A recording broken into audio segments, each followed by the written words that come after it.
feel like shit. I look like shit too. Ooh.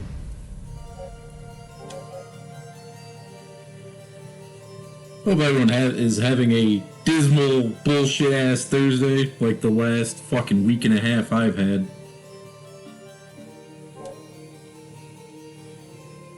What's up, Dr. Squatch and Sniff?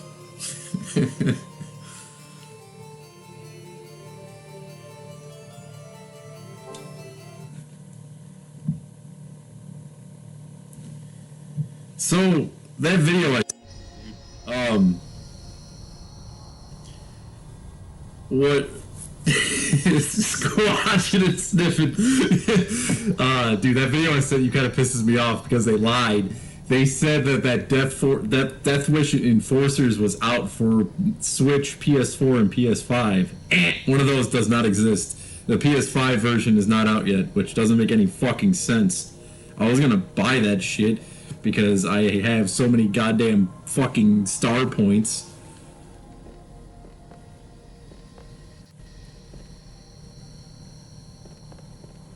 I don't even remember how to play this game. It's been so long. Just been laying in bed pondering my own existence.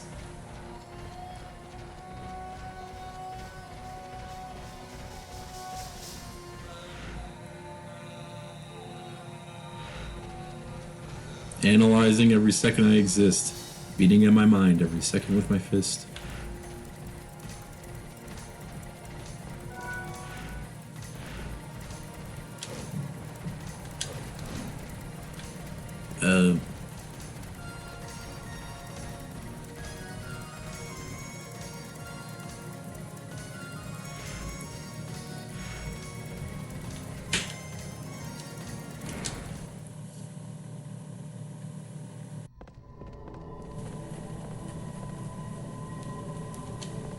What the fuck is this? Oh, okay, it's not active yet. Okay. We got a hell of a lot more to do in this game. I don't know. Oh yeah, Zero. Did you resub to the channel? So did you sub twice? One time, two time, three time can't exist, two time?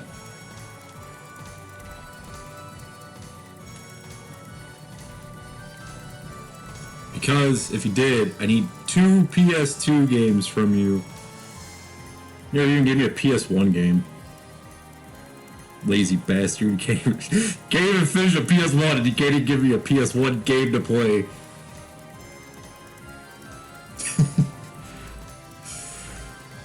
Who the fuck am I to be calling someone else lazy?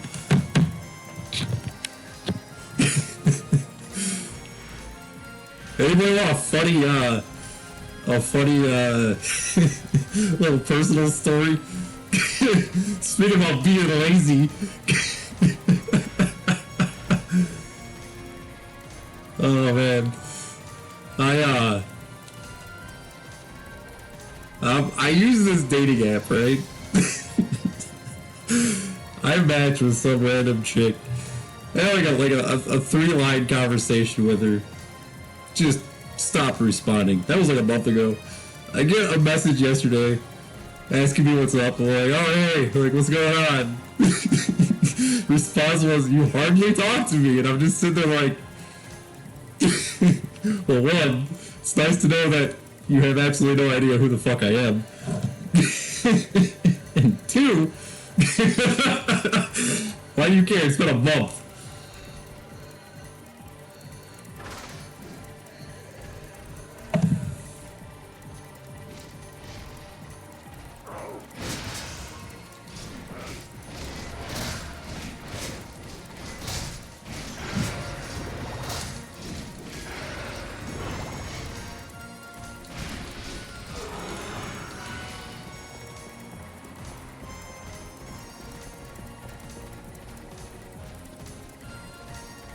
Hey, and to clarify, Zero, dude, I'm not mad about the PS1. Like I said, it's kind of a good thing that it happened because I get to play some other games for once, and it's, you know, it's cool. I'm really not mad about it.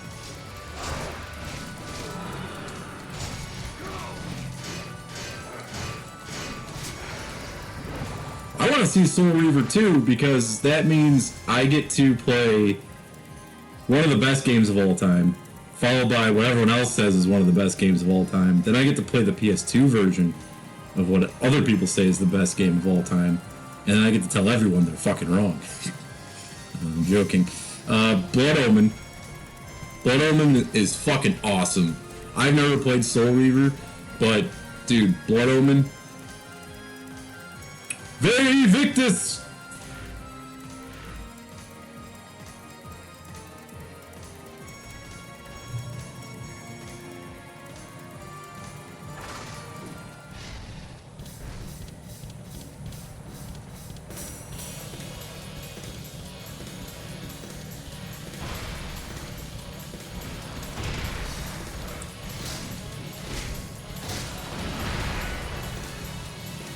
Yeah, there are some badass bitches out there.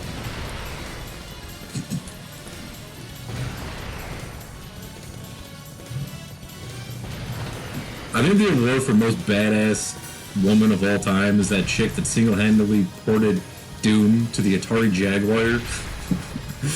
The game may have sucked, but it doesn't matter. She did it all herself.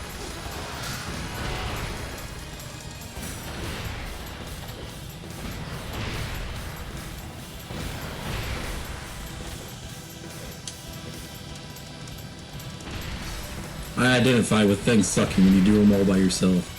So negative press only works half the time.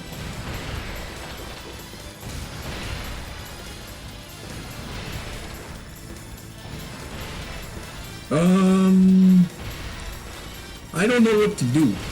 Oh, cannon. Cannonball. It's like that Resident Evil 4 puzzle.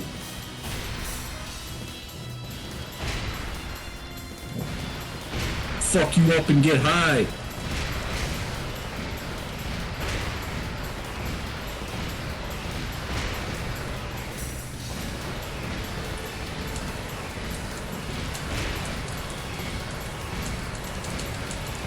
I'd like to hear the cannonballs a-roaring.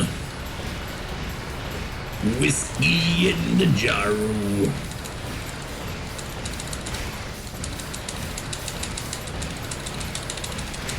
Blow the fuck up!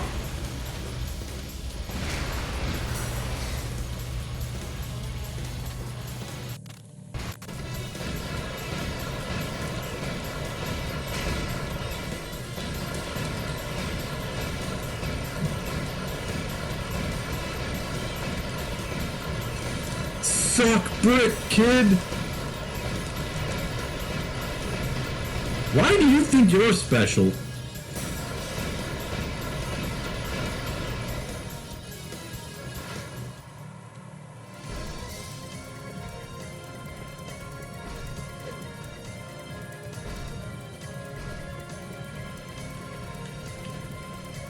So, I played Soul Reaver a long time ago when I was a dumb kid.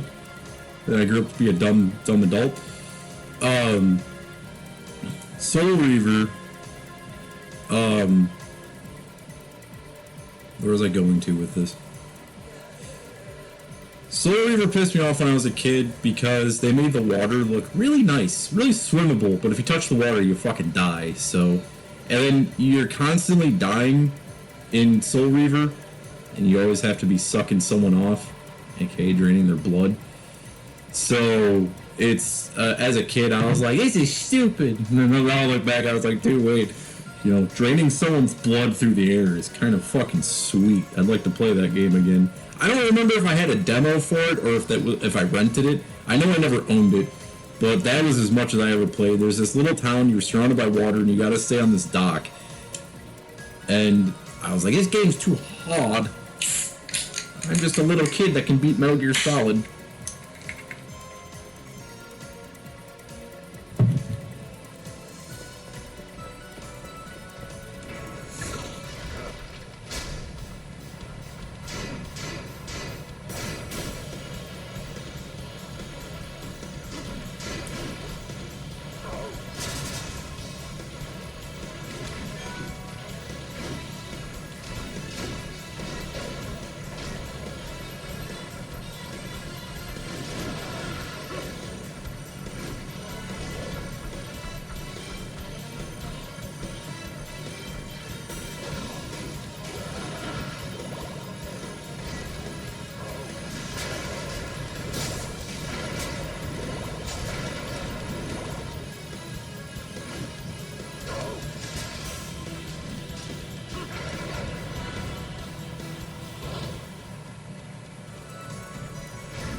Not even just the early 3D games. It was deadly into the fucking PS2. Remember drowning to death in Grand Theft Auto?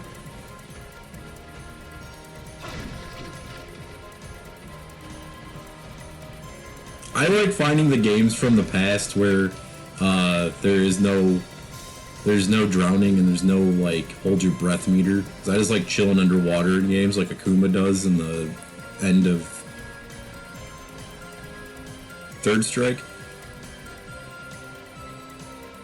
But PS2 is still early 3D to you?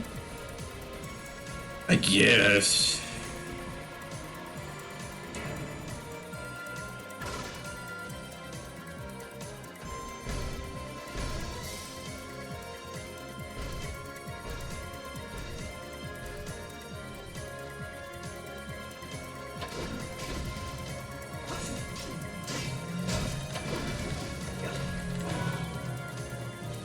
I didn't know that there's a thing, like, I didn't know that they separated, like, I don't know if this is, like, new terminology or what, but I always thought that, like, the 3D age is just what we currently play. I didn't realize that they call it there was, like, the 2D era, then there was the 8-bit era, then the 16-bit era, and then the 3D era, and then there was the HD era, and the, what are we in now? Like, the Ultra HD era, like, I don't understand that classification of games. Like, why does everything have to be sected so hard?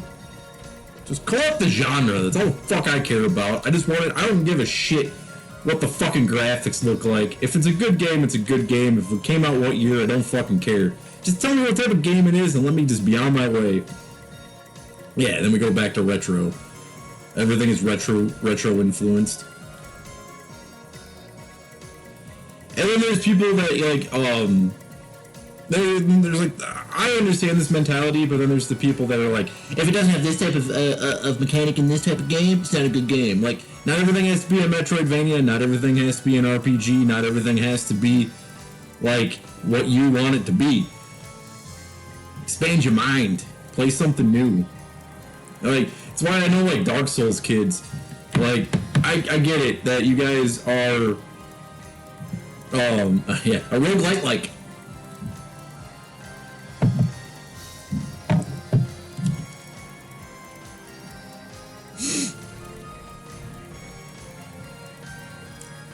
I don't understand the Nintendo 64 inspired style games.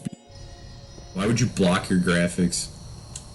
I know I just said that the graphics don't matter, but there is a standard that like, I just never found the appeal to the Nintendo 64. Armored Core doesn't really count. Oh, textures definitely can break a fucking game. I'm not sure if you were here when I played it. I think maybe we talked about it. There was a game I played called PO'd that had like texture leaks.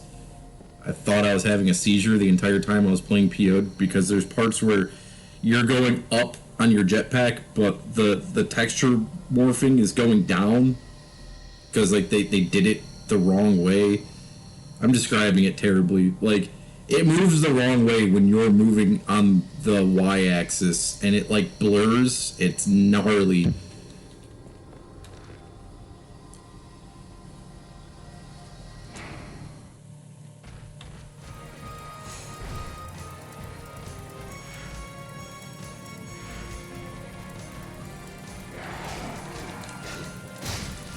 That was my problem with PO'd. Like, I'll be honest, like, my problem with playing PO'd was that, like, that hurt my brain on a different level. And it probably was because of the fact that I was recovering at that time from severe Adderall addiction that it was hurting my brain, but who knows?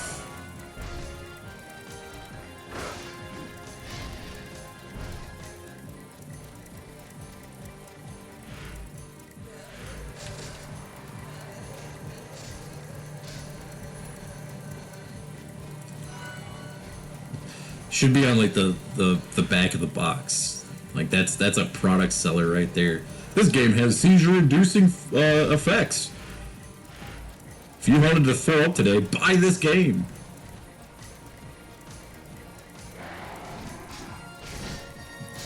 I actually thought I was going to throw up a couple times. Like, I was experiencing, like, motion sickness. I've never felt that before in my life playing a video game.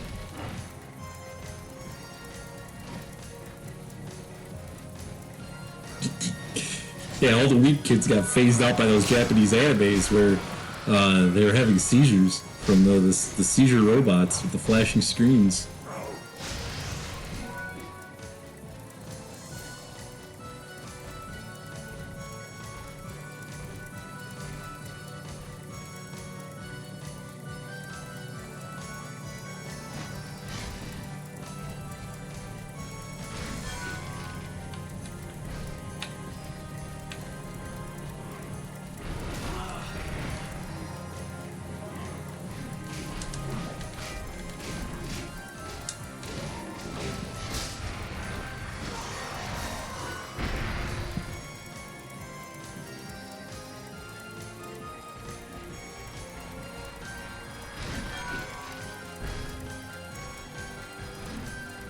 Planescape Torment?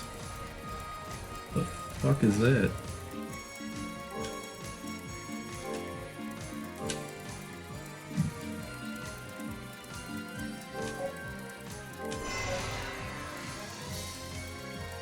I got a bamboo lance.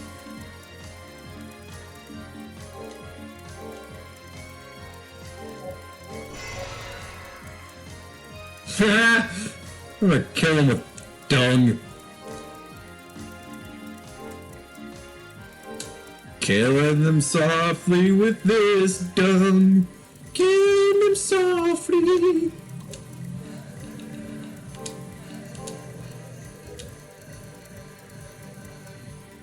What's up, Kmar?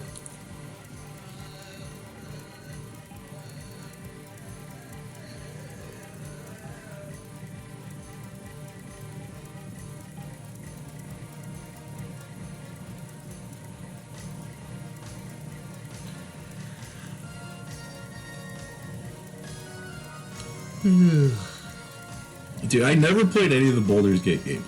And I'm definitely not going to play Baldur's Gate 3 because I haven't played Baldur's Gate 3, but I played Diablo 4. I played Diablo 4 a lot. And I think Diablo 4 should have won Game of the Year, not Baldur's Gate, because Baldur's Gate 3 is a fucking meme.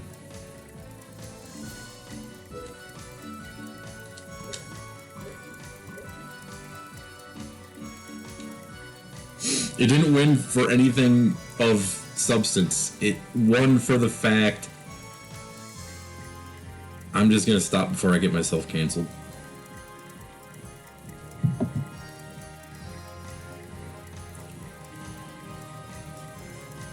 Dude, Diablo 4 is fucking awesome.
That's what I'm saying. Like, dude, back in the PS2 era,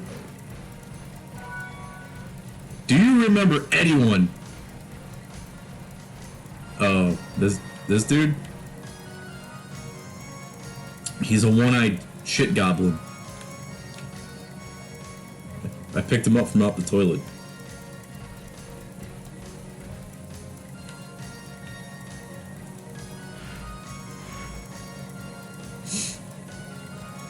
Yeah, you fuck shit up.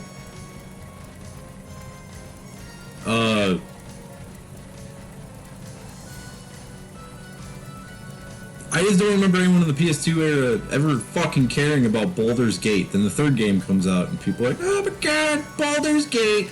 It's an inclusive game! Yay! Woo! The Wokemon are happy!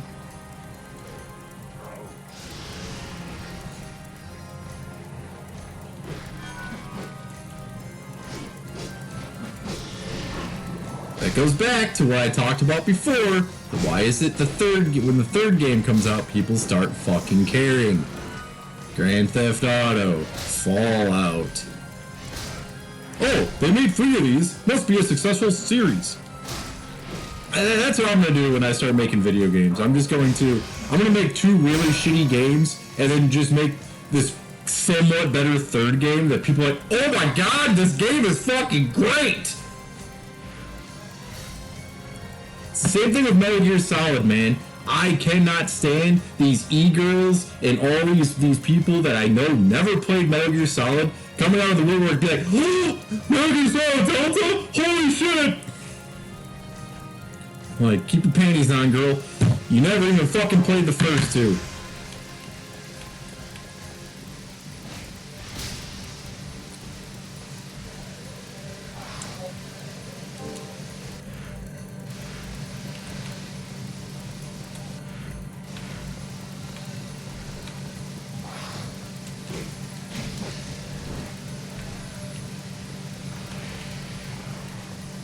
There's always these assholes that are bitching about the resolution and the frames per second for Metal Gear Solid 1. First off, let me just say,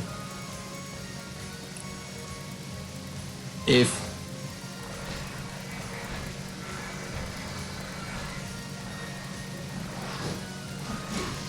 Metal Gear Solid 1 has been around forever, alright? The only reason that Metal Gear Solid 1 is on that Master Collection is because it has trophies now, okay? And it's nothing more than that.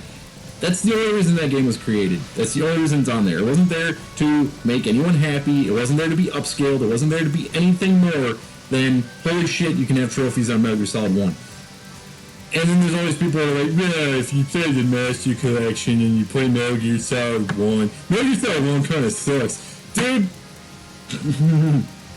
don't you ever say Metal Gear Solid 1 sucks. Any type of rendition of Metal Gear Solid 1. If it's playable, you fucking play Metal Gear Solid 1, alright? Don't ever skip Metal Gear Solid 1.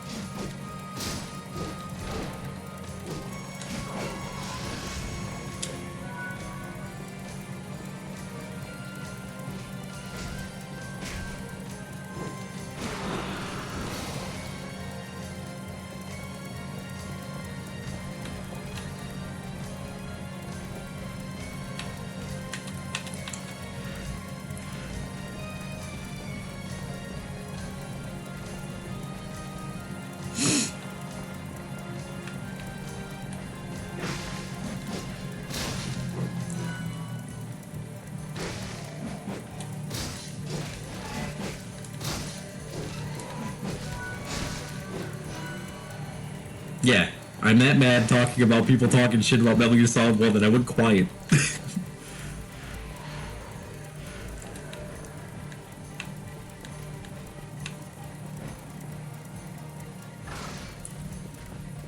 There's all these reaction videos coming out. First, you know, yeah, I'm gonna bitch about this, alright? Going back to what I was just talking about. I wasn't gonna say it, but I'm gonna fucking say it. Alright? So, Metal Gear Solid Delta was announced, like, a while back. Like, it's no surprise that it's coming out, okay? If you like Metal Gear Solid, you should know that Metal Gear Solid 3 is fucking being remastered. Don't play these fucking e-girls, alright? There's all these videos I keep seeing popping up on YouTube and Facebook of these stupid bitches being like, oh, I wonder what game this is! Is it Jurassic Park? Oh, it's Snake! Oh my god, it's Snake! Like, why the fuck is that a surprise? This game was announced that it's being made fucking forever ago. Don't act like your brain just, your synapses fired together and you know what Metal Gear Solid is, alright? I'm not buying it. And anyone out there that buys into that bullshit, No, alright? Stop being fucking played by dumb people on the fucking internet. God, cannot stand people. I fucking hate Charlene Hazard.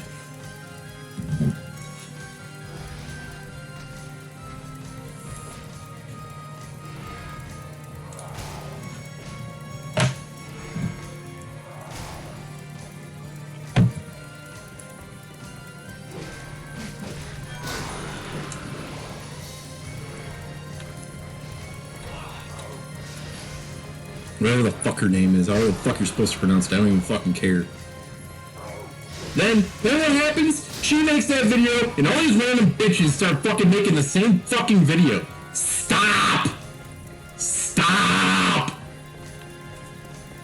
Stop ruining the legacy of Metal Gear Solid. I don't need to know that at the same time I'm playing Metal Gear Solid, that some herpes-infested snatch is playing the same fucking game that I am.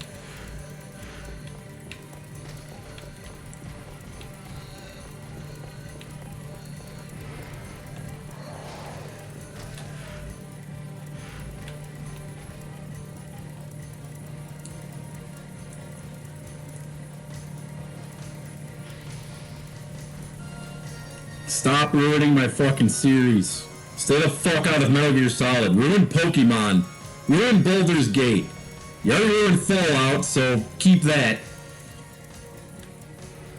Just stay the fuck out of Metal Gear Solid.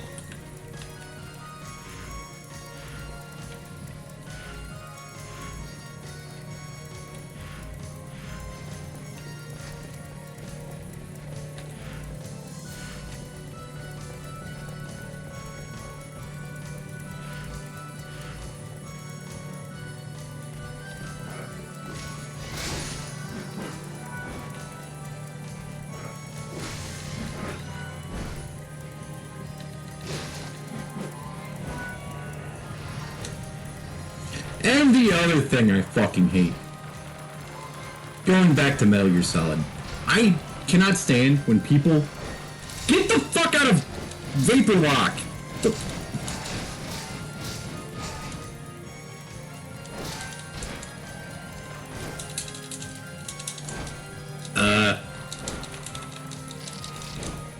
Homie, we have a game to play. Alright, there you go.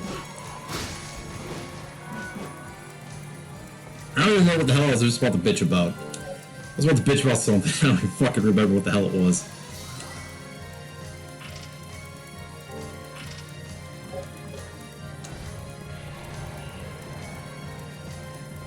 Oh, that's what I was gonna complain about.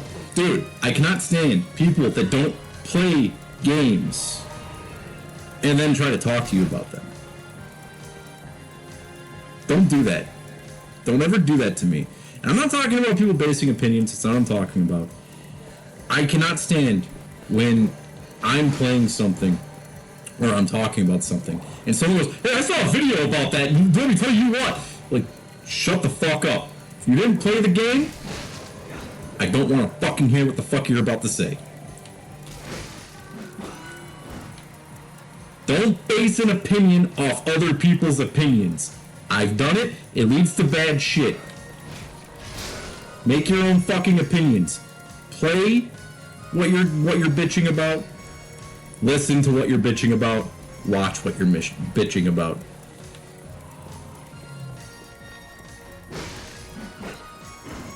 It's okay to say things like, I don't want to watch that because it's got this person in it. It's okay to say, I don't like that style of game, so therefore I'm not going to play it. But don't try to argue with someone who played the game, beat the game, and then I watched a video and that game sucks.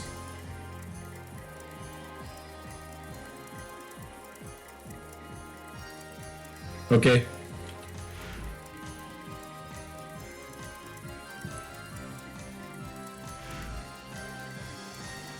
Well, I tell everyone, I say it all the time, I don't like this game, but you play it, you tell me if you like it or not.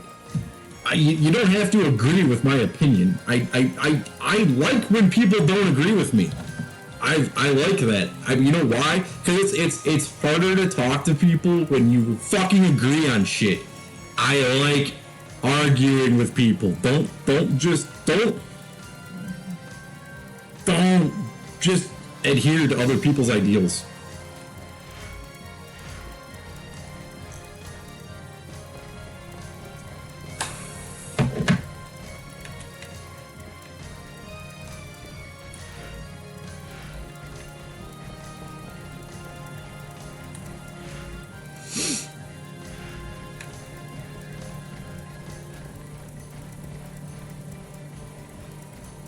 You're physically capable of what? Going against someone, or agreeing with someone, or adhering to their ideals?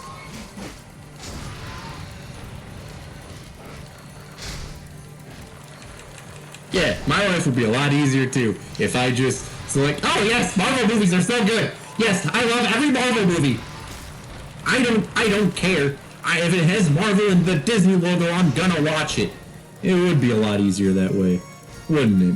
But I'm sorry, I'm not capable of that either, because I don't give a shit. If you slap $1 million on a turd, it's still a turd with $1 million on it.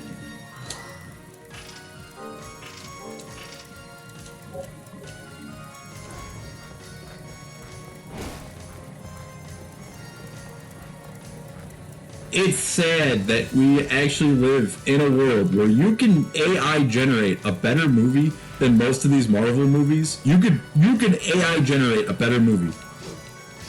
You could write a better script, you could write a better fucking everything, and you can have it generated in 3D for you. It will be better than any of the shit that people fucking argue about. And that's not me being a proponent or condoning or condemning the use of AI. I'm just saying, that's raw facts. Those Marvel movies are brainwashed garbage, alright? I refuse to talk to people. If I don't know you, and we've never talked before, and the first things out of your mouth are, I can't wait to see next week's Marvel movie that's in theaters, just move down the line. You don't want to fucking talk to me.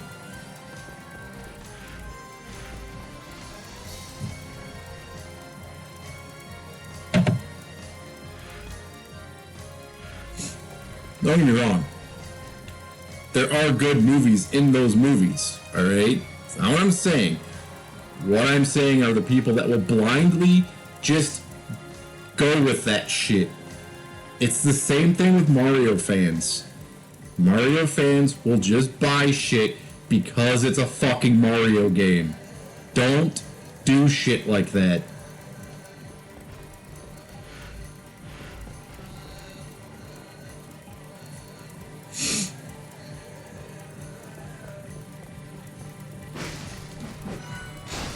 For instance, I like the band Discharge. I'm not gonna buy Massacre Divine because I like Discharge. That album sucks. It's okay to say something in a lineup is fucking shit.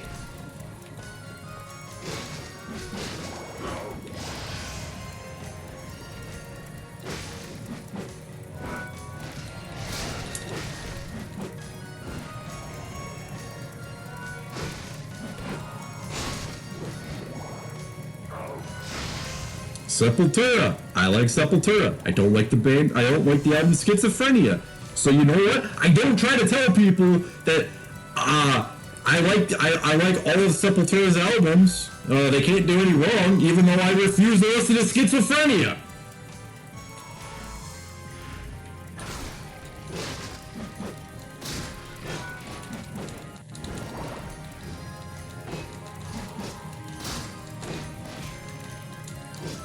You don't have to fucking like everything.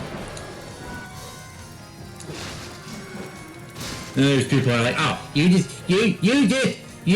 just anti-conformist, so you just have to shit on everything. Like, no, I'm admitting that there's good in there. I never said that. What I'm saying is that my mind is stronger than capitalism, to where I don't have to fucking sit here and act like I like everything.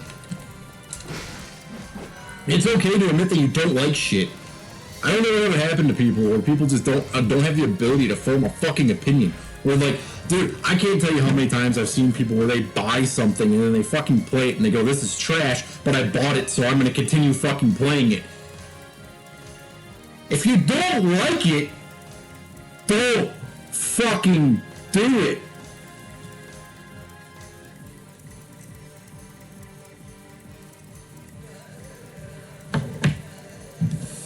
You know how many movies I've turned on Netflix where I was just like, the first 5 minutes, this movie sucks, I'm not fucking continue watching it, and I just turn it off?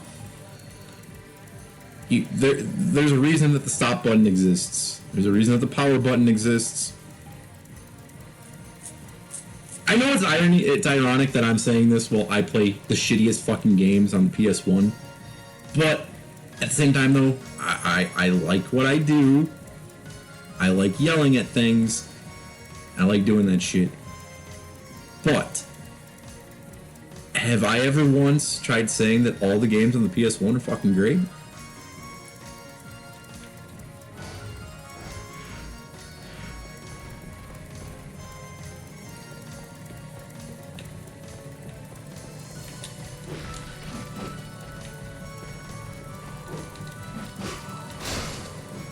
And I'm not trying to insult people. I'm not belittling anyone by saying this, and I'm not saying that the human race is incapable of free thought. That's not what I'm saying. That's not my point to this. My point of this is you have free thought, so you can use it. Don't agree with people to fit in. You're stronger when you go against the current.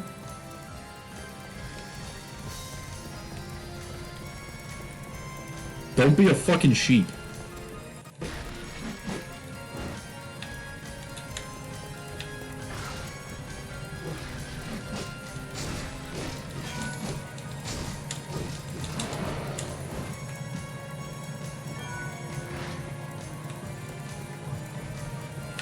That's why I like everyone in here, because everyone has different opinions. We've all talked. Like I said, what I'm saying isn't against anyone that is currently here. It's not against anyone that's been here. It's not against anything like that. These are things that I have experienced in life. These are conversations that I've had with people. And you don't have to... people just need to know who they're talking to sometimes. Like, if you talk to someone who's highly agreeable, that means they'll agree to anything that you fucking say. Alright? So if you're ever trying to manipulate someone and you realize that they're just agreeing with everything, if you're a bad person, you can really take that to your advantage. But if you find someone who doesn't agree with you, it doesn't mean they don't like you. It just means you're coming from two different ideals and that you're actually having a good conversation. Most people that agree are on autopilot mode. They're not actually fucking listening to you.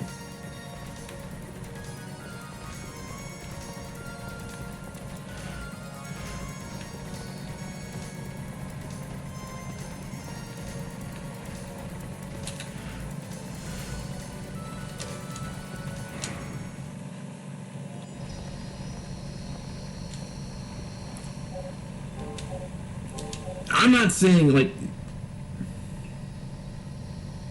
saying that if someone you have a lot in common with is agreeing with you, doesn't mean that they're just...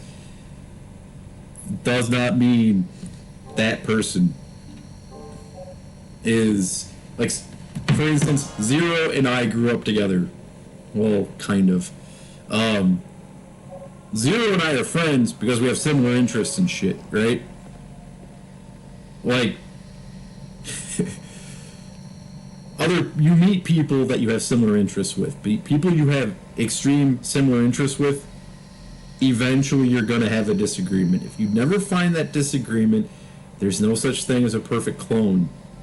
If someone is just constantly fucking agreeing with you with shit, they're either playing you or you're playing them.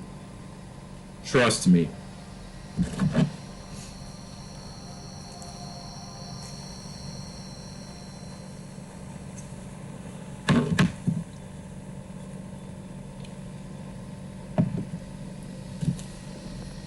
That's why Funko Pops sell so much.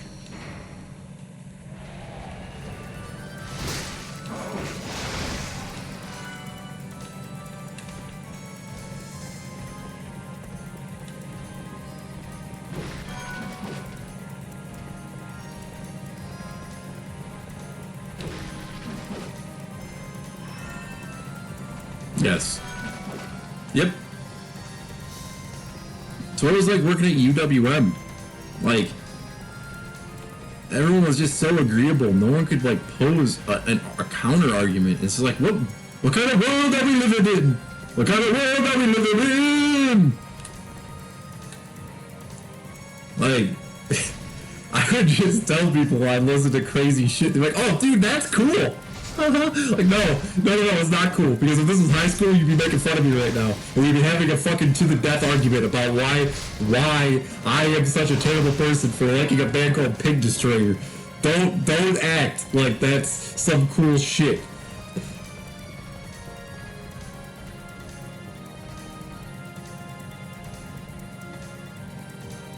Really? That's funny.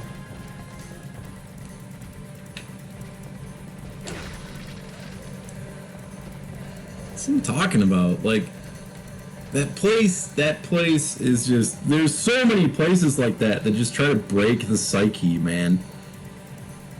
Like, I have had my psyche broken. I'm slowly but surely returning to who the fuck I actually am. It's nice. I forgot who I am. I fucking hate people.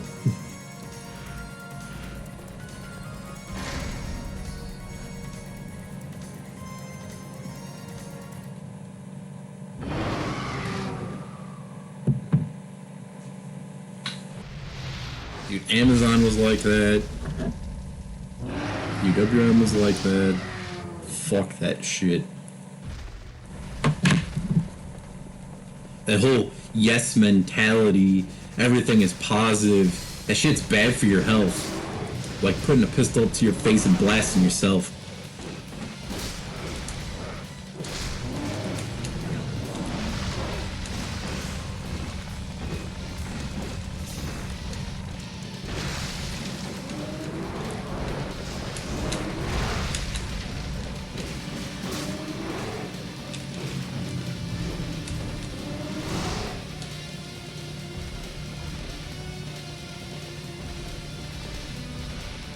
Oh, also, don't be the asshole that just disagrees with everything. If you don't mean it, don't say it. Don't be the person. Don't be the person that, you know, someone comes up to you and says, I don't know. I guess that's hypocritical because I do it all the time. Trust me, that's not a good route either.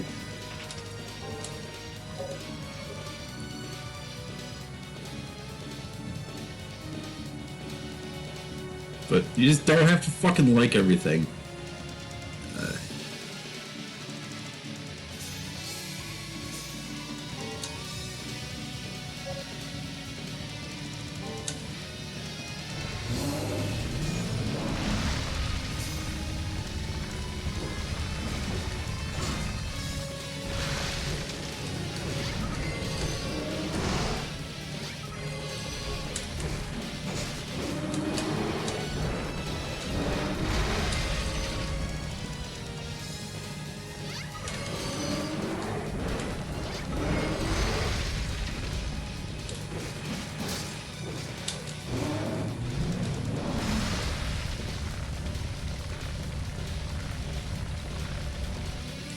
Dude, I used to go to work every fucking day and try to just get people to not like me. And I couldn't get it done. And that just really pissed me off.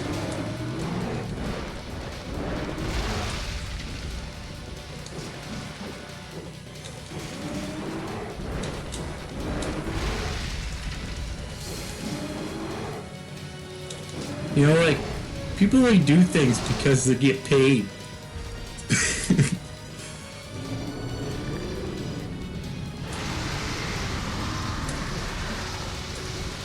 And that's just really sad.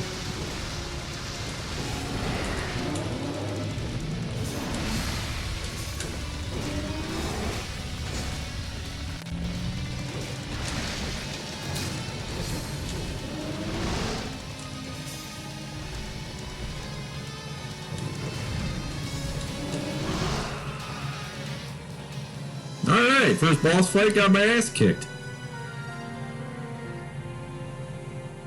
When I grow up, I want to be like that guy. Dead bird. Give him $20 for it.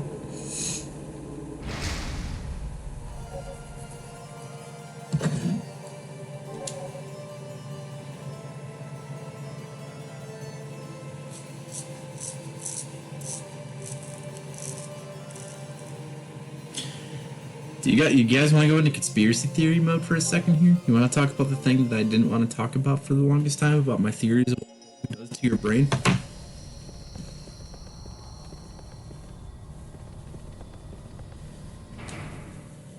So I tried explaining this when I first got COVID, and crazy, but I guarantee you've all experienced this now.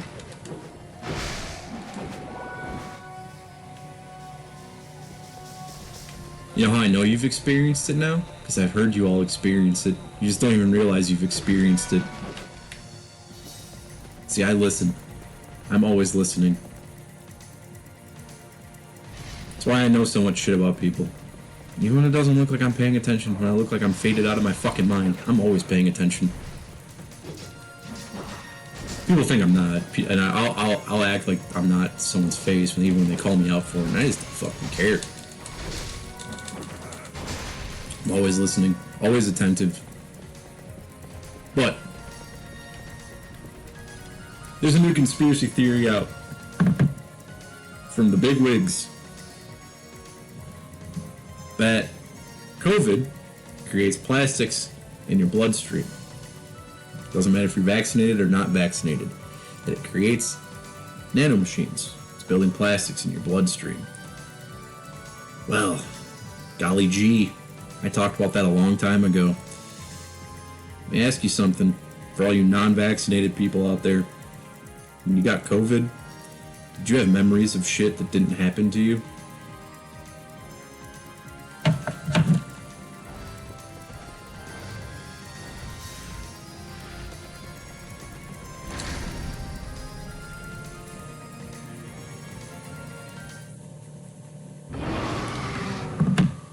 And the numbers drop.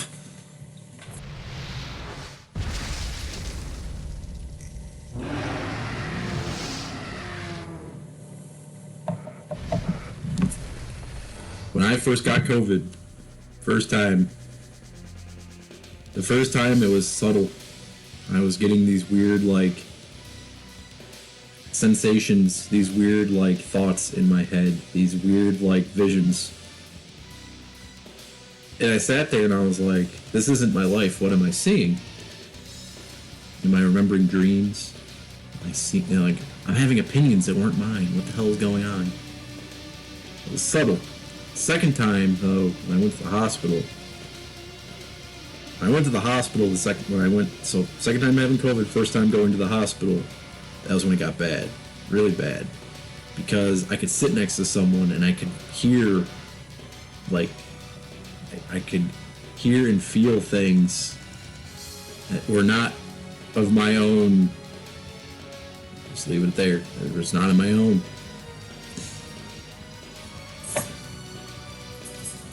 Second time I went to the hospital, though, I almost died. That was when it turned really weird, because the things I was experiencing 3 months prior to that embedded themselves into my own personality. How fucked up is that? Really think deeply about how you feel about shit after you've had COVID. And then think about who you are now. We've all changed. You just don't even fucking realize it.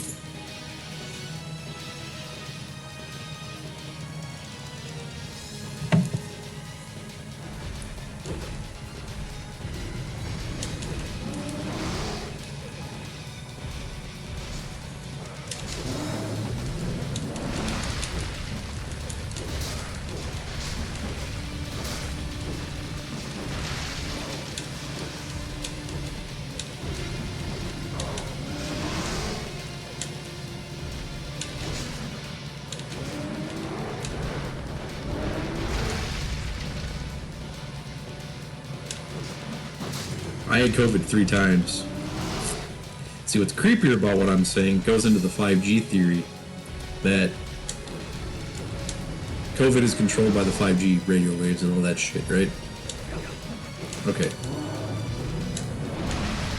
So what I'm experiencing then, everyone says I'm crazy, but I'm being called crazy by the same people that believe that 5G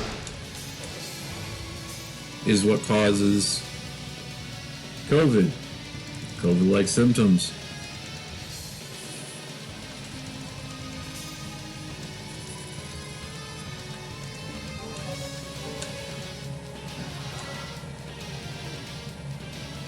Interesting.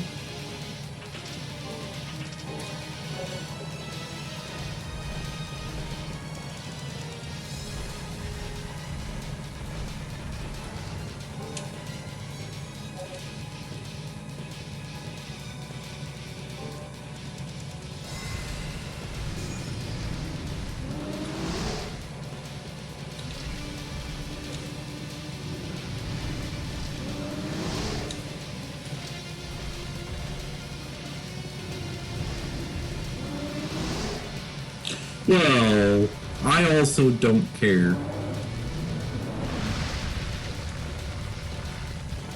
See, so you've thought about exactly what the fuck I just said, right? And we were not talking to each other at that time, right? We didn't talk to each. We haven't during the pandemic. We barely talked. But we had the same idea, the same feeling that is what was going on.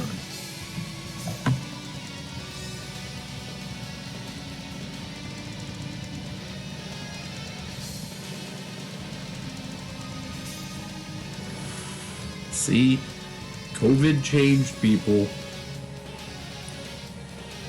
Well, you're good. I get what you're saying now. I do get. You thought. You went into conspiracy theory mode is what you were saying. You didn't have the same idea that I had. I get what you're saying now. The weird thing is, I'm just saying, if you can find out who you had COVID from, try to talk to them about what you, not necessarily you, because you're saying you didn't have COVID.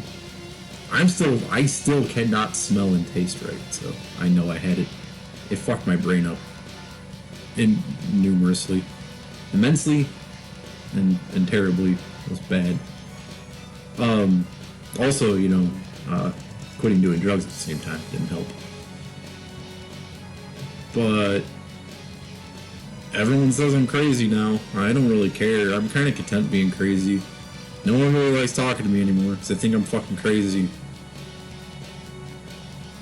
Do you know what the funny thing is about people that you call crazy? People that get called crazy are called crazy because you don't like what they're saying. If you don't like what someone's saying, it means that it hurts you. If something's hurting you, that means that you care about it.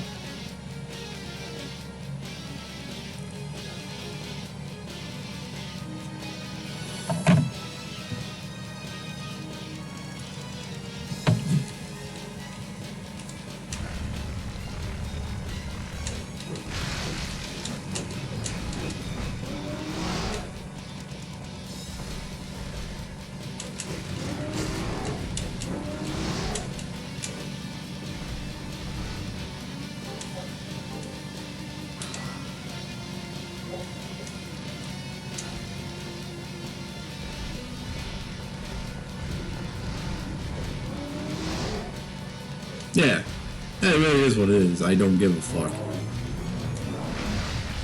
I've found out in the past couple of years that, you know, a lot of people really don't give a fuck. I thought I was the master of don't give a fuck. I've actually learned that I am the master of give a fuck. I feel like I'm now the only person that fucking cares, and everyone else is just whatever. They're living in this perpetual, I don't know. I mean, yeah, I got problems, I got issues, I get it, I don't care. My problems and issues aren't really necessarily meant to destroy other people. I'm content with just destroying myself. I do it all the time. I don't give a shit. I really don't. I've never cared what people think. And then I started caring about what people think. That's how I knew I was greatly being affected by whatever the fuck was going on in my brain. I'm slowly but surely turning back into, I really don't fucking care. I already made up my new resolution for 2024.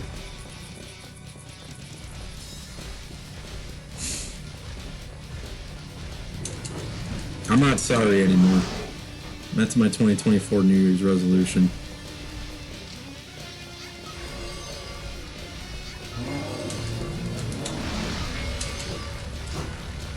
It's in the infamous words of suicidal tendencies. Well, if you're offended, good.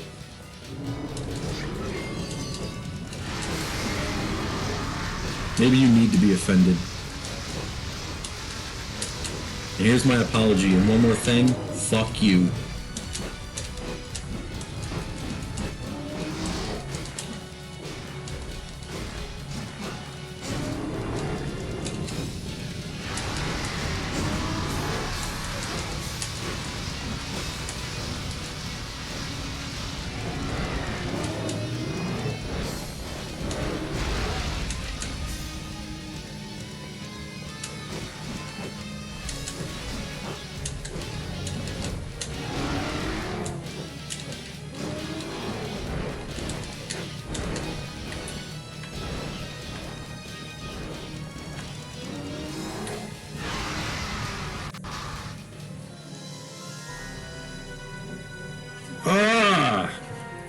This boss fight sucks.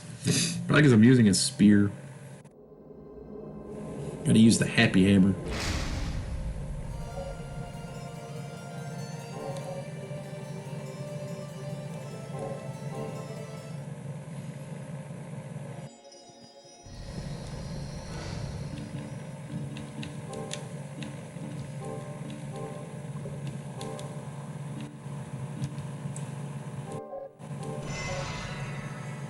Yeah, it's a broadsword. Sword's got boobs.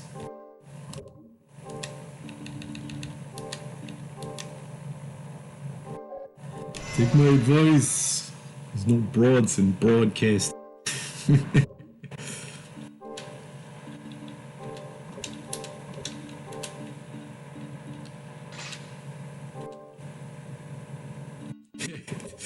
Boobs! My new neighbors must fucking love me.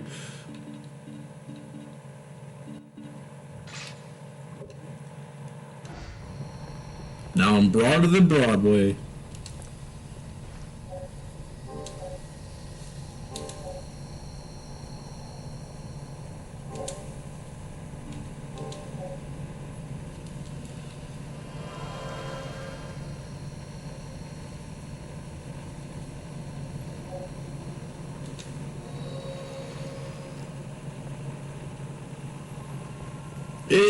I just think it's funny that people try to analyze me through everything. When it's like, dude, if you got a fucking question, if you really have a question of like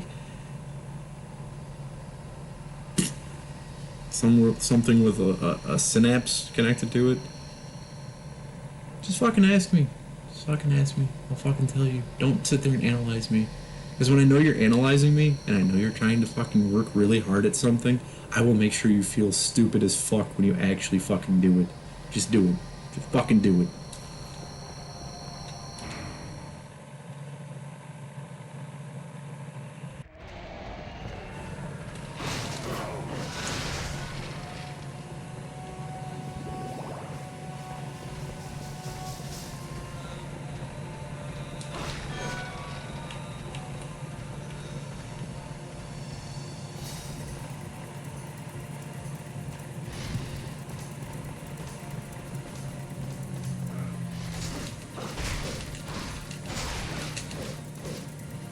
Chain, chain, chain.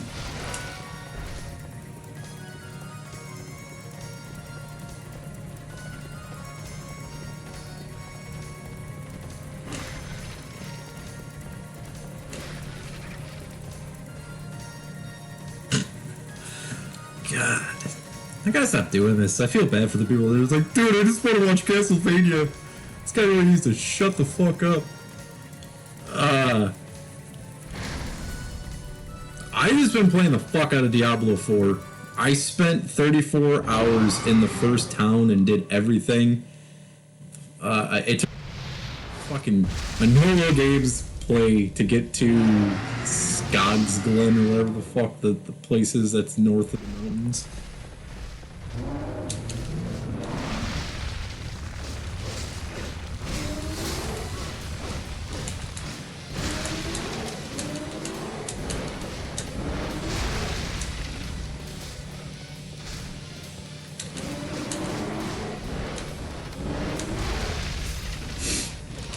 You know, a lot of our friends play Diablo. I have not played Diablo 4 with anyone because I don't like being the weakest link that everyone is trying to boost, and everyone keeps asking me if I want it to be boosted. It's like, dude, just let me play the fucking game for a little bit first. I'll get back to you. I'm not saying I don't want to play with you. I'm not saying I'm not your friend or anything like that. I'm not trying to ignore people. I just want to actually be able to have a decent character to go into a raid with. I don't really want to be like, yeah, I'll just chill in the background and let you guys power boost me. Sounds like a lot of fun. You guys do all the work.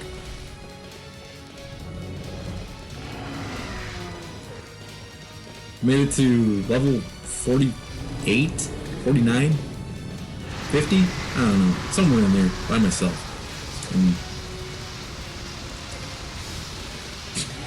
When I'm playing, I honestly thought it's really funny too, because I have this pause paranoia now that the game is going on in the background because I've been playing Diablo 4. Because in Diablo 4 you can't actually pause the game at any time. There's always like it's active because it's live at all times.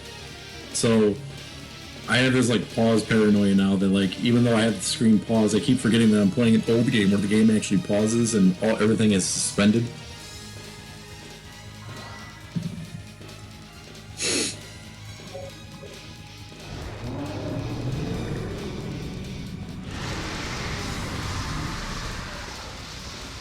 Hit her with the angry dragon.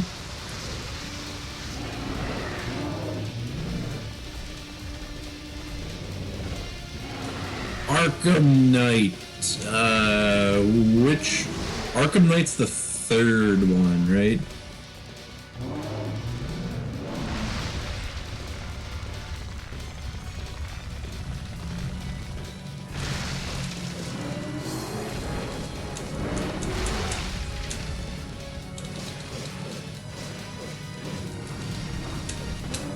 I don't think I played Knight much. I played the shit out of City and I played the shit out of Asylum. I loved Asylum.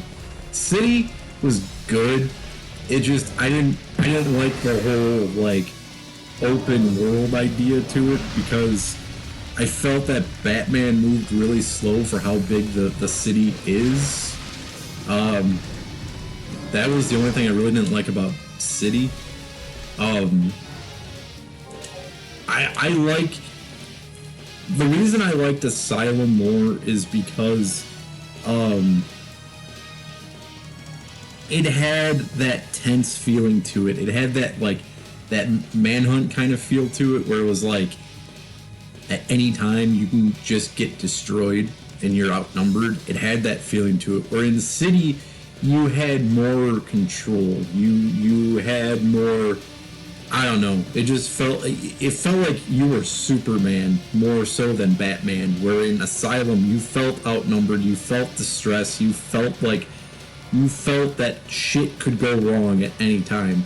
And I just don't think City had that same atmosphere to it. But City's still a good game. Red Dead 2 I've never played.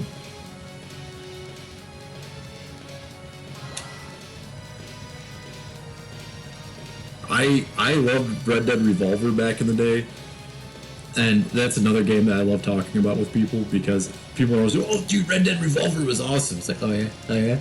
How did the duels work? How did the duels work in how did dueling work on Red Dead Revolver, huh?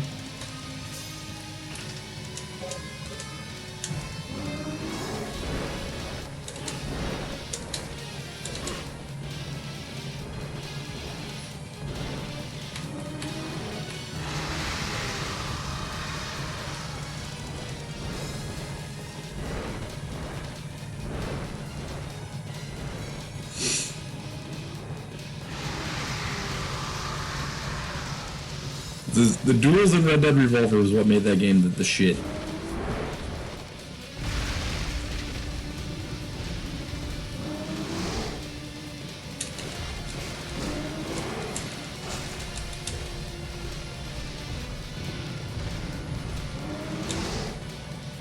I heard that they're making a new bully or some shit.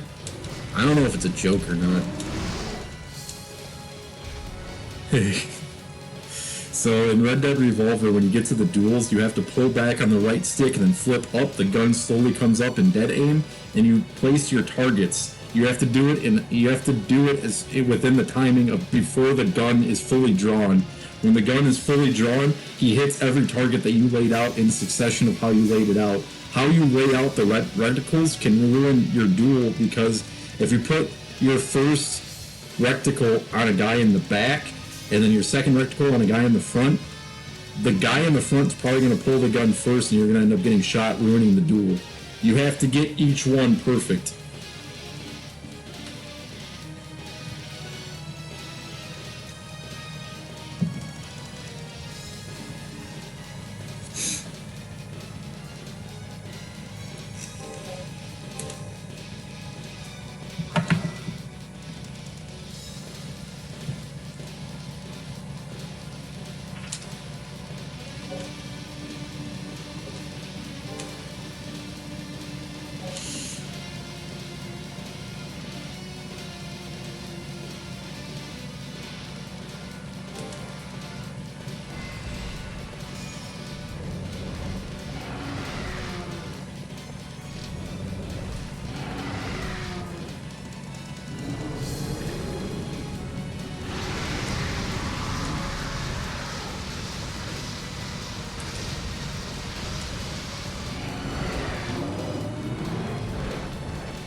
Here, dragon, dragon, dragon.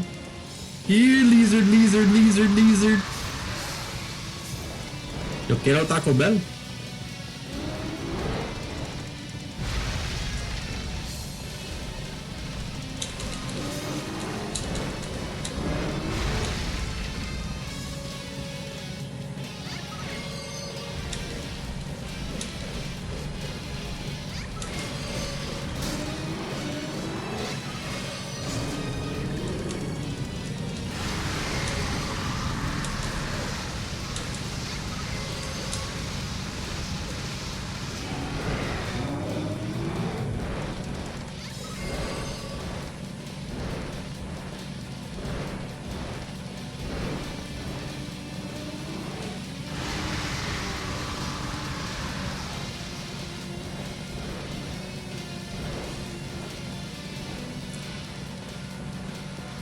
You ever just been talking to someone and you just tune out because all you're thinking about is even flow DDTing them into the fucking ground?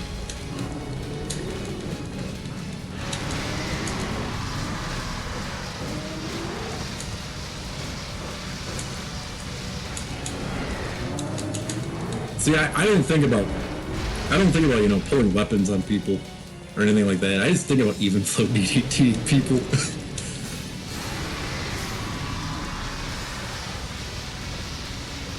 So if you see me space out in a conversation, just know it's a 25% chance that I'm thinking about driving your head directly into the fucking ground with a DDT.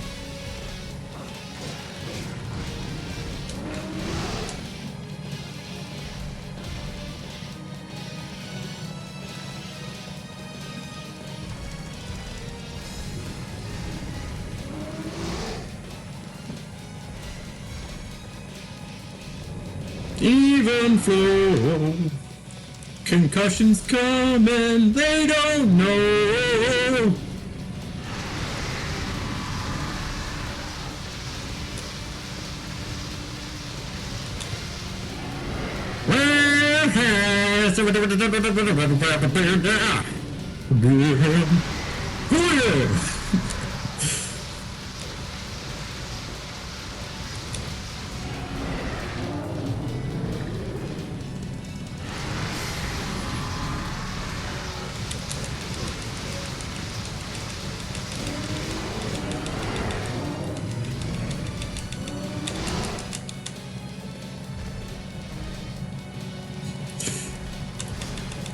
it's kind of sad too that like a lot of people just can't stand listening to Pearl Jam because of the popularity of Even Flow. Even though there's other songs on 10 that are fucking amazing. Like, dude, Once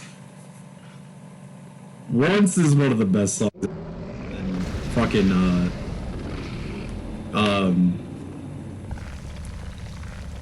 oh shit, he melted. Dude, Why Go?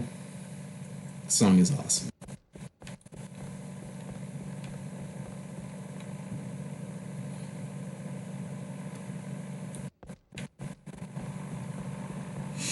Why go home? Why go home? It's just sad that we live in a world where there's all these e-girls running around talking about their problems and shit, and they use Nirvana songs. Like, dude, you know the perfect fucking song for what you're talking about, for how much you hate your parents and how they tried to commit you is fucking Why Go by Pearl Jam, but you don't know shit about music, so you don't even know that song exists because you've been convinced that Pearl Jam sucks. Missed opportunity.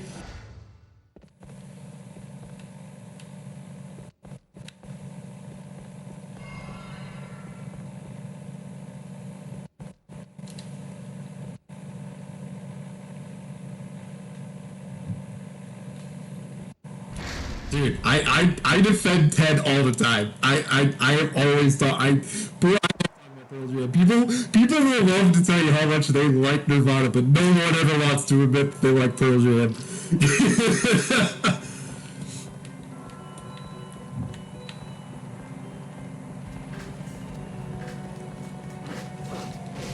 Which is funny because they're one of the fucking highest selling bands of all time. People pay top dollar to go to Pearl Jam concerts, yet no one ever admits they like Pearl Jam.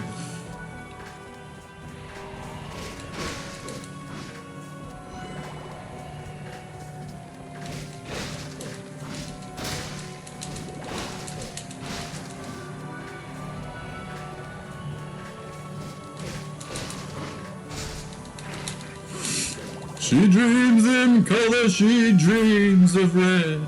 Can't find a better ham.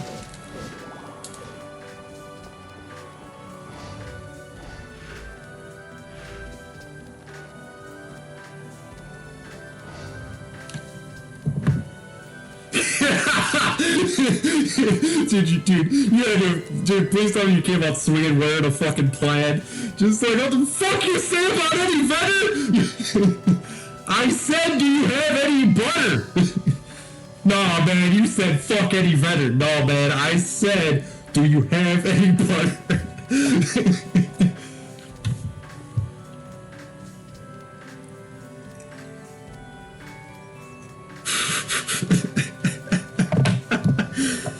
How dare you say Versus is a bad album? You want Versus, bro? Check out the rearview mirror, motherfucker. See my house behind you. You just made the wish list, but you're not going to be a sacrifice that continues to live on.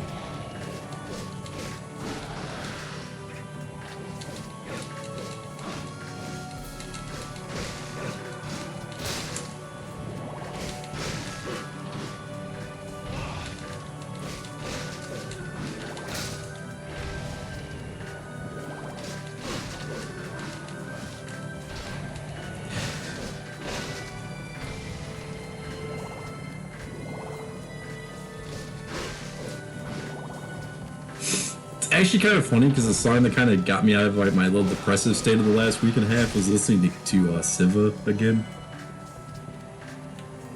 I spin off and lose my head, throwing straight spark instead.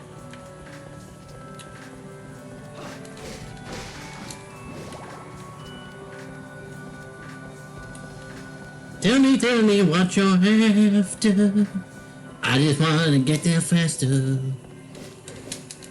I don't live, I inhale, I don't give I unveil, don't wanna live with your misery.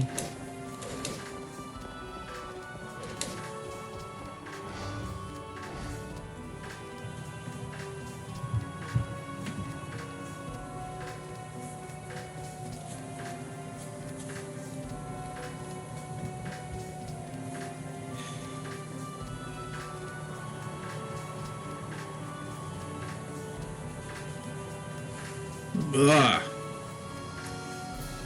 Is it bad that I literally have no idea what I've done in this game? I am not paying attention to this game at all. I am playing this game purely on just walking forward, hitting the square button, jumping every now and then, and talking about music. That's been this entire fucking game.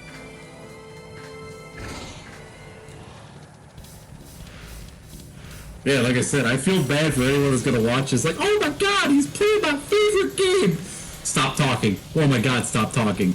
My favorite game is now associated with hating Nirvana and Pearl Jam being better, and God only knows.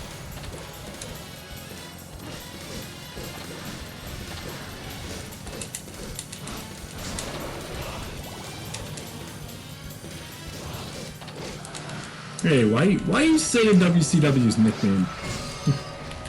He's not here, man.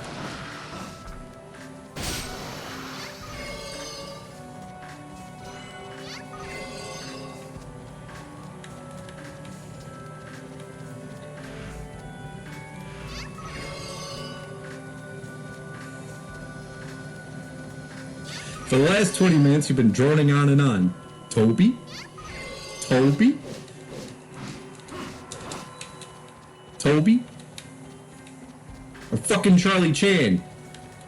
I got Madonna's big dick coming out of my left here. I got Toby, I don't know what the fuck coming out of my right.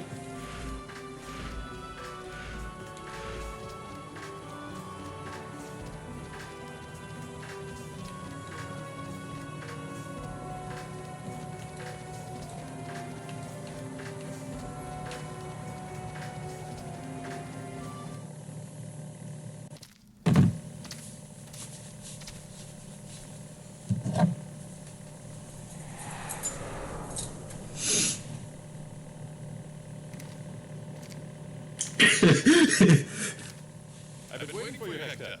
Devil Forge Master. How do you know me? Who are you? Saint Germain. I won't ban me. That's your super mutant power. You just know when someone is hating on Eddie Vedder. Bastard. So you're with Isaac. Isaac wishes to fight me. For what purpose do you make this request? This will not make sense to you. Simply, I seek to maintain the full Character design in this game is kind of weird. out of my way. Your beloved was killed on false allegations that she was a witch. I know how you feel, but that is simply true. How do you know of these things? That I cannot tell. I know far more than you imagine. But I cannot act upon that knowledge. That is my arrangement. I may only observe.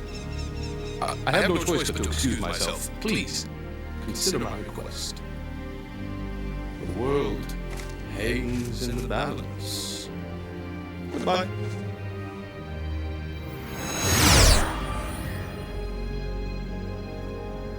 Who was that?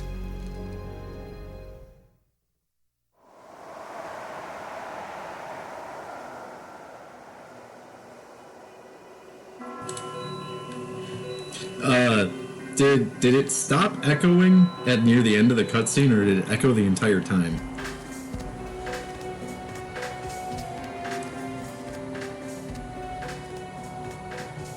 Yeah, to which one? That was a two-part question. Okay, yeah. It's because I have the audio. I need to buy a mic, alright? That's why this is really shitty. I also need a new webcam. So I'm using the laptop webcam.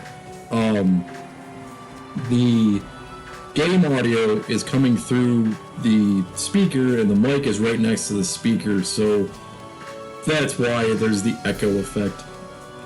I don't know why I didn't explain that. So when I started when I came back to streaming, I cut a few corners, and I was like, I think I can manage with just the laptop audio and the webcam.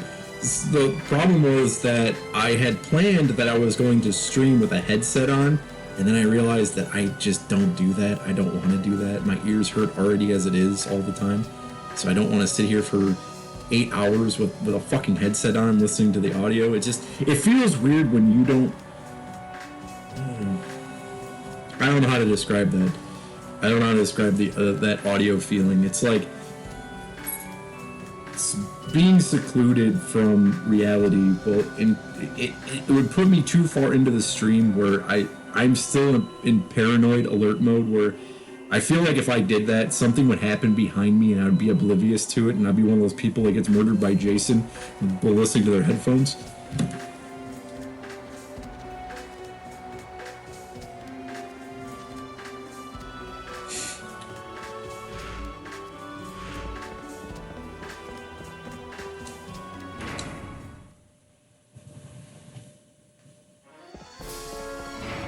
Yeah, I'm fucking weird.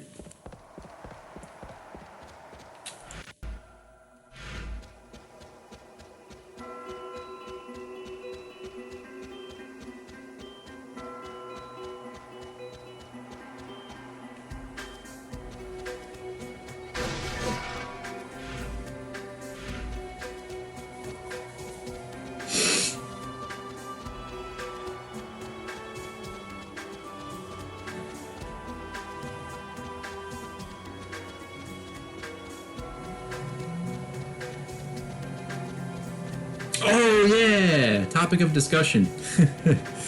So this list came out from a website.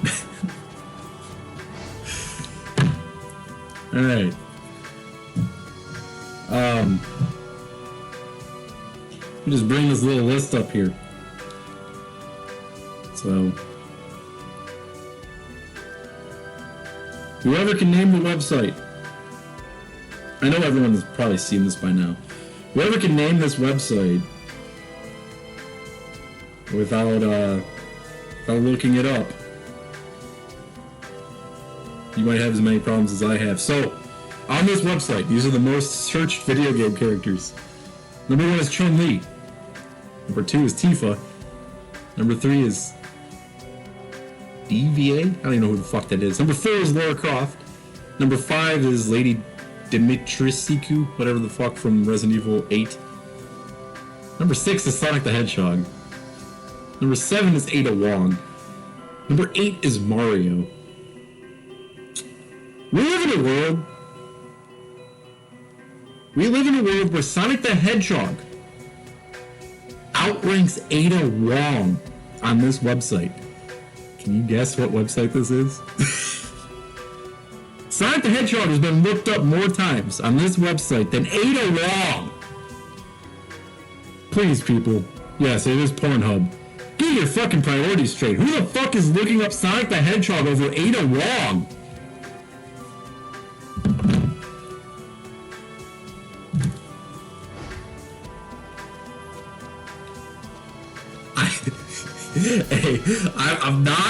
I'm just, like, I don't know. I mean, I personally have had more dreams about Ada Wong being there than Sonic the fucking Hedgehog. Sonic the Hedgehog is one of the first games I ever played, so I don't know. Maybe I'm more over what I think I am.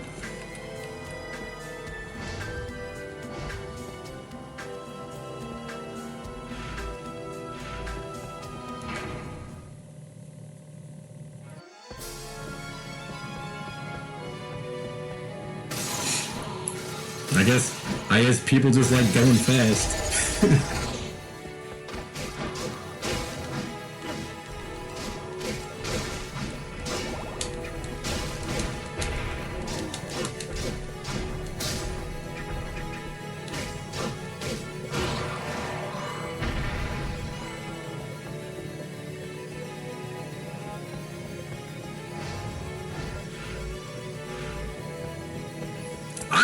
I'll be honest, I'm really not into cosplay tricks. Because There's a lot of reasons for that.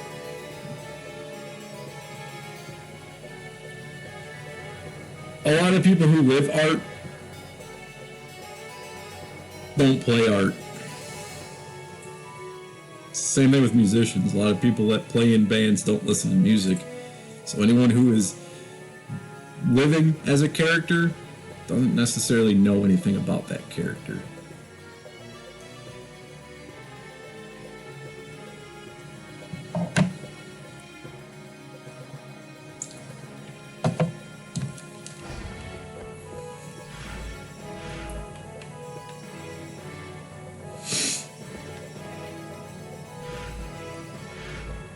Trust me, I cosplay as Raven, the wrestler, every single fucking day of my life, and I don't get laid.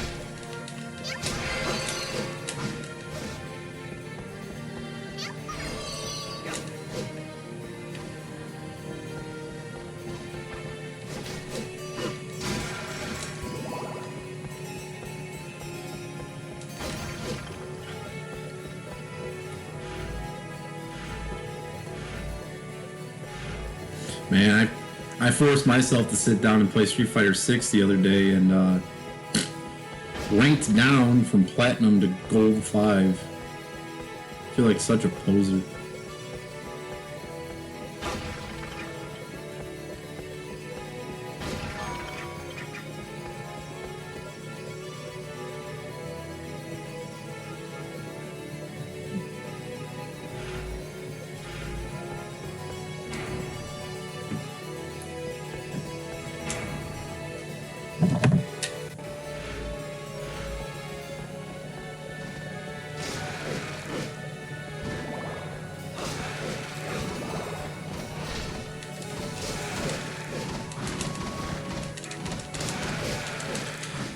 Dude, I've been going back and listening to a lot of music from back in the day that I used to listen to.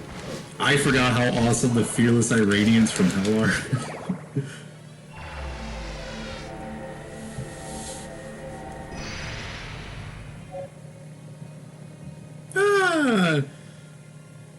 It's a lethal.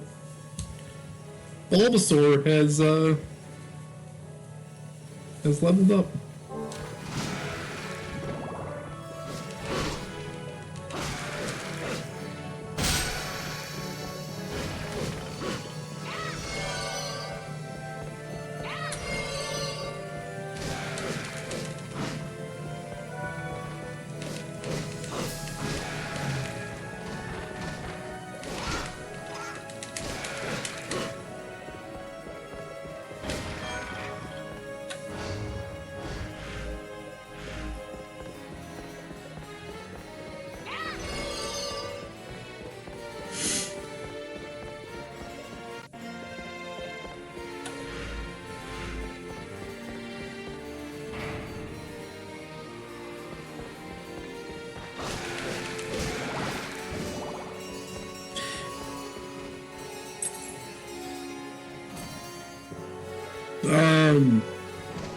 I don't think people hated this game. Lament of Innocence is the one that people don't like. By people, I mean me. I don't like Lament of Innocence. But I've heard a lot of people say they don't like Lament of Innocence. I've never really heard anyone say Curse of Darkness is a bad game. Everyone always says that Curse of Darkness is better than Lament of Innocence. I think that is one of the major drawbacks. Yes, there's no platforming. Someone was in here saying that, and I was joking when I was like, oh no, it's cool, there's no platforming. I don't think this is a bad game. Like I said, it's like we already discussed. I'm ranting through this game, not paying a single fucking attention to it. The only standout moment of this entire game that I have experienced so far was that dragon boss fight.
Hey, I know that I'm jumping topics. I'm really trying to find old loader in my brain without doing drugs. It's kind of hard. It's just funny because drug loader was teenage loader, and I like to act like that dude is dead, but I don't think he really is. He's just sleeping.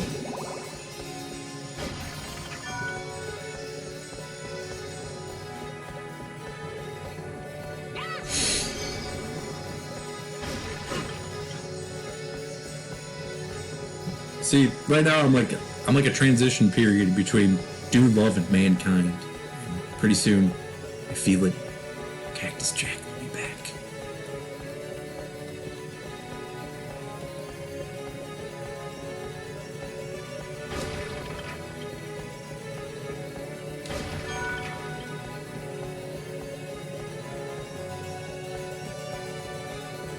I actually got one of the best gifts for Christmas. That fog rolled in. Thought that was pretty cool.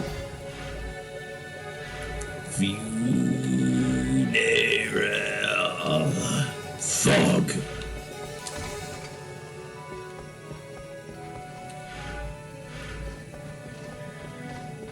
It's funny that I can describe.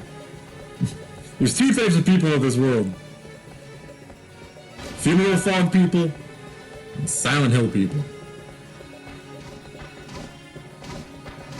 I'm not joking. I got funeral fog for Christmas. That's what happened. I woke up and it was foggy as fuck out, and I was like, that's dope. Going back to sleep.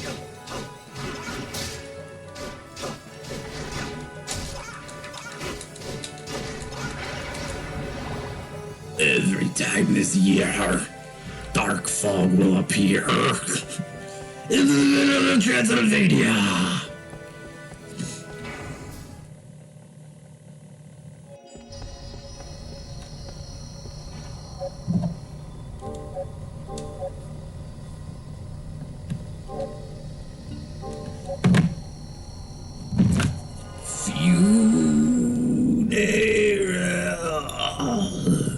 Fog.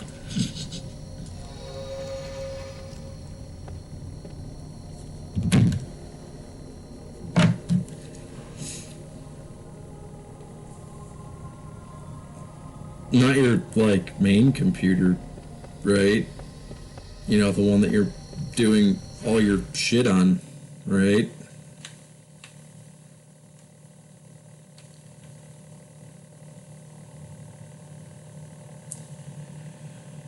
Oh, that sucks. Make sure... How many hard drives do you have?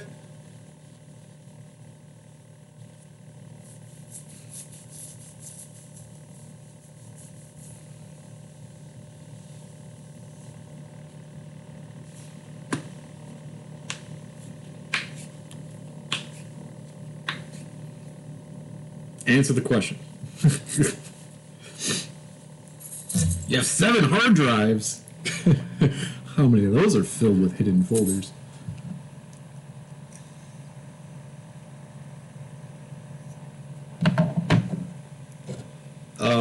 So the reason I'm bringing up hard drives is if you're blue screening, sometimes it's caused by, yeah, you missed the question, buddy. Starting to act like a real scheme gene over there.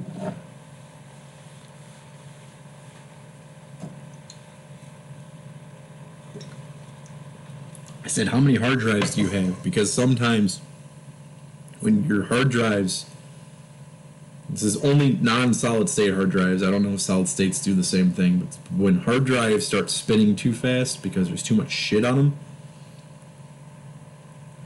they increase wattage from the power supply unit, which then gives out too much power, and then it overheats the power supply, not giving enough power to the motherboard, then causing a blue screen. I've seen it many times. That's the only reason I was asking that.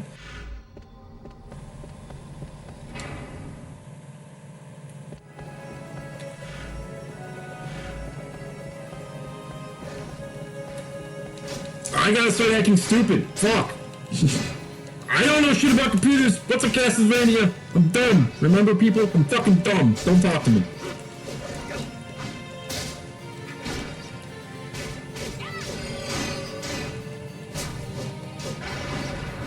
When my badass computer that I built when I was 18, that thing started blue screening when I got back from Chicago.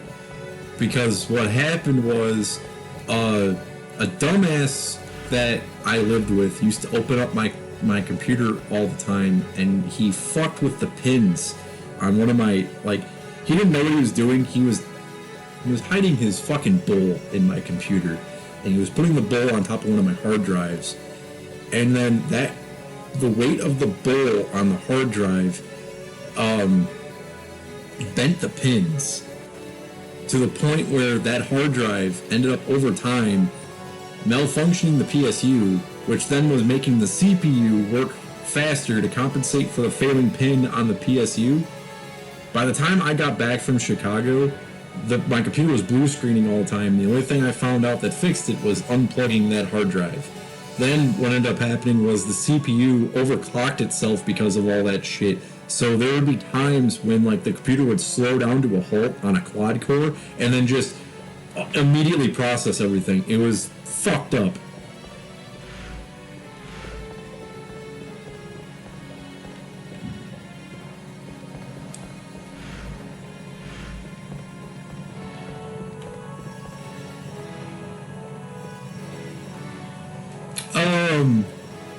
Hey, if you want to come over and unscrew the M2 that I can't get out of the if you want to pull Excalibur out of my old laptop and help me get the shit off of that M2, I can give you that M2 so you don't have to fucking buy one.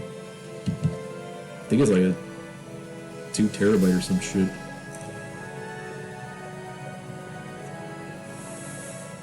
One terabyte? It's a decent M2.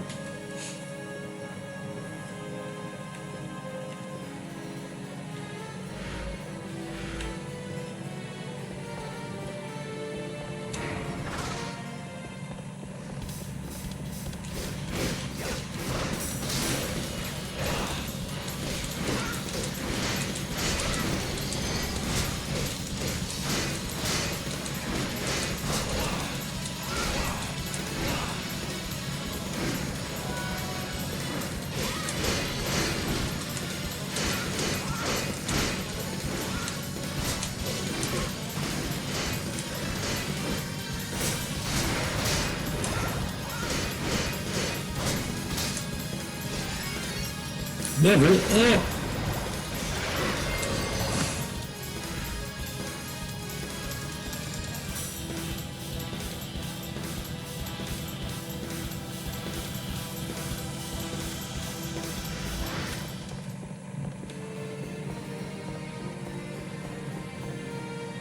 Yeah, everyone out there, I do apologize that the quality of the stream is going down.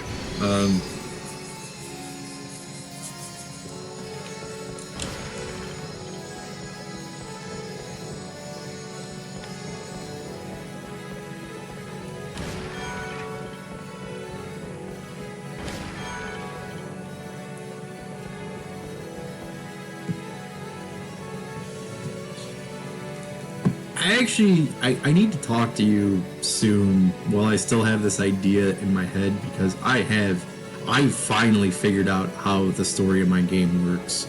I've been reading this book called On a Pale Horse, and it's about this guy who is really funny, really fucking weird. I actually had a dream about like the first 20 pages of this book like 10 years ago. I never even knew that this book fucking existed. It's fucking crazy. So it's about this guy who's going to commit suicide, and instead of committing suicide, Death walks through the door and he shoots Death in the face and he becomes Death, right? What's fucked up is the way the book starts. It starts with like he's buying gems. You know the story of my game, so you know that this is really fucked up about how it's like how it's all how I'm saying like it's really weird that I've never read this before. He's like trying to buy a gem, and the proprietor of the shop tricks him into taking the sapphire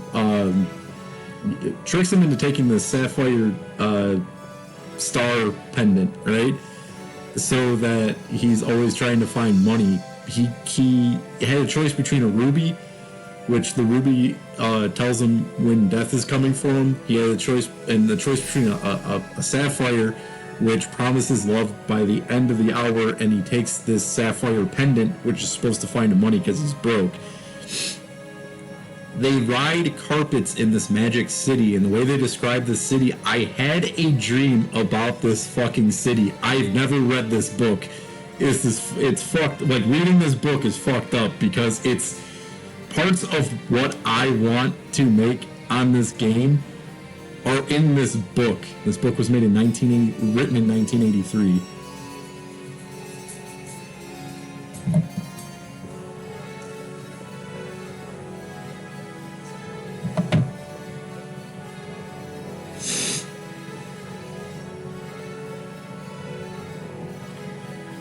Well, I really want to do most of it myself because I want. Oh, you have a copy of On a Pale Horse too? Well, what's really funny is that the book found me. I did not buy this book. My roommate has the book. He's like, yo, like the game you're talking about and the stuff that you talk about is like really similar to this book. You might want to read it. I was like, okay. And I started like I've had it in my possession for like 2 months, and I just started reading it like a couple days ago, and I was just like, you don't say.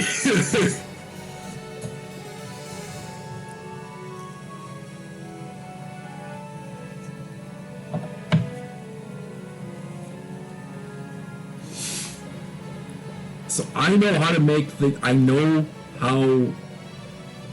know like the prologue of the beginning of the story that leads into the Four Horsemen existing now. I figured it out because of reading this fucking book. I know how it all happens now. I know how to make this story work. The problem is that I don't know how to do the third part of the game. I know how to do the first part of the game story-wise and the second part of the game story-wise. Making the third part of the game make sense is what I need to figure out.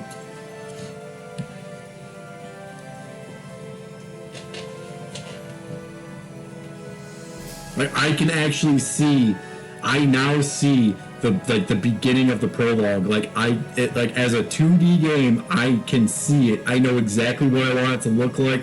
I know exactly how it starts. And you're gonna have to you're just gonna have to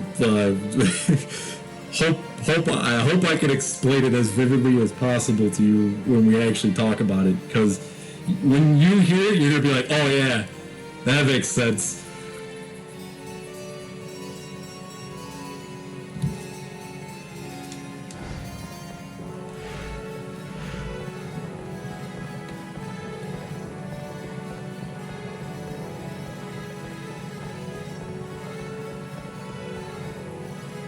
And I'm lazy as fuck, so like, if we do work on it, like, just know that like, it's something that's been in my mind for a very long time. So actually creating it is gonna take a very, very fucking long time. So if we do work on it, don't be mad if I say something like I'm not putting much time into it and shit like that, because I want it to be perfect when it's done. Like, I now know, like I said, I now, after fucking, like, 15 years, know what the prologue looks like.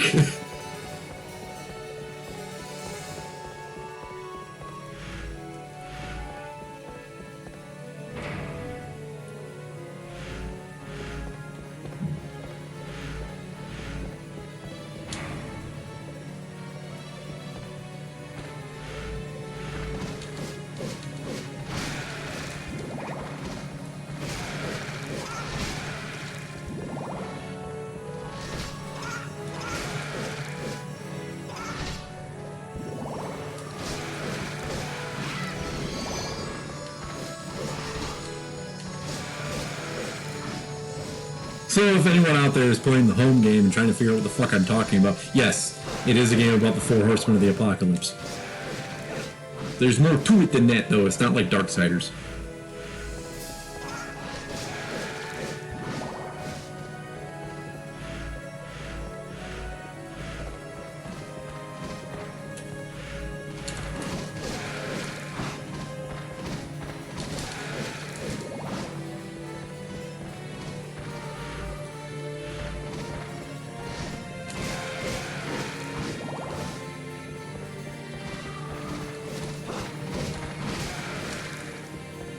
It's about how, so like, what it's about, and I really shouldn't talk about shit like this because, you know, last time I talked about a 4 Horsemen game, there was a game created called Infernal, and then right after that, Darksiders 1 came out, and I was like, there goes my 2 years experience in college. There's no point in me even fucking being here anymore. So, it's about how there's deities that experience time differently than how we do on our dimension. The deities have their own... There's a break within the power structure of the deities, and they get mad at something.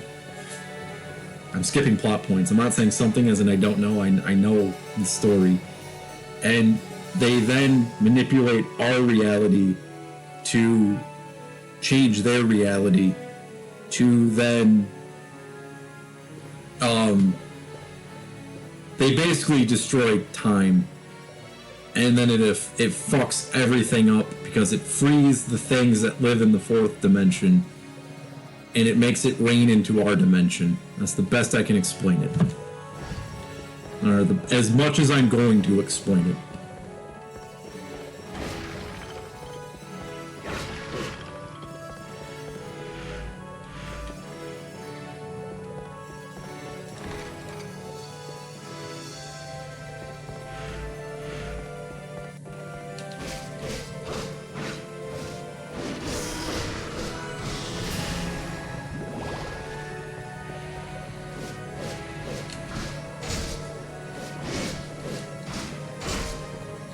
And like I said before, originally the name of the game was going to be called Dies Irae, which is Latin for death chant. But then I found out that I based that off of a song by Bathory, which is off their album Bloodfire Death. Actually, if you listen to that album, you might be able to figure out what the game is about. The Gold Walls of Heaven!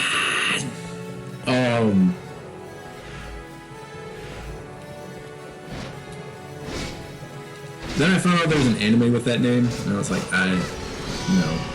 Then I found out that that's like the 2 cool words that everyone is going with. So I was just like, yeah, it's not gonna be called the Dies Irae anymore, even though that's a badass fucking name for a game.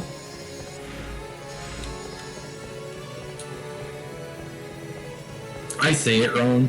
It's Dies Irae or whatever. I like to say Dice Irae because it just sounds cool. It's like Dice Ray.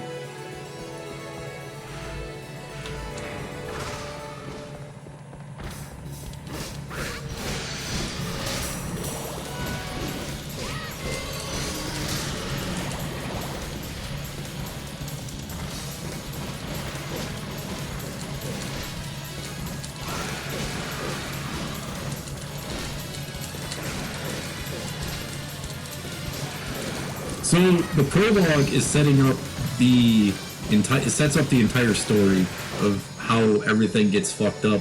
The second part is then the four main characters finding each other after shit gets fucked up in this realm, and then the third part is the part where I don't know how to do it, because it's the four going up against all the other ones.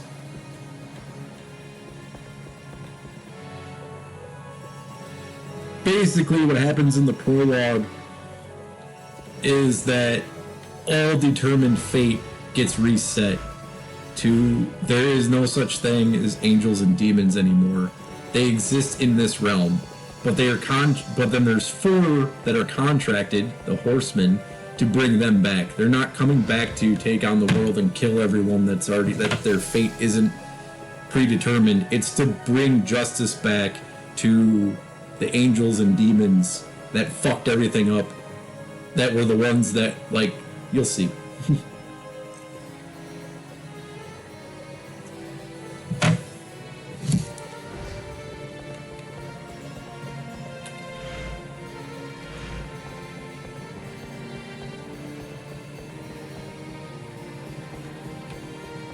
It even has a plot twist. Imagine that. I have an amazing plot twist for the end of the game. You'll find out that the creator and destroyer are the same person. Or the same being, same entity, whatever. What I'm saying is that God and Satan are they're schizophrenic. And it's actually the same being.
So, like, what happens... Alright, so I'll explain the prologue, I guess. Fuck it. There's only 4 people here anymore. It's kind of funny. Talk about the 4 horsemen, there's only 4 viewers. It seems fitting. We'll talk about it. So, what happens is... famine and war... This is the part that I have to get correct. Famine and war get banished to where they don't fucking exist. And that's what pisses off Death and Pestilence.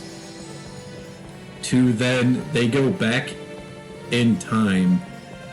They use their time... So like I said, the plane that they exist on isn't determined by the same timeline that our plane of existence. When I say our, like... this reality, like, the main game takes place in what we consider Earth, what we consider existence. So what happens is the like I said, the creator slash destroyer gets fucking crazy and just banishes war and famine for no fucking reason. Alright? Which pisses off Pestilence and Death.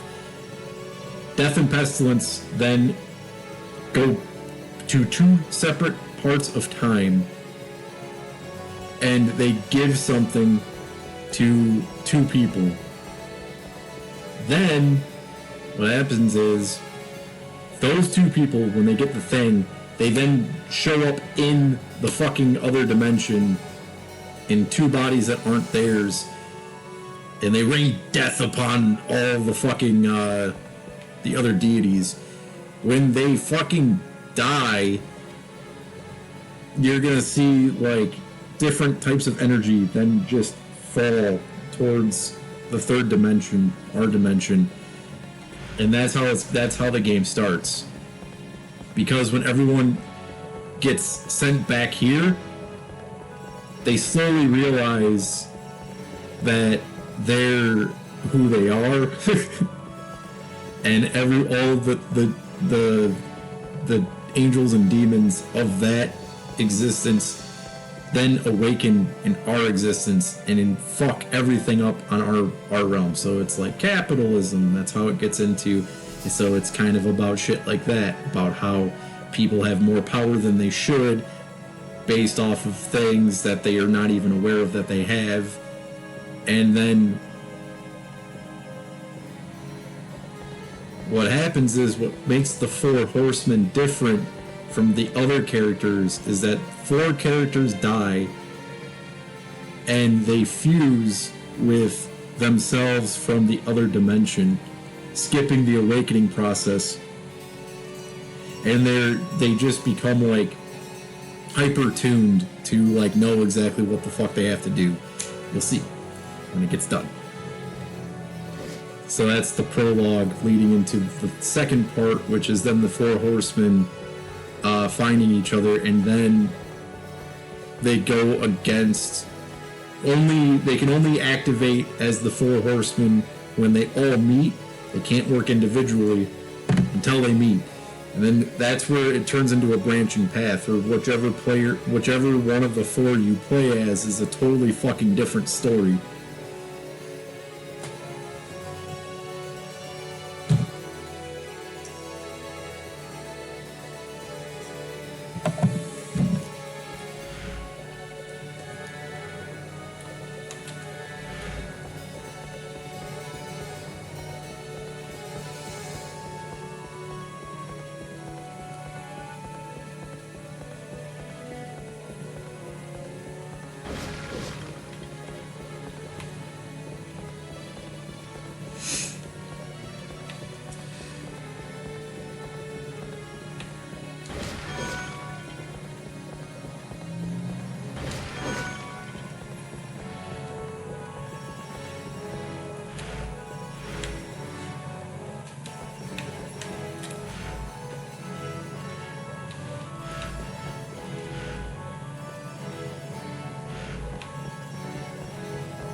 Like, the way I picture the epilogue, though, like the final boss fight, where you finally realize that the creator and destroyer are the exact same person, God and Satan, or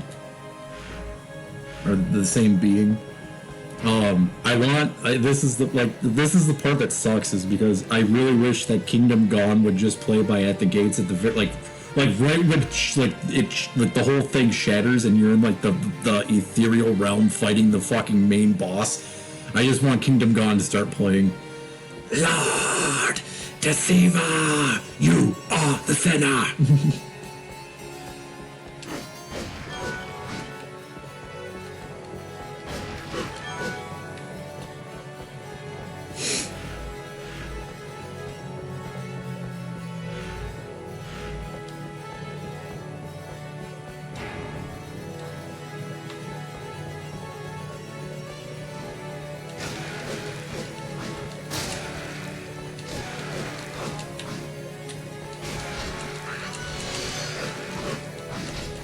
I honestly think of how badass that it's going to be, that I could probably ask around and someone somewhere would be like, this is the most badass thing that I've ever fucking seen in my life. Yes, you can use the rights to this song.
And the funny thing is too, is I figured out how exactly to how to cite sources without even citing sources, because each stage of the game is gonna pop up and it's going to say the name of the song. And anyone who really wants to do research can figure out exactly what inspired everything.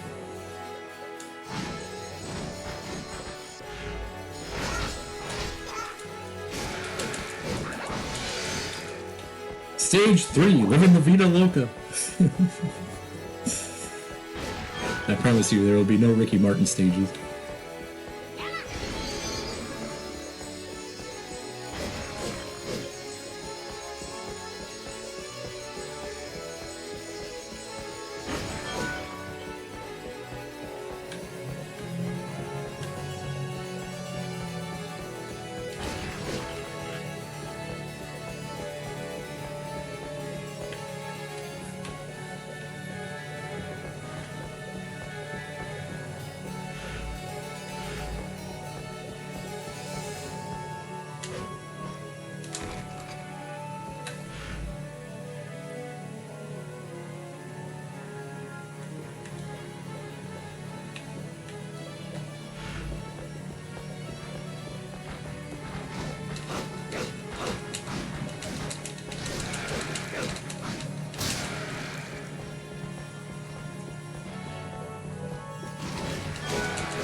So all I'll say about the character designs, that Pestilence is going to be a lot like the Crow.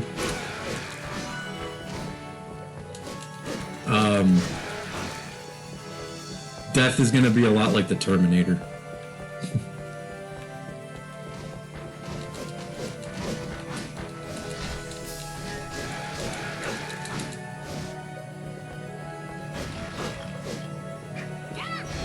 War is a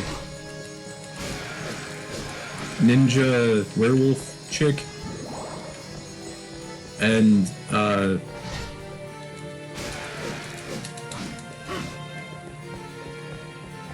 Famine is a boxer.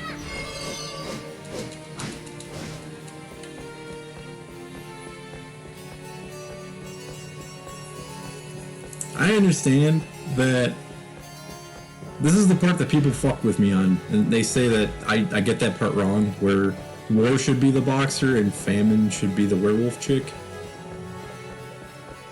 Maybe I'll change it, I don't fucking know.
But the other thing too is that each character plays to a different soundtrack.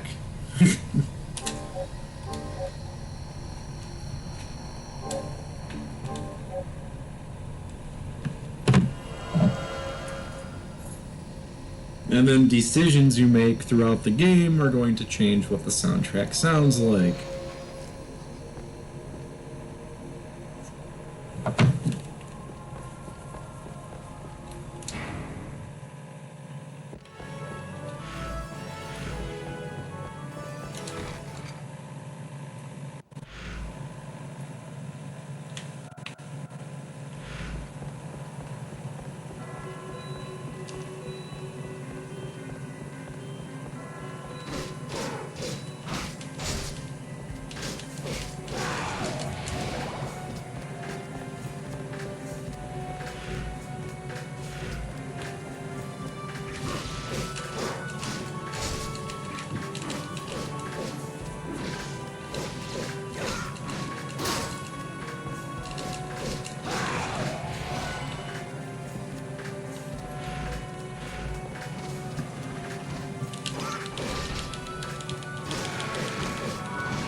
Well, Kmart, you've read On a Pale Horse. You want to hear the fucked up thing? Because like I said, I just read this book.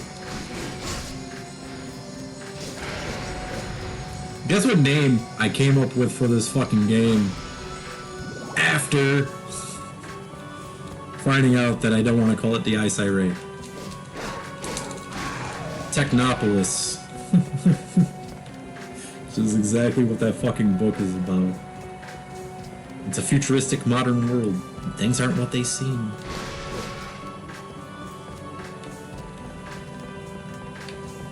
I came up with Technopolis just because I was listening to Funeropolis at the time and I was stoned. And I was like, dude, Technopolis, that's what you call that fucking game.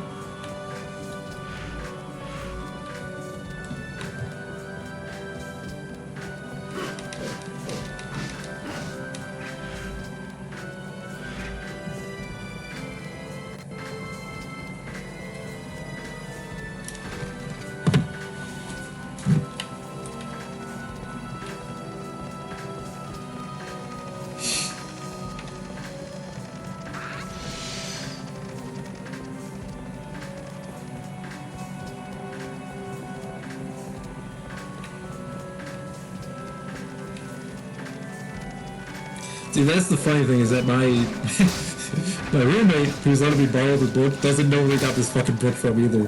So I knew I got it at an antique bookstore. The name of the bookstore, couldn't tell you. Like, I really don't fucking know.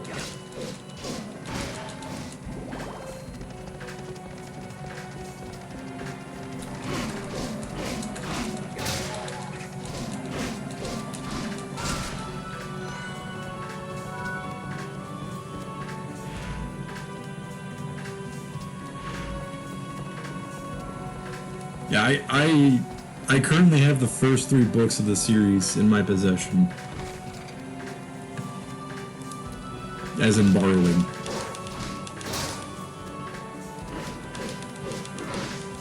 I'm a very, very, very slow reader. So I've been reading it for like 2 days on and off. I'm only on like page 60.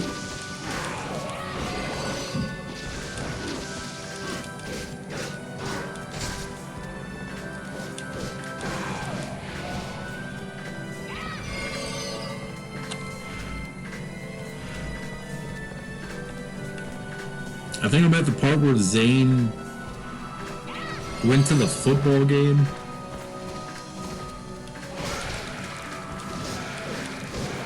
No, wait.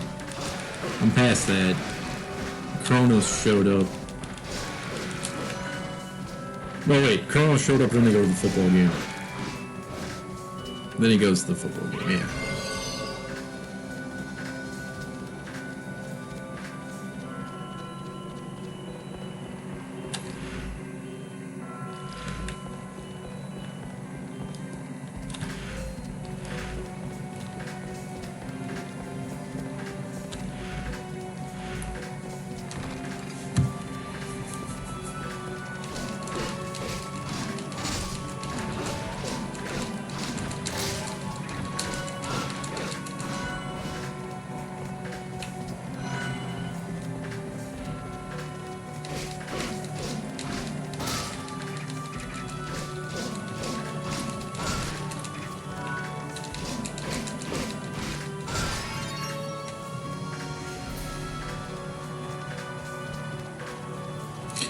It's really fucking hard for me to sit down and read.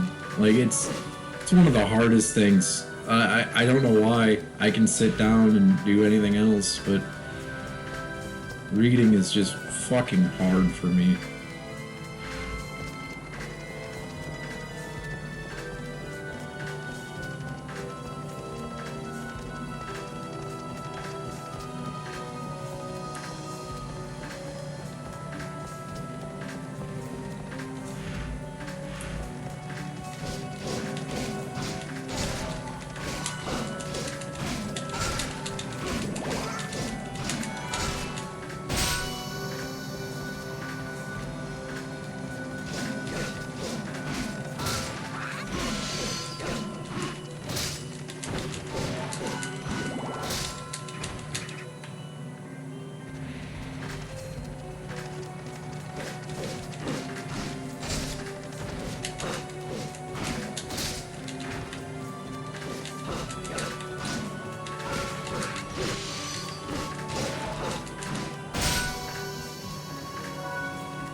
But yeah, that's the story. I have like a sequel plan to it already, which is funny because like I know how it ends and I know how everything gets fixed. I just don't know how to make the meat of the fucking game. Like that's the part that's just like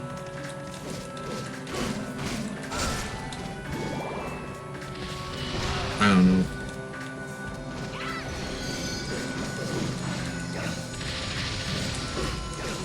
I know what it entails. Like I know how it plays out. I just don't know exactly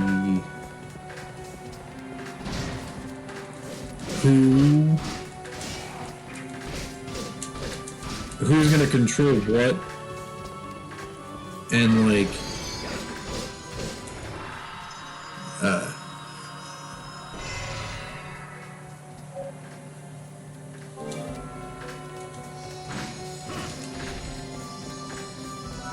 it's just funny that I've been making the idea in my brain is influenced by a book I've never fucking read. That now I've read it and I know exactly how I want the beginning of this game to start.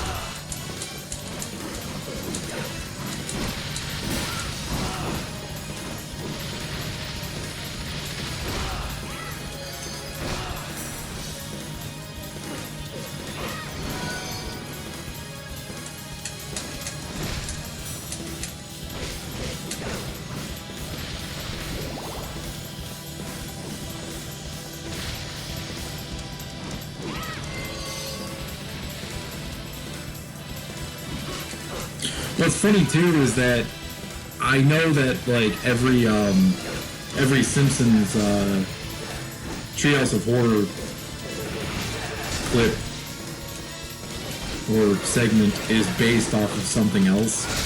I now know exactly what that one is based off of, where Homer can't kill Marge when he's the Grim Reaper.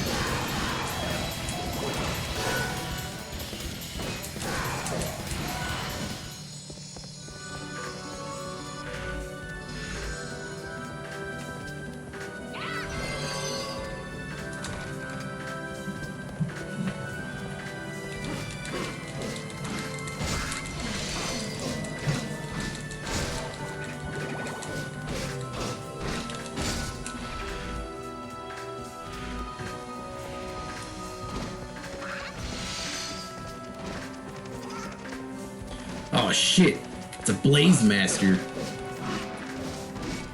He's gonna get me high.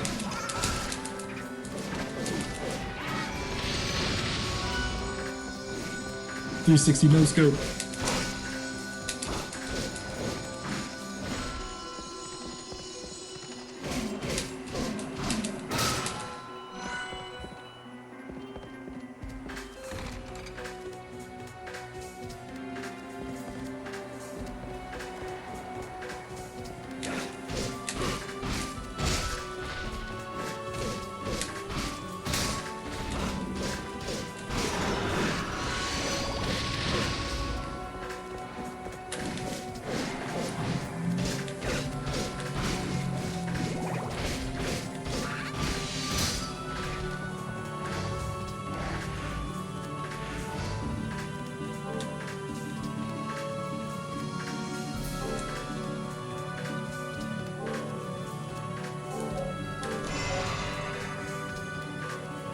Hey, it's Ada Wong.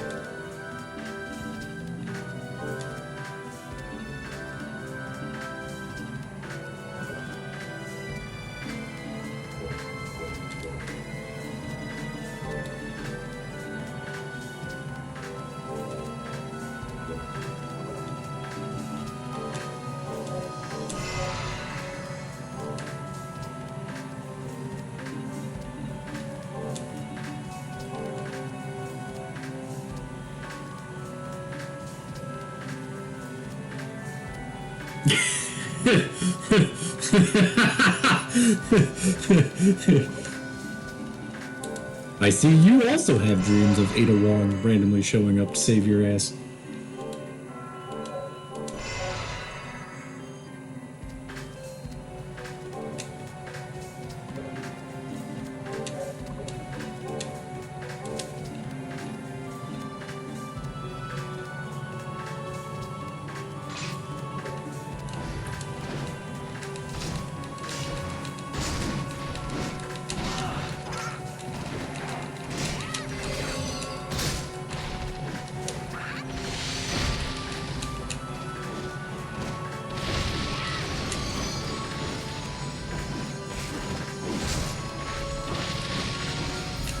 What's a Twitter? You mean X?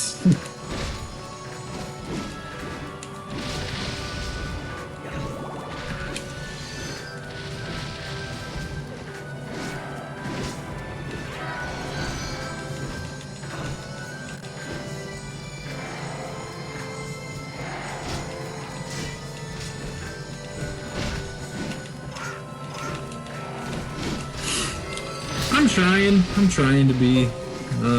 So the PS1 issue isn't necessarily resolved. I got quality issues because I don't even have a mic or a webcam right now. Trying to get back into the swing of things. How's Silver treating you?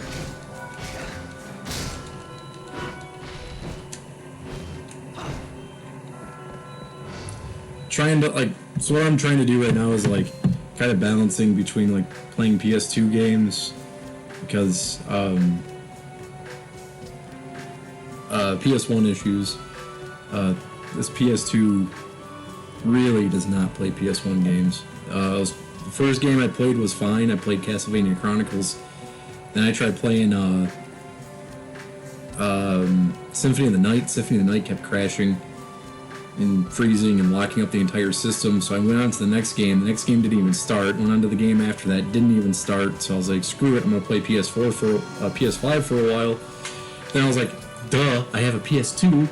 Why don't I just play PS2 games? So I just continued on with the Castlevania series. I think what I'm gonna do is Rush 2049 is awesome. That is a good game. My plan of what to do is to catch back up and get everything rolling again. Is that I'm just playing the full series of everything. If someone picks, if it's 3 games, I'm gonna play the entire series. Anything more than 3 games is gonna be another entry, another request. I'm just doing it by subs right now. I lost everything, all the documents, everything is gone. I'm working on trying to put everything together. All my VODs are gone. Everything from the old streams are just gone. I did find a way to get my reviews back, so I can at least I can almost figure out what I played for the first 55 games. I can figure it out using the Wayback Machine and then looking at the negative press and looking everything in order. I can find out what those games are, so I can set those aside and come back to them. But, so yeah, I'm doing 3 games. So Halo subs, they get, if they pick a series, I'll play the first 3 games for 1 sub. And then if there's 2 games on the PS1 and then the rest of the series continues on the PS2, I'm going to do the PS2 games as well.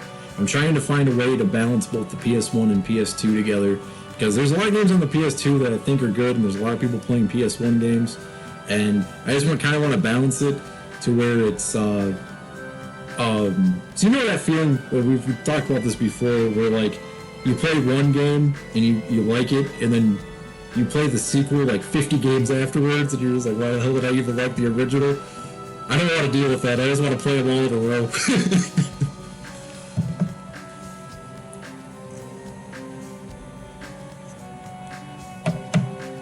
Yeah, this mic quality that I'm using kind of sucks because I'm using the laptop mic.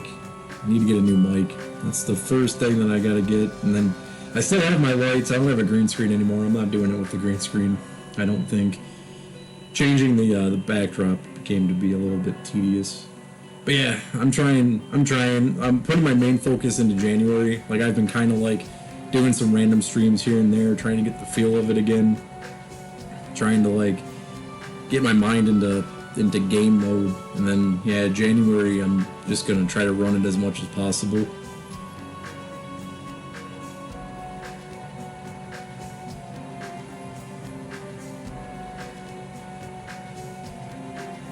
Oh yeah, there is one like stipulation. There's a few stipulations to it. I'm not gonna do, like I told everyone, like Final Fantasy games, I am not playing every single Final Fantasy game in a row. Those are one sub, one game. I'm not gonna do 120 hours of every Final Fantasy. So games like that, there's an exception to, but like stuff like Twisted Metal and stuff like that, I'm gonna do like the first 3 games. Same with like Tomb Raider, even though Tomb Raider is a little bit of a challenge, like Grand Theft Auto. I have no problem playing stuff like that back to back to back. But there's, yeah, the Final Fantasy. There's another big one that I'm forgetting, and I'm not doing sports like that. There's no way in hell I'm playing like 50 fucking Maddens.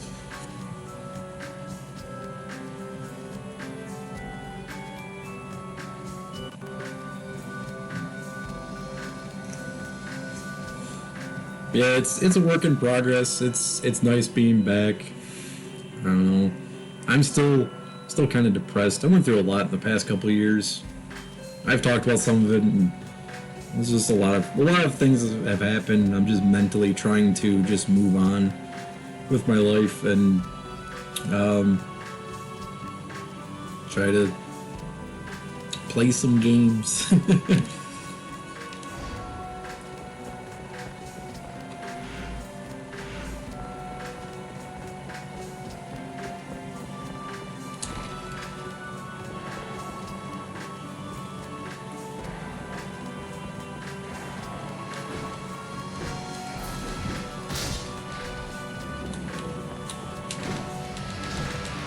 It's good to be back, man. It's, Wait, I actually have a question for you. Did you move? I heard that you moved or something.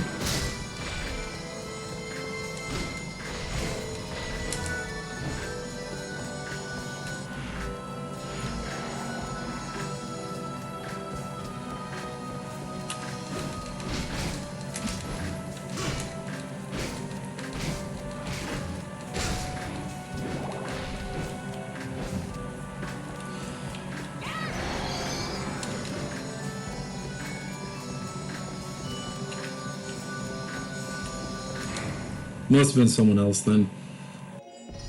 I just been getting like, I've been trying to pop in as many streams as possible, trying to just be low key. Oh, that's what it was. Yeah, someone said you moved to Florida. I was just like, damn, that's a huge transition from Maine to Florida.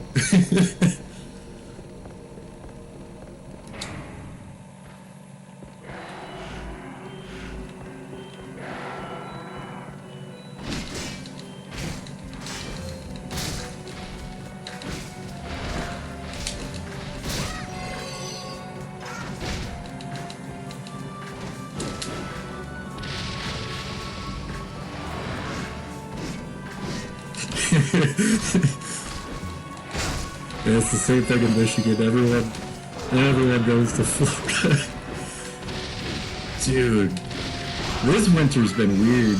Like, we've had snow here once, like real snow once, and it's like still, I I don't know. Yeah, same. It's been like, it's warm here and we got rain, but it still feels like winter. It's like a weird feeling.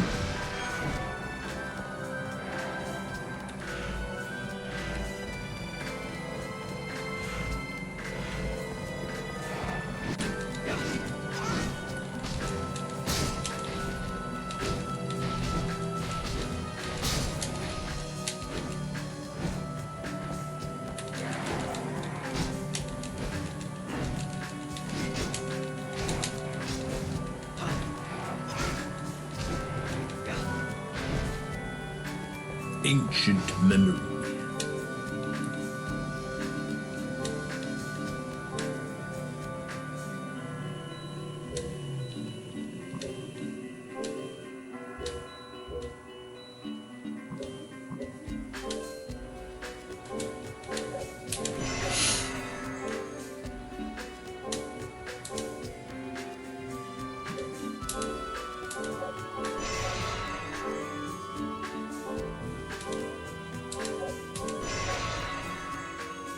It's a bull of a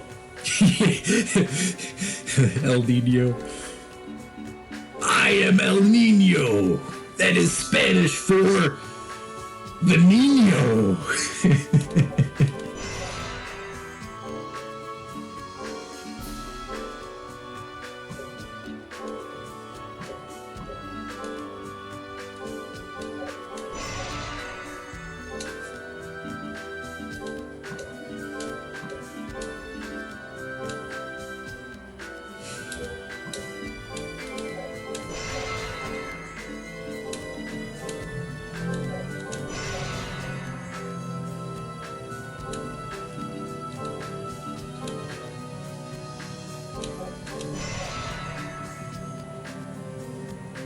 How do you even say that?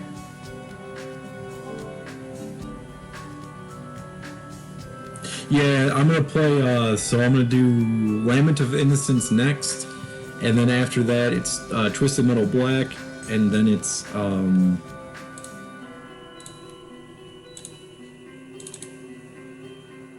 Def Jam Fight for New York. I'm probably just gonna play Vendetta in New York back to back, and then I think there is another PS2 Twisted Metal game. I think they ported. I think Twisted Metal Head On, the PSP game, got ported over. So I'm probably not playing that too.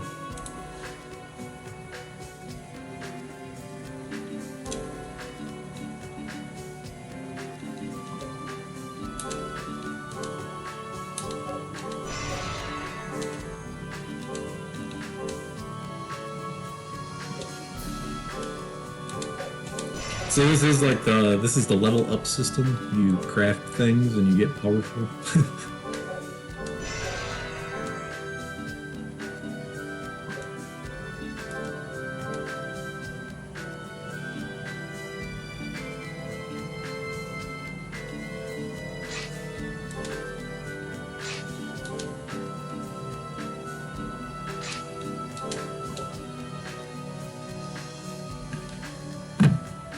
Thank you, dude.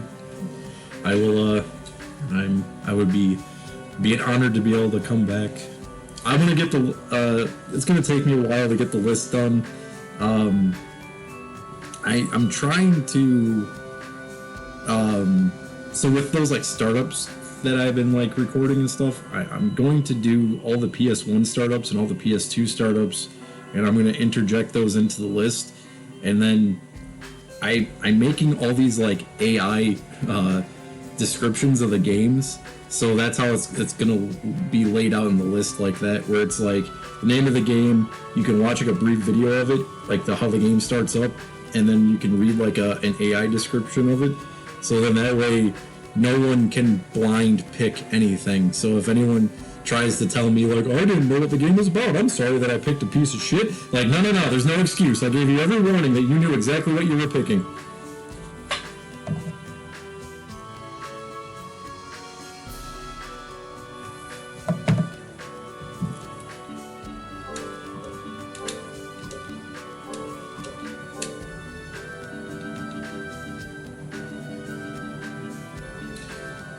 Dude, some of those. How was Desert Strike on the Game Gear?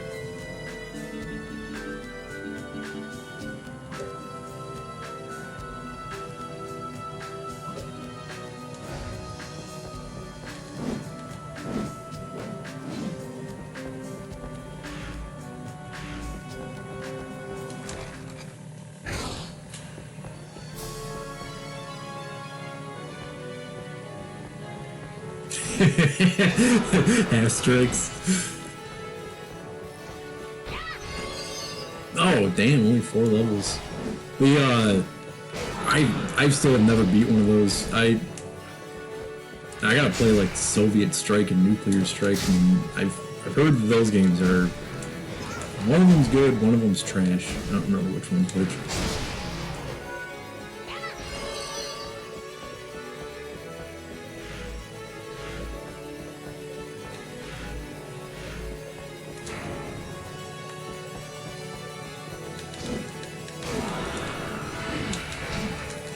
And then the other thing too is that the timer is missing, but I'm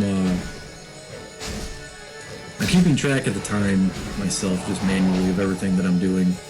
And then the only reason there isn't a timer on is because I'm actually using my friend's old laptop to do this, because my old one is still fried. He didn't remove the admin access off of it, so he has it to where, so I have my own profile, but I can't install anything.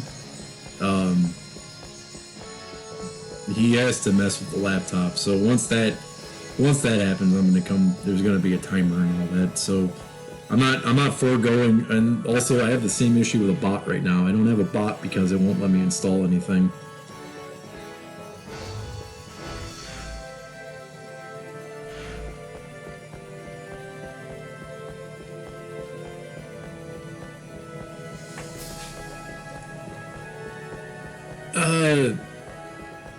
Did they put Phantasy Star on the Game Gear? So I know that there's Streets of Rage. That's probably Streets of Rage and the one Sonic game are the 2 Game Gear games I've really only played.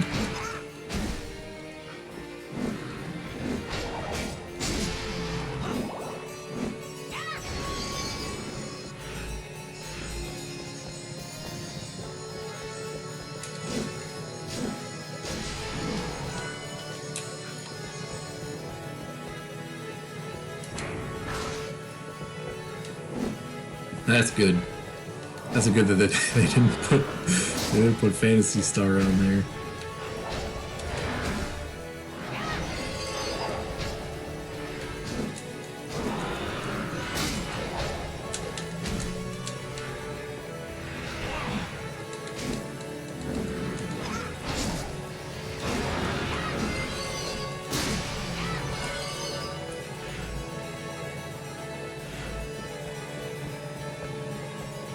And I'm not joking. I really did think for the longest time that Kiss game was a pinball game.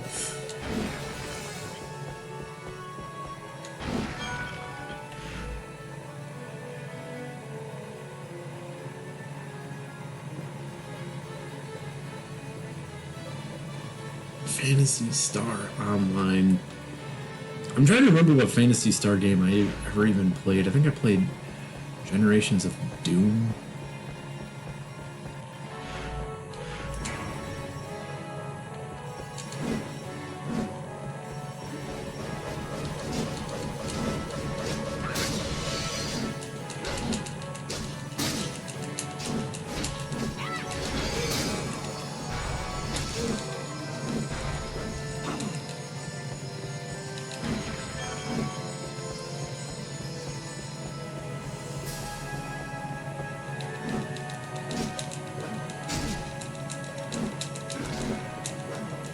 Oh, did you see the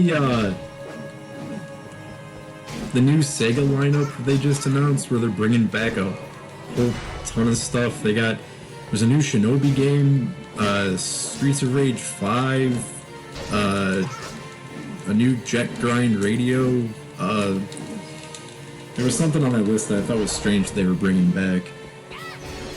Yeah, I'd like to see how Sega's going to actually do this run. Oh yeah, Golden Axe. The new Golden Axe looks pretty cool. Oh yeah, Crazy Taxi. The way they're doing the graphics on those games is like the whole entire like setup looks pretty cool.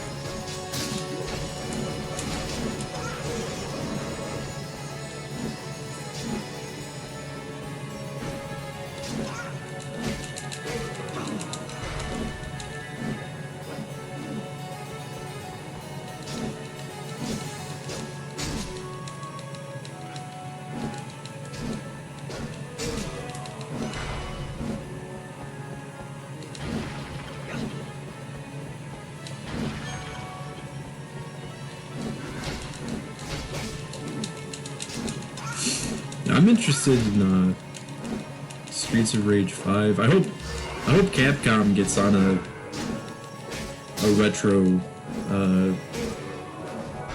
run too. 'Cause it'd be nice to see a new Final Fight that's not streetwise, and it would be nice to see the one game I wanted them to bring back forever, Onimusha.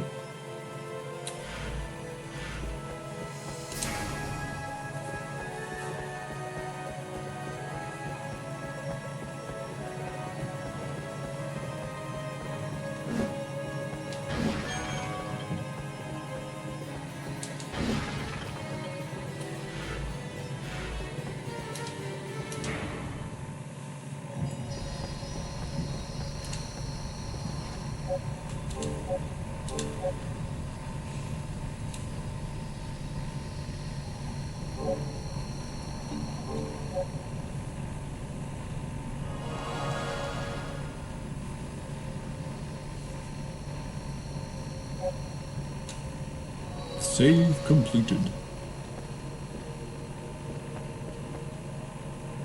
This is probably the most laid-back Castlevania game I've ever played in my life.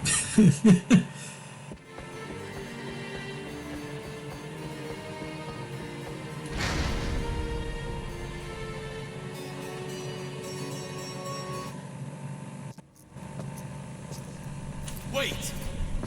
That crest! Are you the Devil Forge Master? That whip! Could he be? Answer me! Are you the Devil Forge Master? I am. Then this is the hour of your death.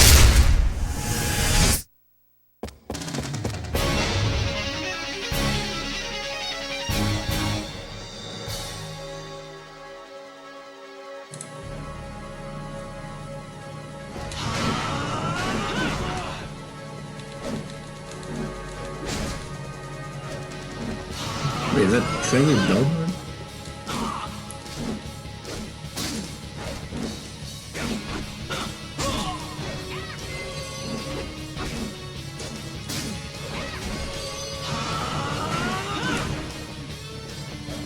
So, through process of elimination, I finally found out what was making the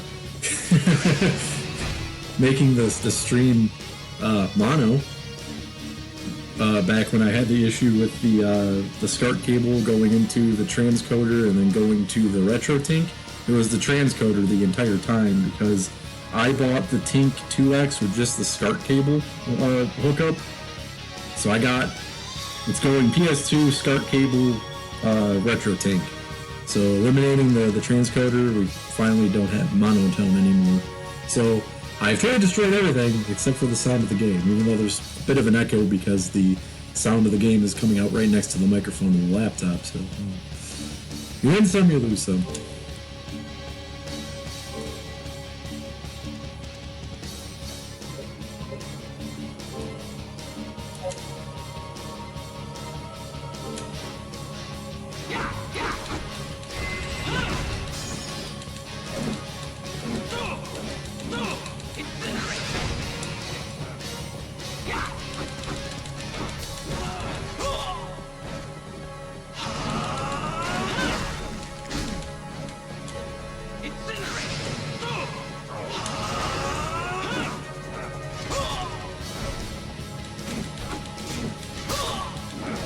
This guy has no chill.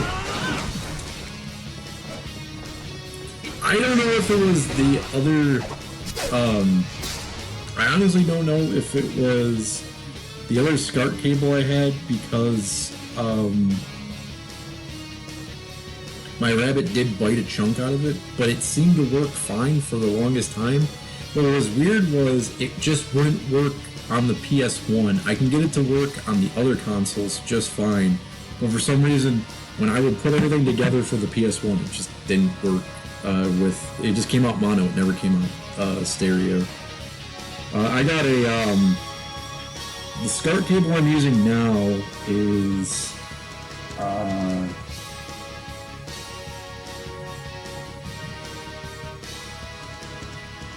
I got the Insurrection one.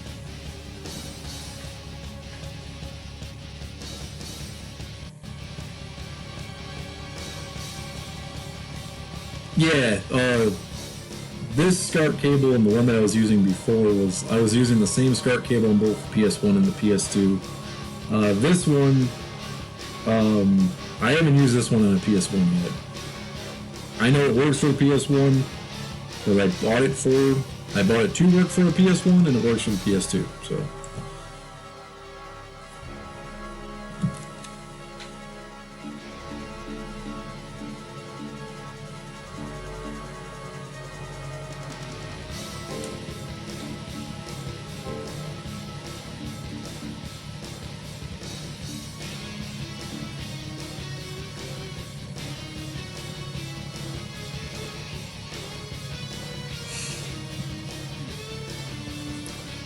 Yeah. That is if, if Dr. Zero, who went silent, can actually, get the PS1 working.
Nah, dude, you're good. I'm just gonna keep giving you shit.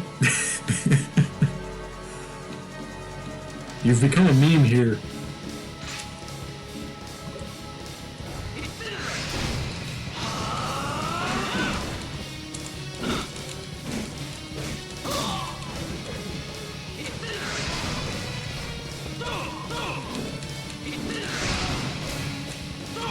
So, Divine, I'm sending it to Divine. Wait, what the hell? How come I'm not doing damage to this guy now?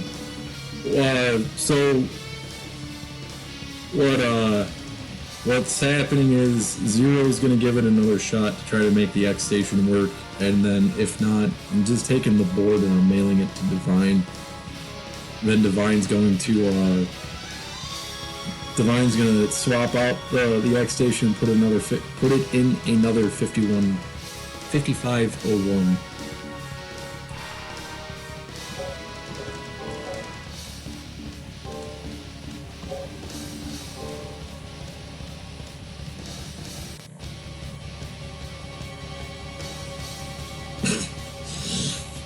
What's a 5501? Is that what you're asking?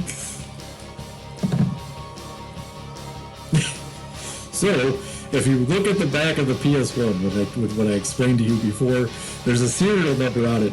It says blah blah blah blah blah blah blah.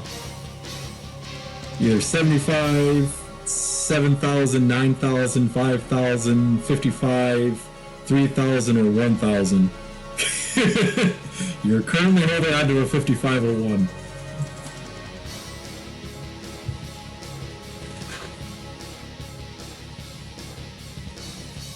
It needs soldering, like a lot of soldering. The problem is, why put it into another board? Because remember we prophesized over the fact that the part where you said that there's the shit that was messed up that where someone did soldering work on the board prior. If we find out that actually is what the problem is, because we've already prophesized that could be what the problem is, it would be easier to just do it on another board.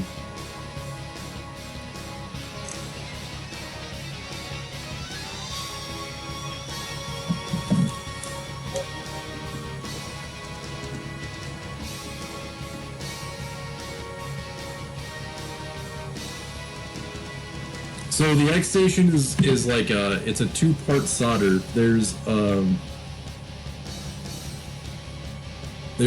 the quick solder board, and then the install of the chip on the top, and then you link the ribbon to the chip, and then that's what makes it all work. So the X station itself goes where the disk drive is supposed to be, and then the solder on the back is where the quick solder chip goes.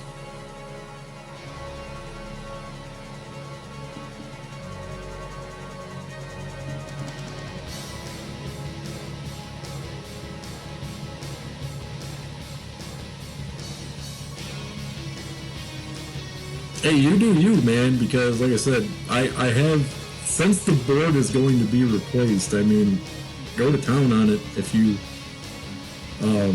go to town on the board if you want to. If you think you can fix the board, and if it's something with the board, I mean, don't worry about like breaking it, because there's another 5501 that exists that can take its place. So don't worry about breaking it.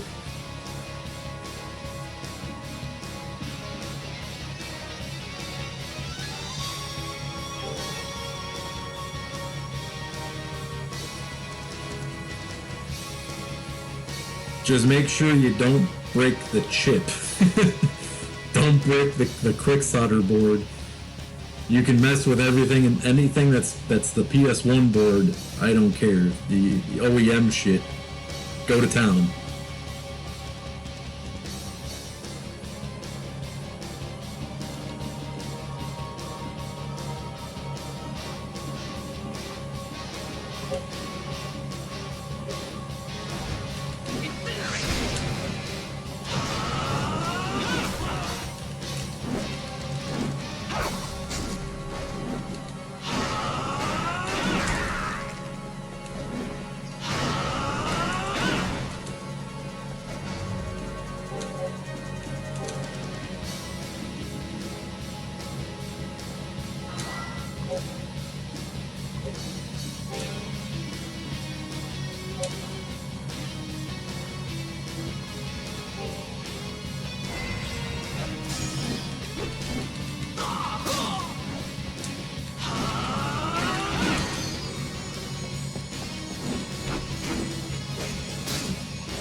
Hey, that's not fair.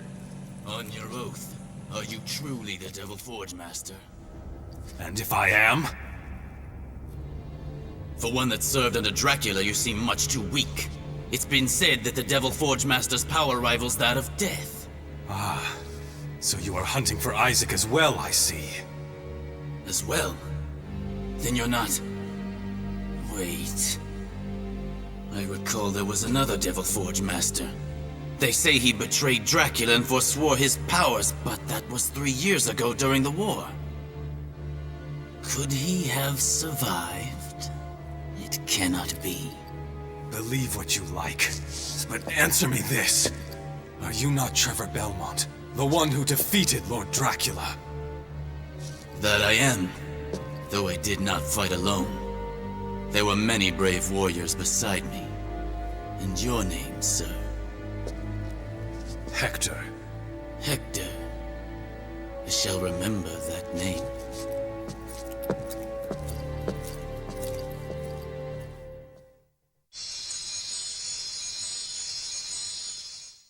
She gets 300 hectares on a single tank of kerosene.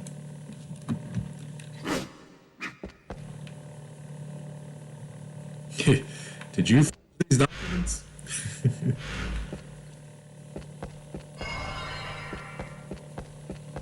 All that just to...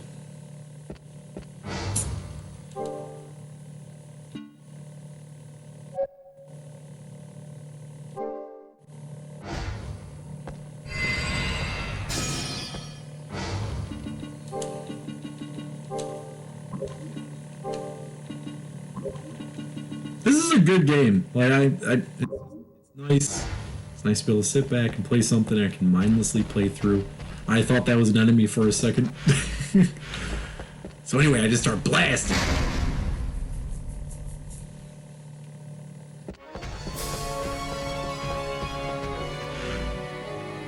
I went the wrong way.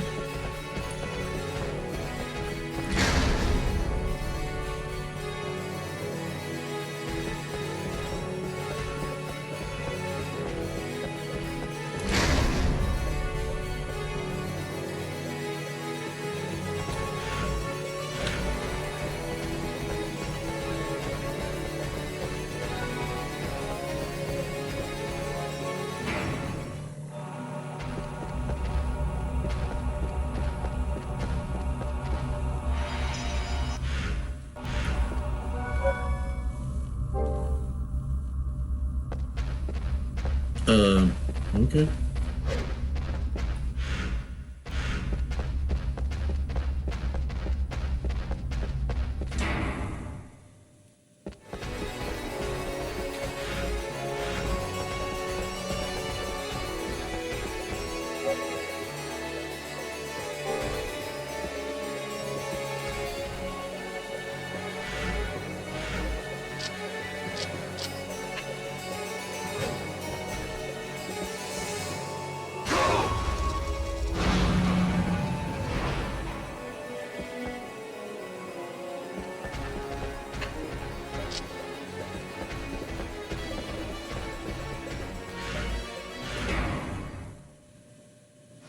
Woo!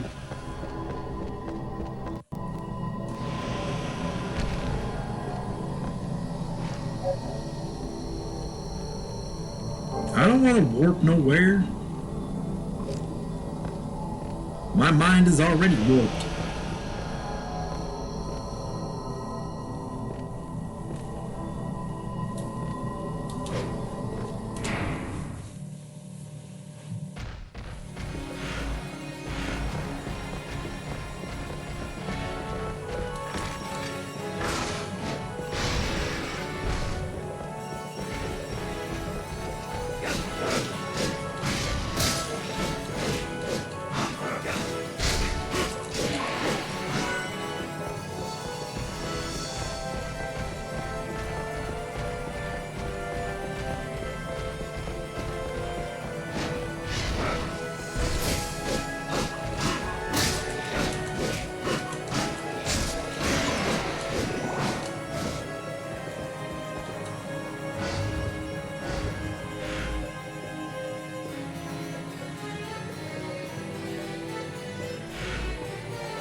Oh no, not the basement. There's spiders in the basement.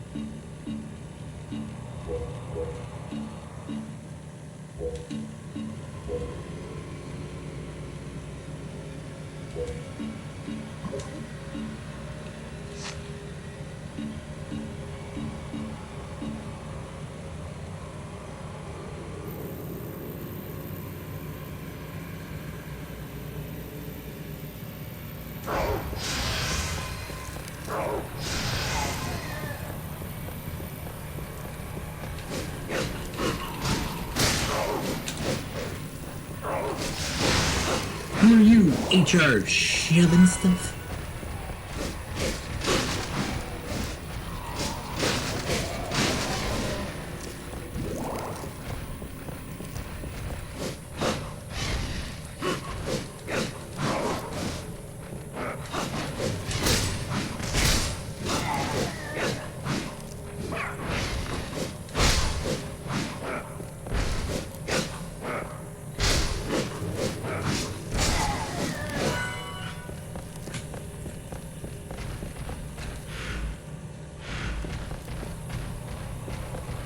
I feel like I should have went the other way.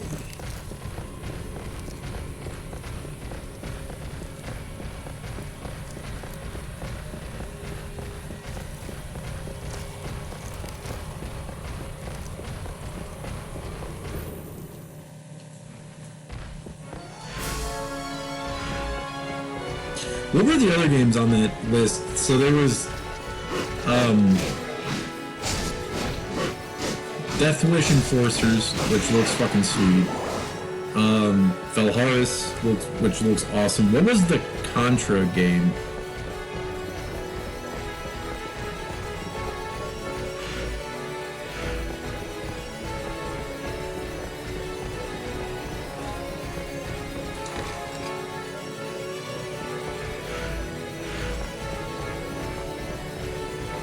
Yeah, Blazing Souls. Dude, I tried, so Valharis, like, doesn't even exist. Blazing Chrome. You are correct.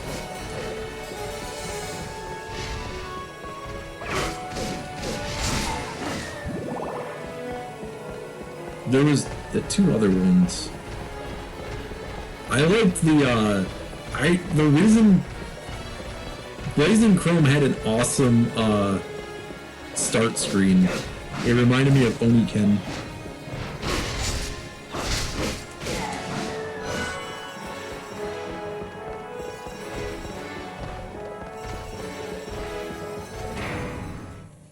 Zero, you didn't hear me say Oniken? Because I'm not playing Oniken. That game is fucking hard.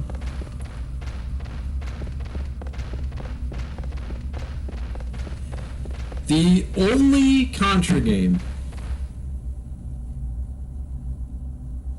Look up Oniken. Oniken. It's like Fist of the North Star with a blade and future instead of apocalypse. Game's hard. I suck at it, and people laugh at me for saying that I'm terrible at it. It's like, sorry, I suck at games. What can I say? I didn't grow up in the NES age. The only Contra game I personally have ever played to completion, which is going to change over the course of the PS1 and PS2, is Contra Hardcore. And I can beat every part of Contra Hardcore without cheating except the very end. I'm talking about the true ending, when you end up on the nuke and you got all the shit swirling around the nuke and you gotta get to the top and kill the brain. I cannot beat that stage without cheating. I could beat the whole rest of the fucking game. The hardest part, if you ever want to suffer over the hands of someone else, play the 3-part robot battle with a second player. If you don't perfectly sync up with the person you're playing with when you do the robot battle, you'll never beat it. My buddy Rashid and I used to play that game all the time, and we could never sync like we could never get the sliding down at the same time. Like, the game does not allow it. It's next to impossible to do.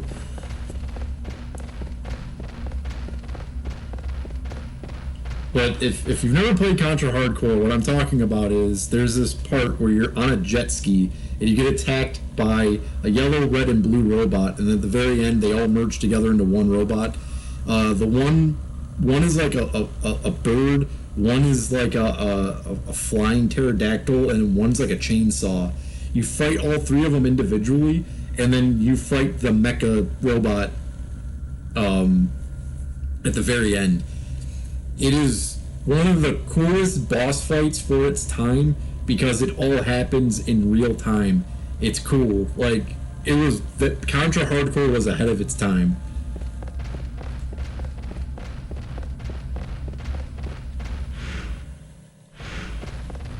Wait. Alright, so I guess I wasn't supposed to go that way. But I got more map coverage, so we're good.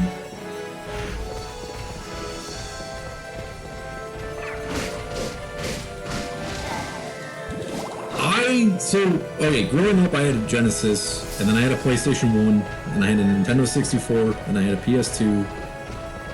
I bought a Dreamcast after high school.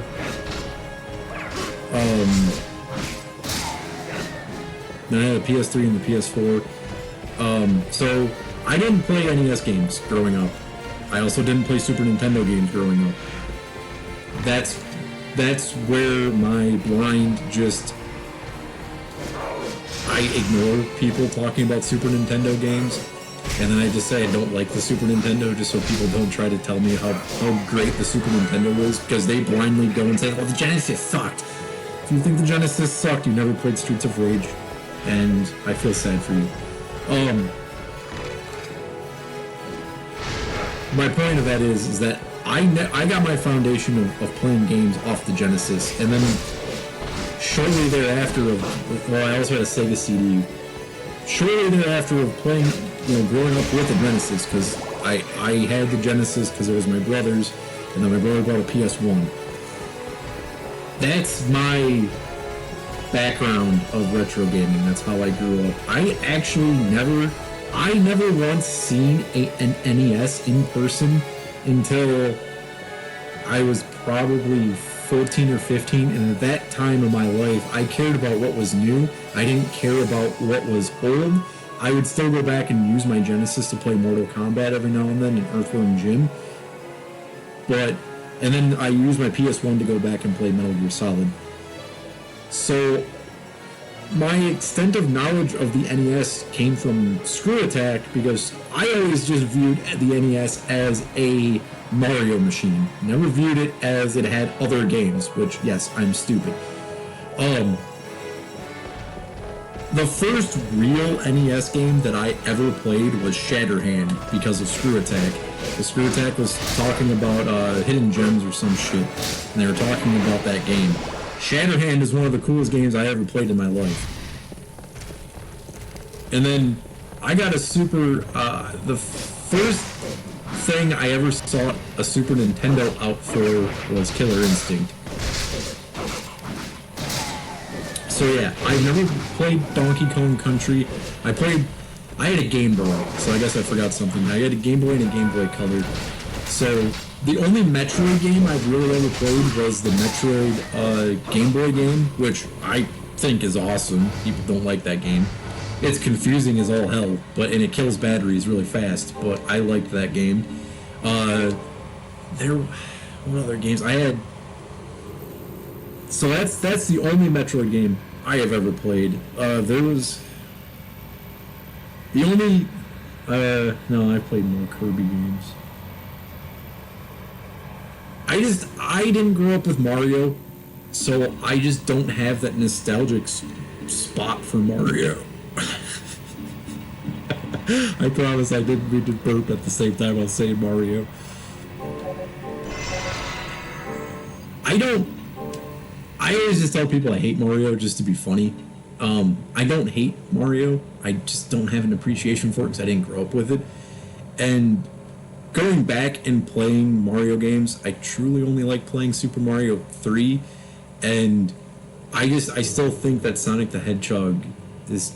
The first three Sonic the Hedgehog games and CD are just better because though the Mario soundtrack is more iconic, I believe that the Sonic soundtrack is a piece of art in itself. And that's the thing about the Genesis games that I like so much, is that the soundtracks drove those games, where I don't think the Super Nintendo really had that same feel, because they just took the arcade sounds of a lot of games and compressed them to fit on the cartridge, where Genesis had its own soundtracks for a lot of things, like for instance Mortal Kombat. The Mortal Kombat Genesis soundtrack, I think, is way grittier and way more fitting for Mortal Kombat than the arcade and the Super Nintendo version.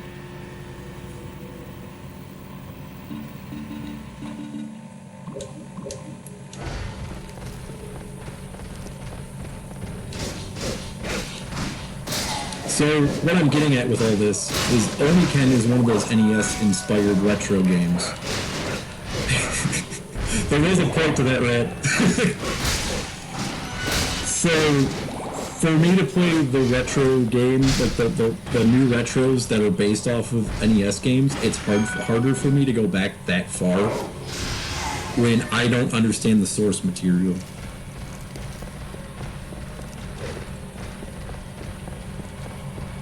So that's why I'm now explaining. Oniken to me is a hard game. A lot of people that grew up with an NES are like, "Oh, dude, that game's easy." And it's like, cool, good for you, dude. I didn't grow up in that era.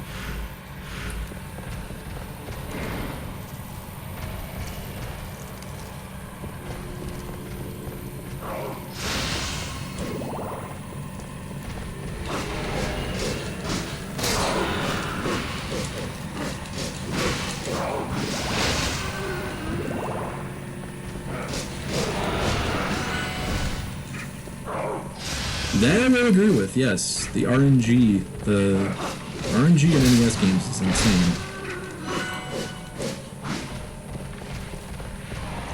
And, dude, the funny thing is that people try to say, like, there's a whole other sect of people, too, that don't understand that RNG is only RNG when you're playing on a real console. They play a lot of shit on emulators, and they're like, dude, this game isn't as hard as people say it is. Like, when people play Punch-Out on an NES emulator, it's like, yeah, because you don't understand. You're not playing off the real brain. You're playing off an emulated brain, which doesn't do the same RNG. I've tried explaining this. I've explained this so many times. And like I said, the Mortal Kombat explanation is the best one I have. Where if you start a Genesis emulator, you play Mortal Kombat. Every time you pick a character, the tower is always going to be the same, because in the RNG starts at the exact time you hit the start button on the ROM, where a real hardware doesn't do that. It works off the internal clock, which is perpetual. The emulators do not do that, which means that the RNG is not the same. So that's why people complain about why, Guinness doesn't accept emulated runs. It's because of that. It only counts when you're beating the RNG, because that's how the game is supposed to be played. That's why they're hard. That wasn't just something that that the developers, they knew it existed, and that's why a lot of developers go against people that try to use the emulated copies to then claim that they're like the best in the world or the fastest in the world for speedruns, because the RNG has been manipulated. It changes shit.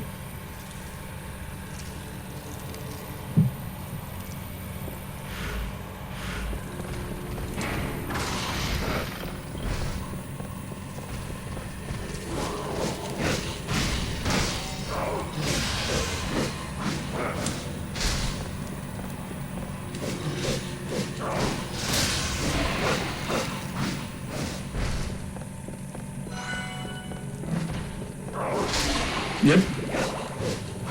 That's exactly what I'm talking about. It's exactly that. Emulators do not work the same as real hardware, so you will always run into stuff like that. And this isn't me. This is not me saying don't use emulators, they're bad or anything like that. It's just that's why there exists the stigma against emulators for world runs, or world records and stuff like that. It's because it's different. It when you play it the first time, you'll never know. And if it's your first time ever playing it, you'll really never know. But there's just things that are different on an emulated version versus using the real hardware.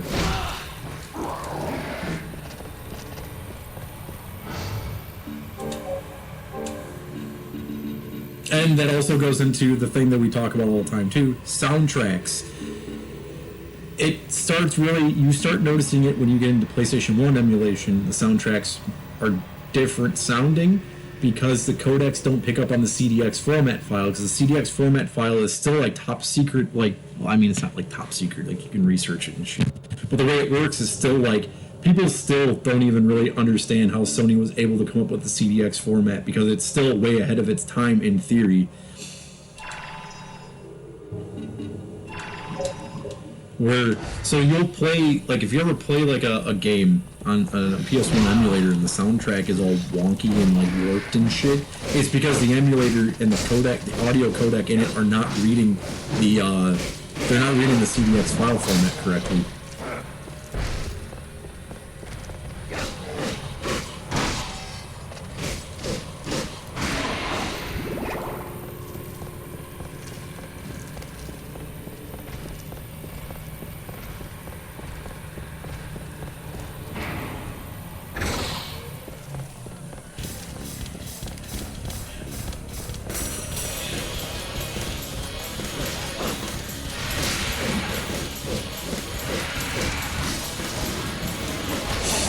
Which overdrive?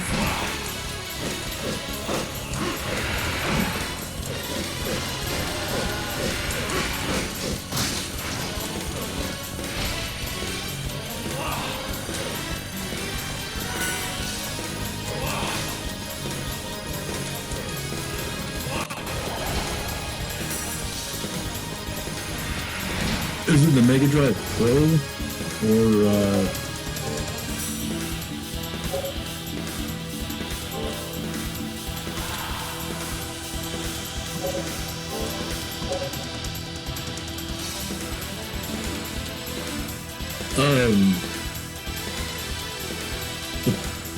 I mean, all of them are cool. I'm just curious which one it is. The only difference between the regular version and the Pro version allows for like a lot of like, you can like have save states and stuff like that.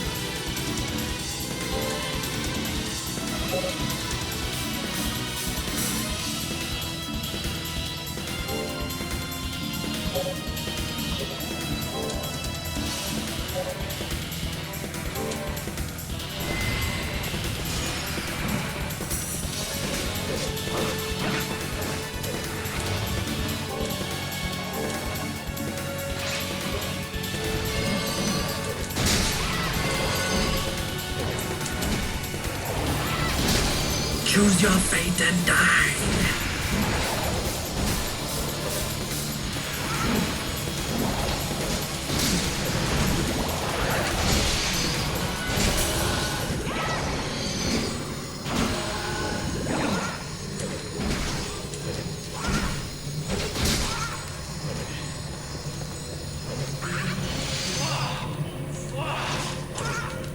It would have to be something like that, where it's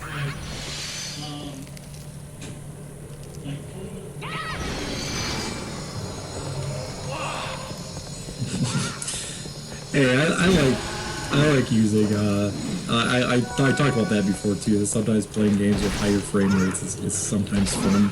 Like, if you ever really want to play Sonic on hardcore mode, play Chemical Plant Zone with the frames up to like 255.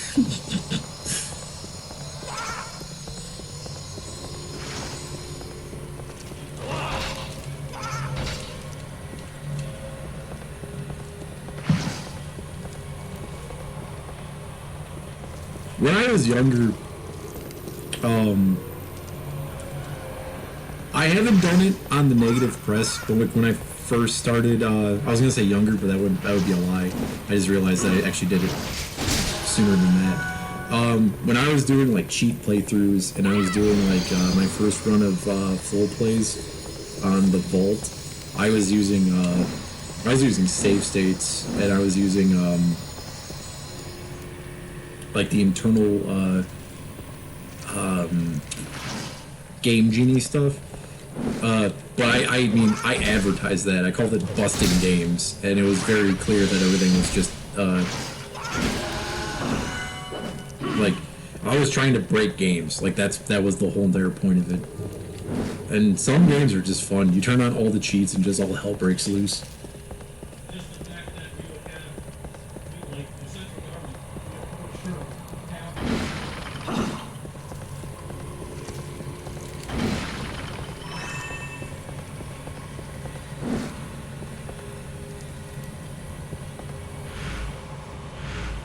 Oh, that's what you mean by frame skip.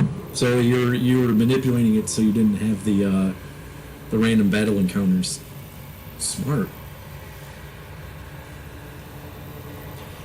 That's what I like about Final Fantasy VIII. That we use Diablos, my favorite summon of all time.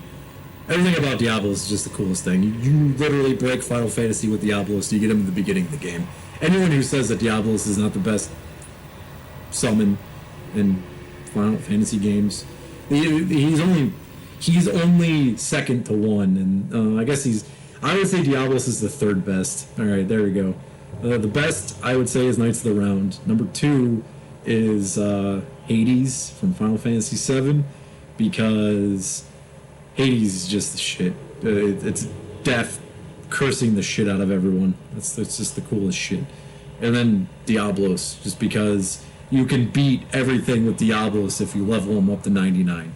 All you have to do is just use him. He hits them down 99% of their health, and you hit them one more time.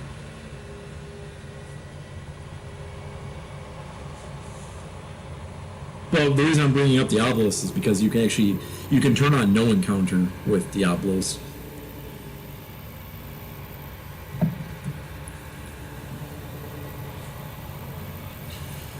I love telling people that Final Fantasy VII is my favorite, but I dumped so many hours into 8. You just can do so much weird shit in that game. Like, you can do siphoning HP off of yourself getting attacked with reflect. Like, what?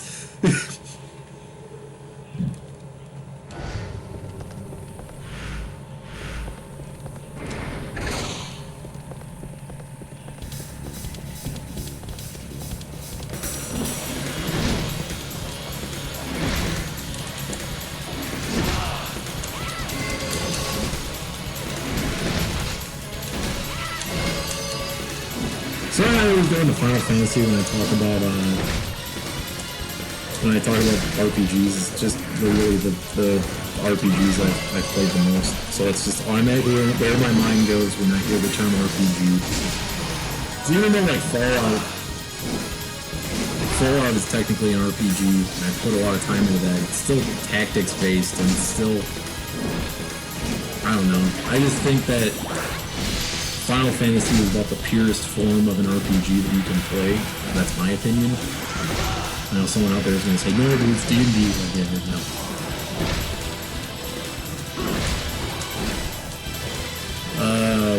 Which boss are you stuck on in 8?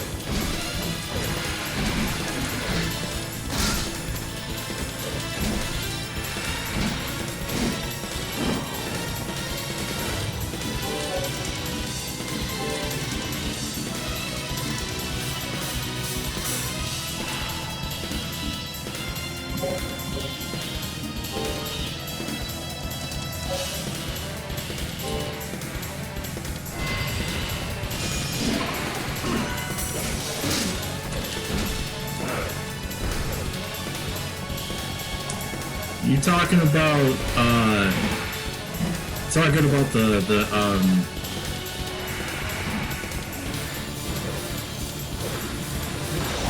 the final fight between Raijin, Fujin, and the fight that I got stuck on for the longest time in Final Fantasy VIII is the fight with Raijin and Fujin in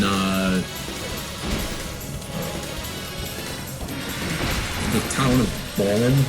just before you get, or around the time you get Leviathan, I was stuck on that fight forever.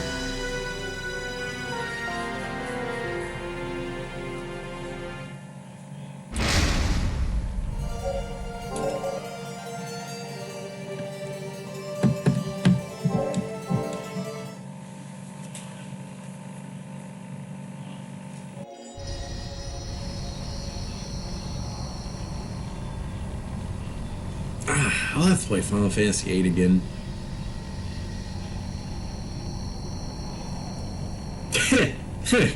I do have to play Final Fantasy VIII again.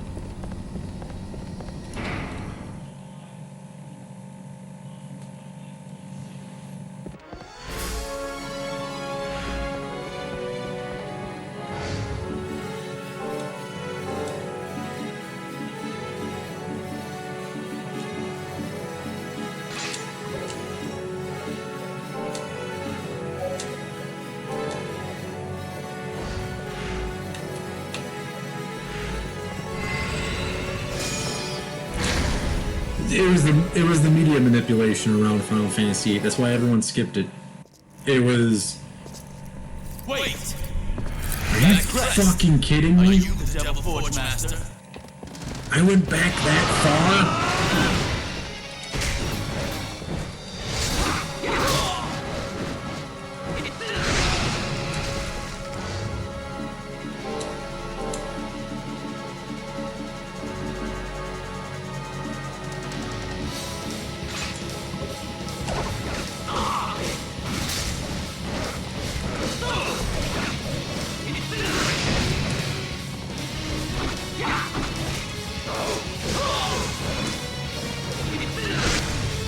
It was the media outcry. No, that's the reason why no one played Final Fantasy VIII. It's because a lot of the people that originally played Final Fantasy VII didn't realize that the characters in Final Fantasy always change.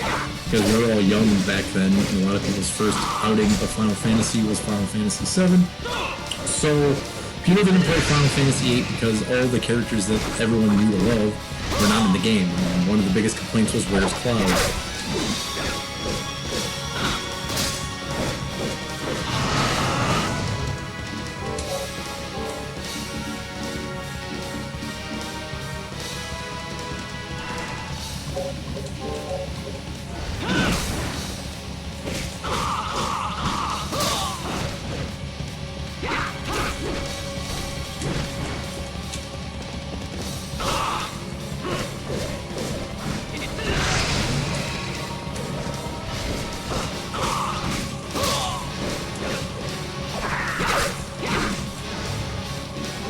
A lot of people did not like Final Fantasy VIII when that game first came out.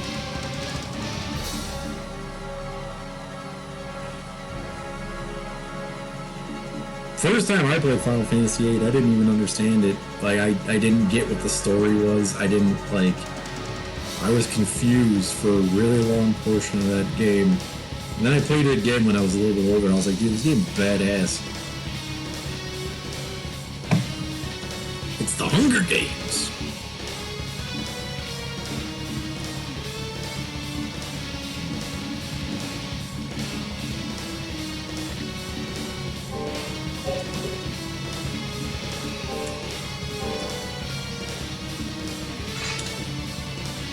Also, people didn't like the fact that one of the things that got a lot of notoriety on that game when it first came out was the attempted assassination of the sorceress. People didn't like a few things about that. I remember people complaining that, one, it was emulating the JFK assassination, so that got it a giant fucking knock. The other thing was that people didn't like the fact that for a character that is supposed to be a boss or a character that's supposed to be a fight, why is there a giant, like, assassination attempt at their life when you're just going to fight them anyway?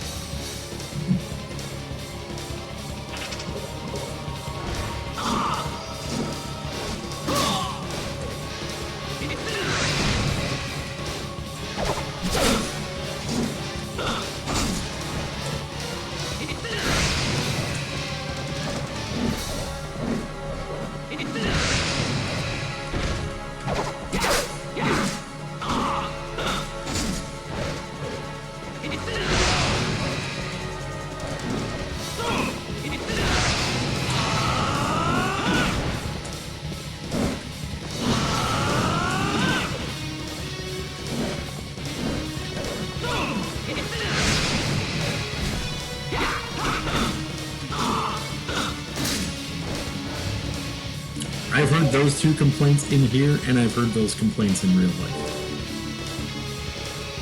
I'm not saying this isn't real life, I'm just saying I've heard it in passing. See, the thing that I don't understand is I don't get why so many people like Final Fantasy IX so much.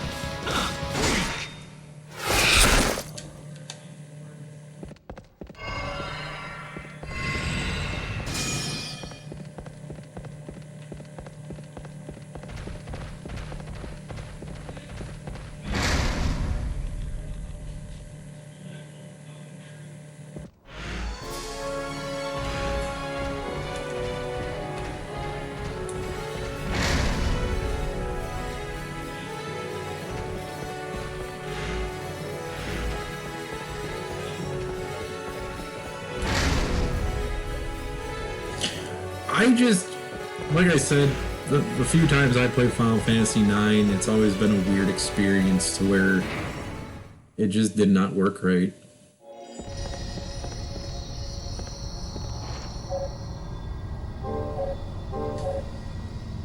When I first played 10, I loved that game, and then there was all these people that were like, dude, 10 is the best game ever made. And I was like, I'm not identifying with this. So I just told everyone, oh yeah, Final Fantasy X sucks.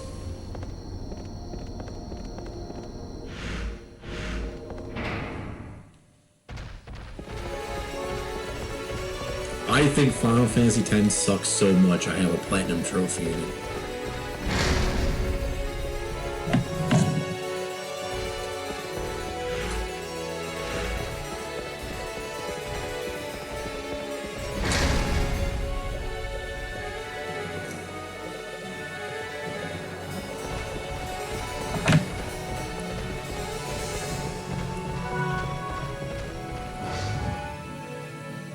Sphere Shrines. I didn't like Blitzball. I still don't like Blitzball.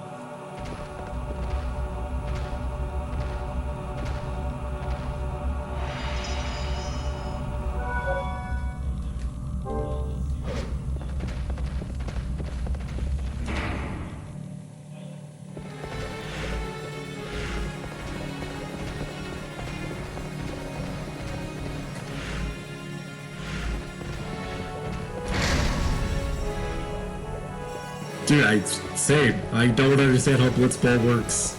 There's so many people that like that's their favorite part of the game. I would rather play the card game in Final Fantasy VIII than play Blitzball.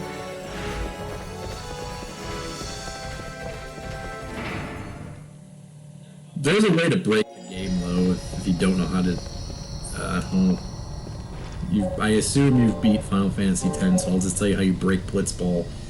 You make Titus learn the eject shot, and you just fucking run up as close as possible to the goalie and just do a eject shot within 5 feet, and you knock the goalie into the goal. That's how I beat Blitzball. Yeah, beat the goalie!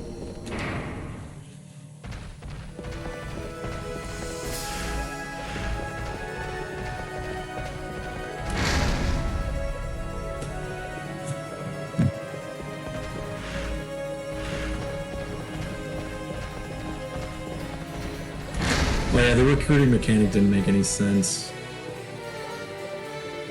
What's stupid is, to get Waka's final,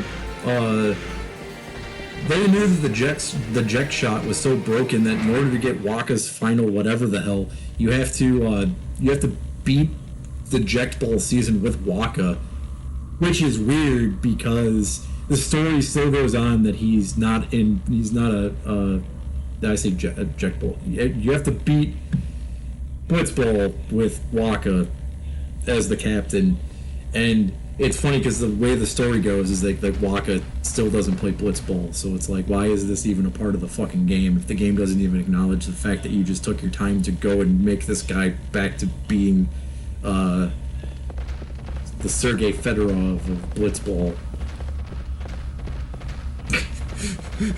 I remember when the game came out, it was like, that's a Rammstein song! Hey, fucking Rammstein. Oh, it's a Duran Gray song! Yeah, fucking Duran Gray song. It's a Nobu Uematsu original.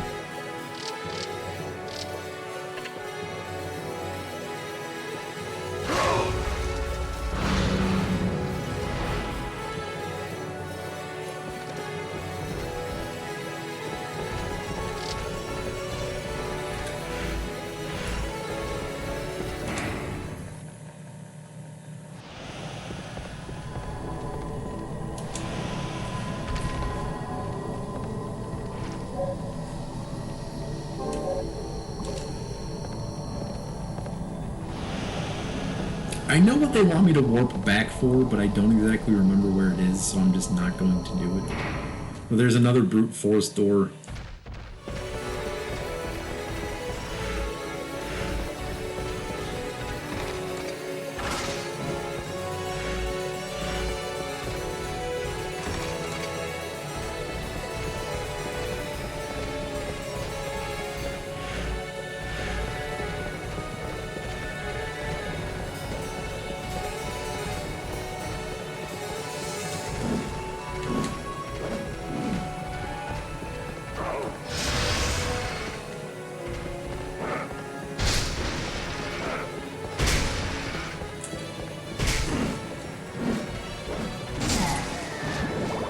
Some bitch.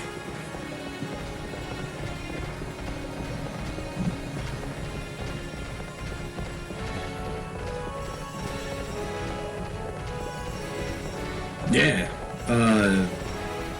I've never made it past. I played Shadow Hearts 1 on an emulator, and it did not run well. I beat 2. I made it like halfway through 3. That's one of my favorite. Shadow Hearts 2 is one of my favorite games ever made.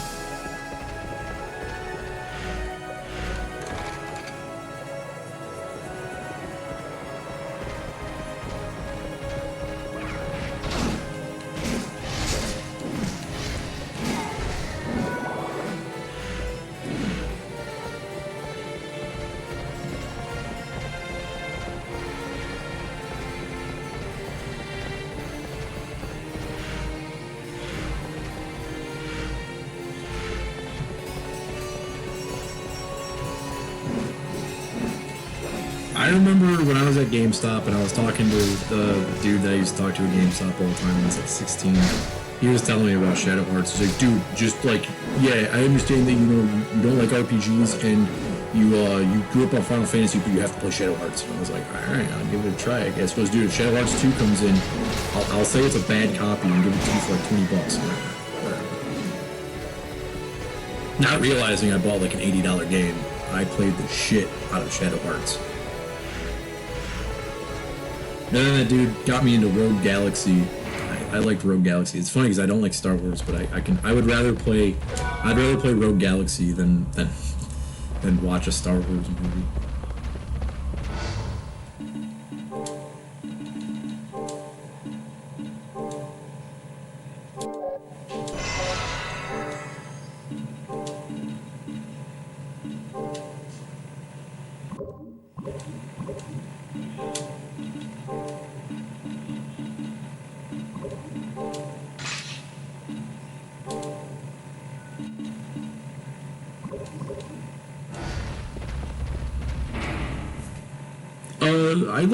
I did like playing Kodelica too.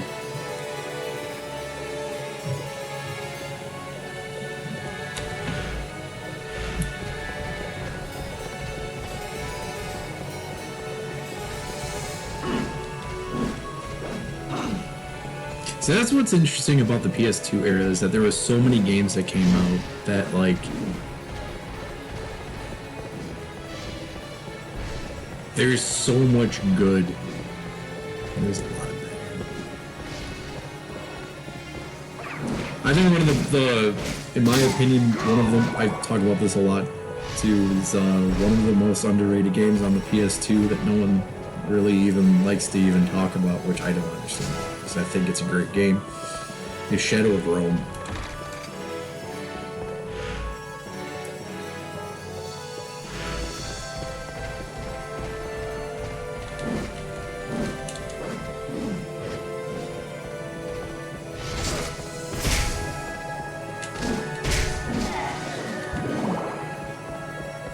Shadow of Rome, you play as, I'm gonna butcher the names. You play as, Gladius, I think that's his name. I honestly don't remember the dude's name, and you play as Octavianus. You're basically, the main character is one of the guys that gets framed for the murder of Julius Caesar, and he's thrown into gladiator battles while Octavianus is trying to prove his innocence. You play as both characters at the same time. It's fucking great. The gladiator parts of the game are amazing. The Octavianus parts of the game fucking suck. But the gladiator battles are so cool that it outweighs the bad of playing the stupid puzzle games, because Octavianus cannot get hit by anything. He dies in one hit, and he screams like a little girl, and it's weird when he dies. The gladiator battles in that game are brutal. You are rated on how gruesomely you destroy people by getting the crowd to, like, cheer for you and shit. And you have, like, insane weapons. Like, you have, like, giant battle axes and, like, chains and shit. You fuck people up. Like, it's gruesome. It takes forever to get to the gladiator parts, and then when you do get to the gladiator parts, it swerves you, like, immediately. Like, you get in, and you kill one guy, and it cuts to an Octavius part, and you're like, dude, I just want to kill people.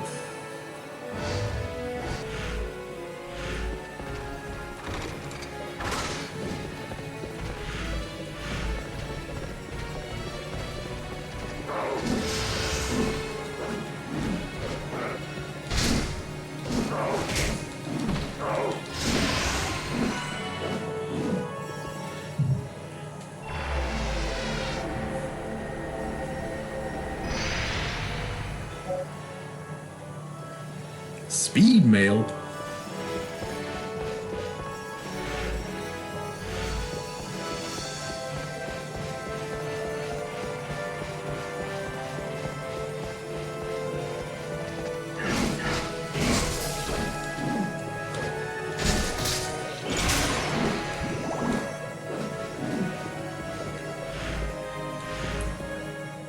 I'm trying to think of other great PS2 games. The game that got me to Affiliate. It's one of my favorite games of all time. I wish that I wish that the sequels of it actually would come stateside. That'd be nice. Tokyo Extreme Racer series. It'd be cool to have the Land Gain at Midnight translations finally on console.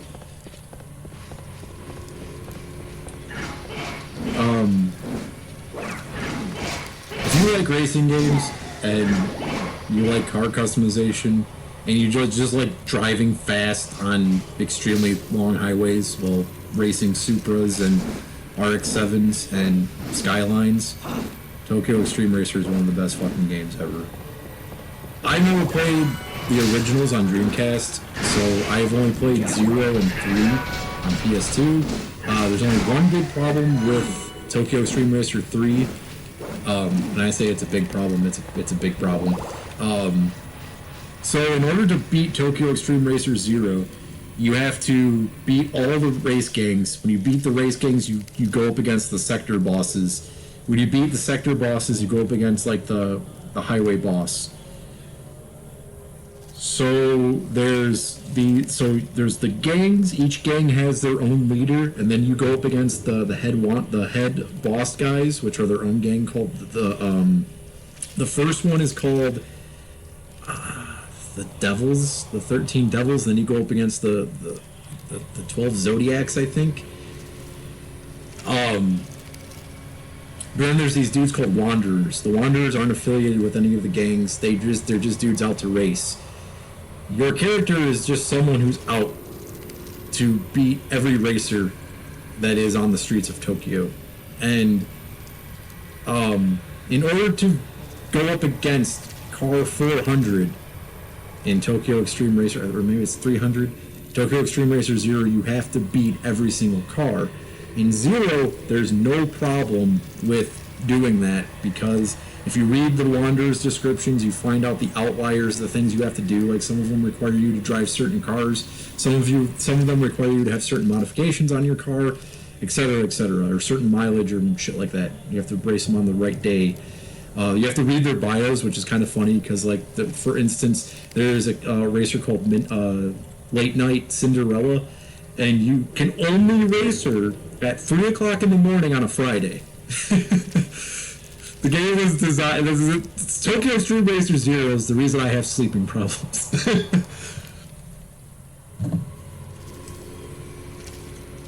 So you have to do all that shit and figure that out. Now in 3, what the problem is that when the game was created in Japan, it ran off of yen, right?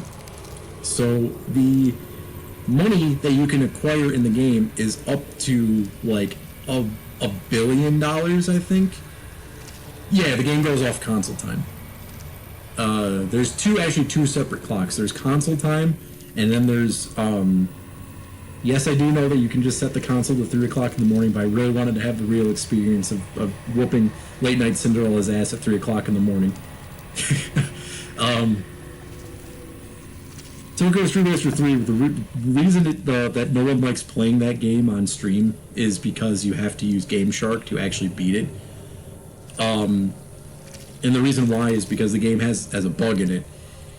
If you play the Japanese version, it's fine, because the yen conversion, the game was created to be on the yen system, so you have more money, and what they did when they ported it to America, they just changed the current inflation rate of what yen to US dollar is, and they dropped the decimal point off of the fucking column. Problem is, there's a wanderer that requires you to have like $1 billion. The game only goes up to $999,999,999. You cannot race him without Game Shark, because you have to trick the game into believing you have that much money in your bank account.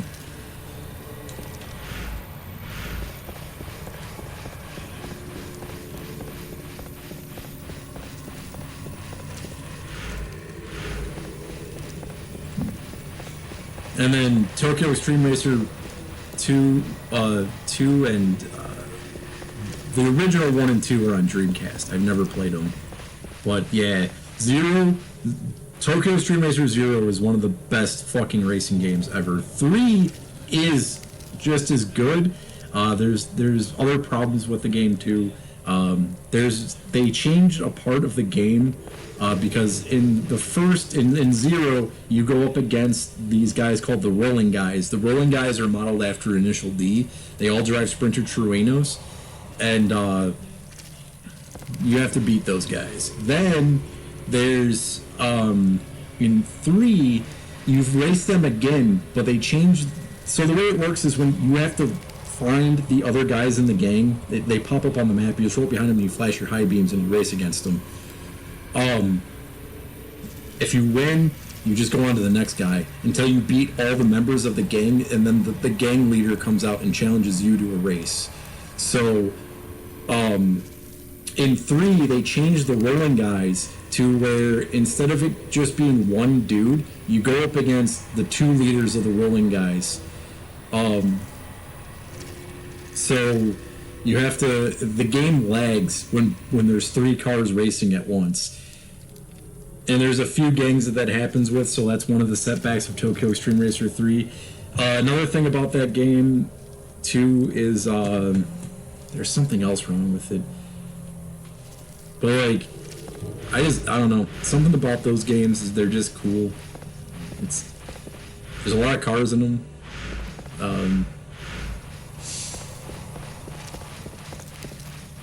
But yeah, my favorite car of all time actually comes from those games. There is a character in the first game called the Devil Driver. The Devil Driver and the Death Driver are the same person. They just have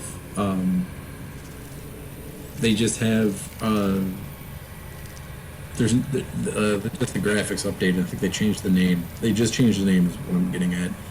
But the Death Driver / Devil Driver, the car is a Sylvia S15 with the Grim Reaper on it. It's one of the coolest looking cars in the game.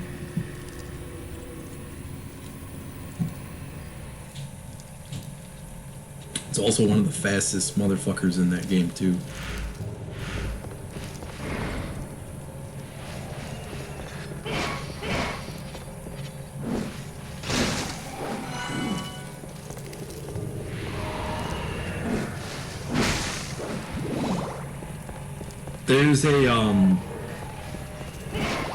There's a video in Tokyo Extreme Racer 0 that documents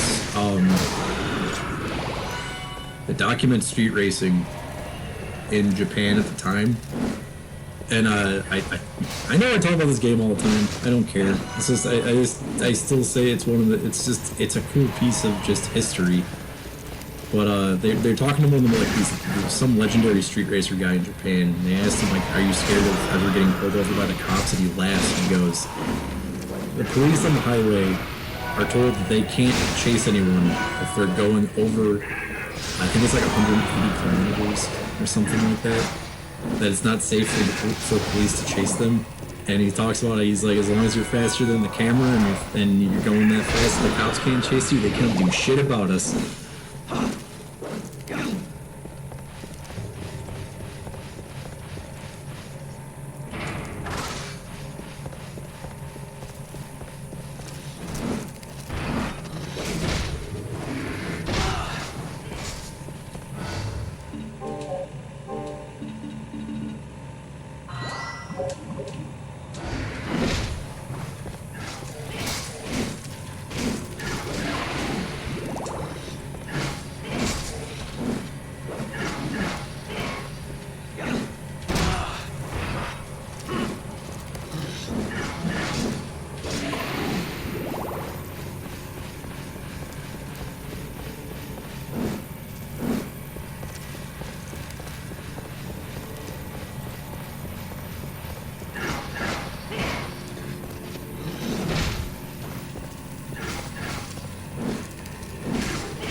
There's the broken move.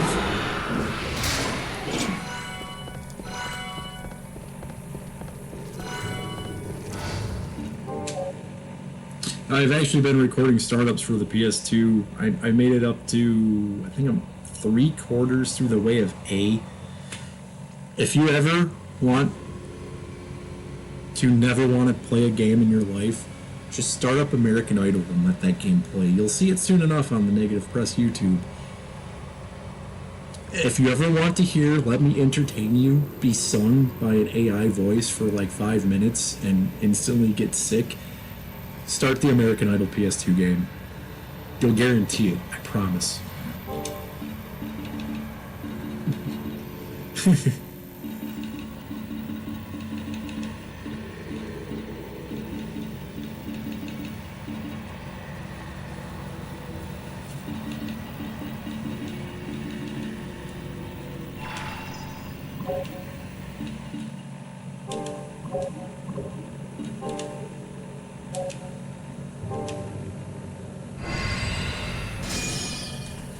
I was half tempted to do a full playthrough of Amplitude when I started that game, and I was going to play it anyway.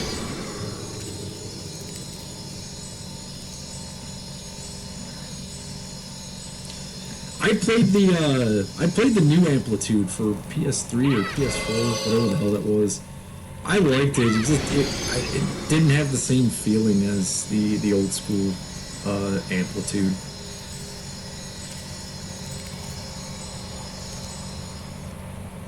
I'm not the biggest fan of the music at Amplitude. I really prefer the soundtrack of Frequency to Amplitude. I prefer Frequency to Amplitude. I just never beat Amplitude. Wow, I've said Frequency. I've said Amplitude at the Frequency, and I'm supposed to be saying Frequency. What the hell is wrong with me?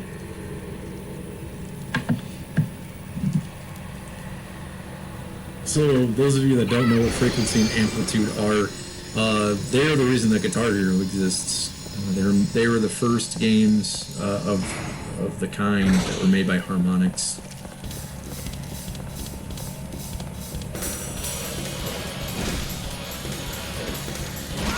I understand that my spiel about the games I always constantly go and talk about is the same. Just letting you know that my opinions on things have not changed. Wait, Harmonix made a card game?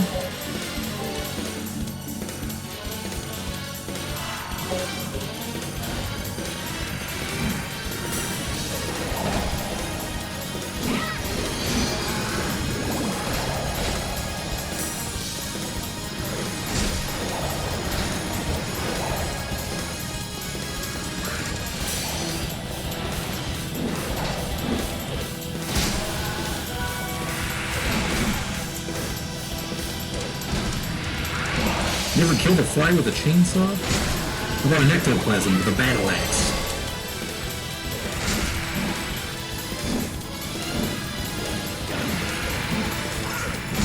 Paul Allen. I killed Paul Allen with an axe to the face. His body is dissolving in a bathtub in his kitchen.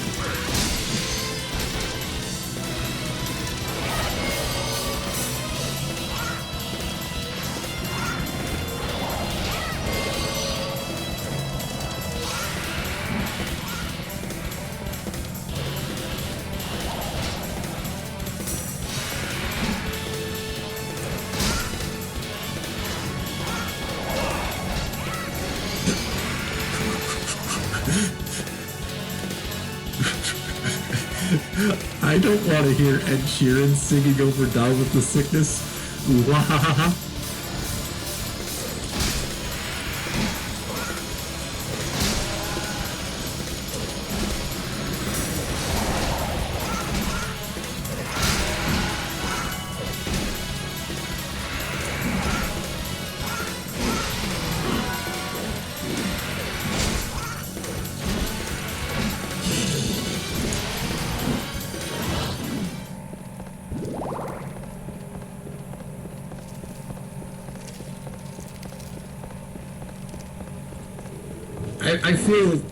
I feel cheated out of 30 seconds of my life because I got convinced to watch the Britney Spears knife dancing video.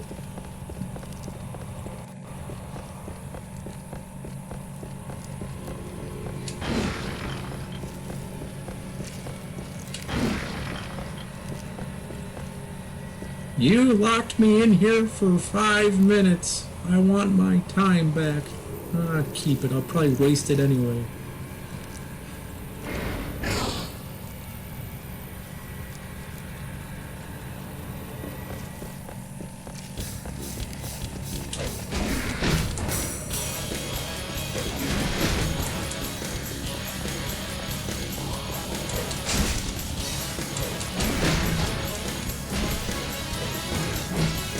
Am I allowed to just leave?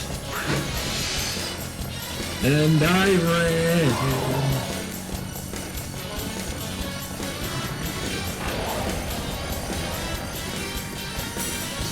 Damn it!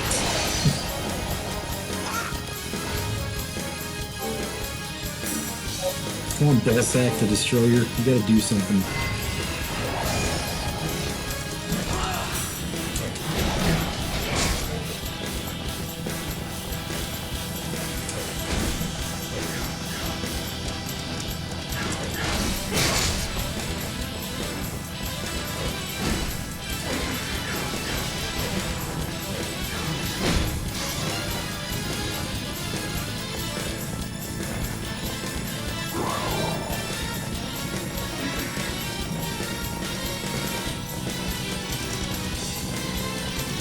Dude, why are you back there?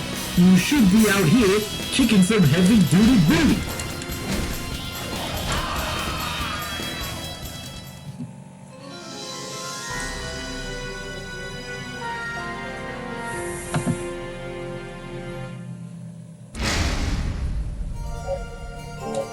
Oh, it's happening. I'm not even realizing it's happening. I'm just doing it. Here are all the wrestling references and me talking about the same video games. I'm turning into him again. That guy that's listed on the screen. I miss that guy. Wonder what he's doing. Probably playing Castlevania.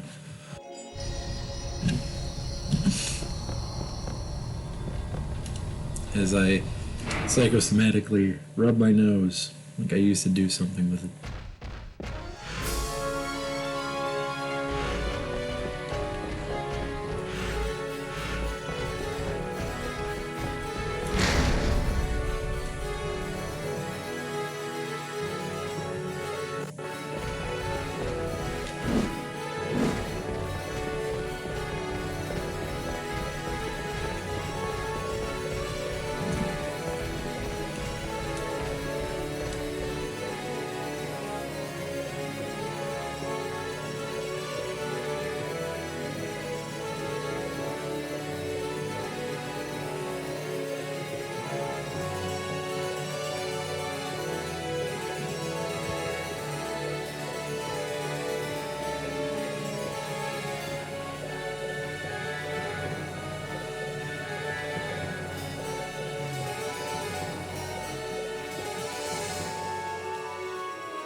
Why they gotta have to go and make this part so damn complicated?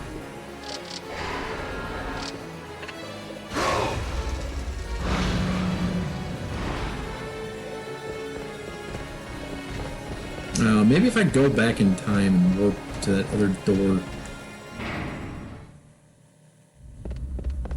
The thing that I'm like, I don't think I have to do it, and I don't feel like doing it. I probably should do it because it's a Castlevania game, and every time I say that, it ends up being the thing I'm supposed to fucking do.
Maybe it's closer than I thought it was. Yeah, it is. Wow. Castlevania didn't have to... Wow, I was worried that it was going to be something way... way more than it was. It was right there. Oh, that's where I was supposed to go. Ah, I'm pleased to see you are unharmed. Did you think me dead? I saw him earlier. I feared that perhaps... I came too late then. Which way did he go? Along this path lies a forest. He went there, probably making his way to the village on the other side. And what of your mission? To purify this land and remove the curse? Yes, the curse. In the end, it is all Isaac. He is the source of this pestilence. He... how could I forget? There is a matter I must attend to. By your leave.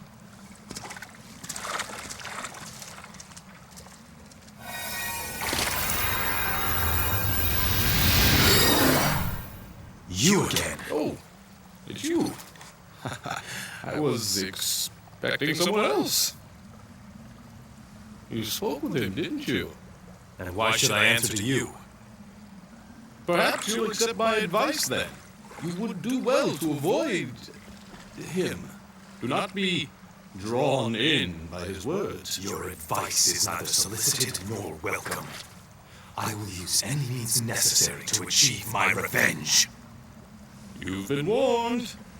I would like to speak with you further, but I must track him down quickly. He's the one being who's beyond my recollection. Goodbye for now.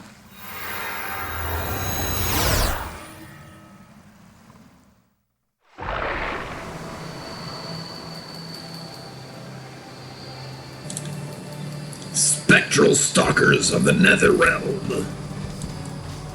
Why did I turn mic up? Turn mic down.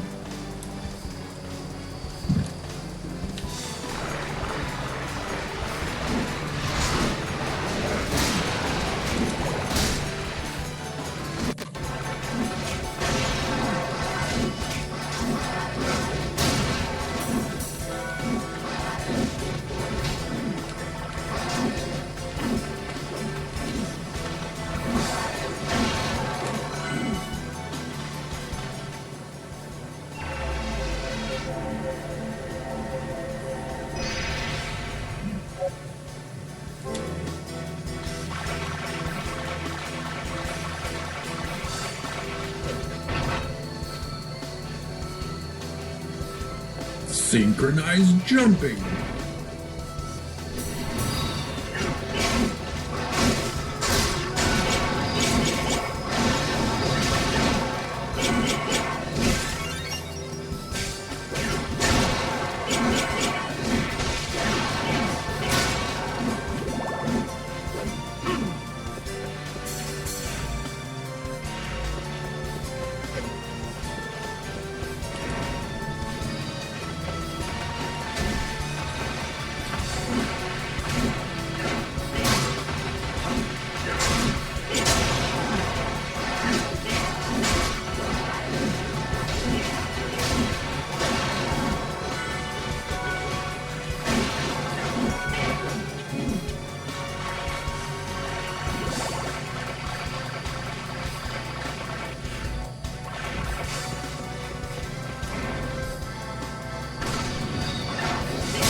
Oh, yeah, Zero.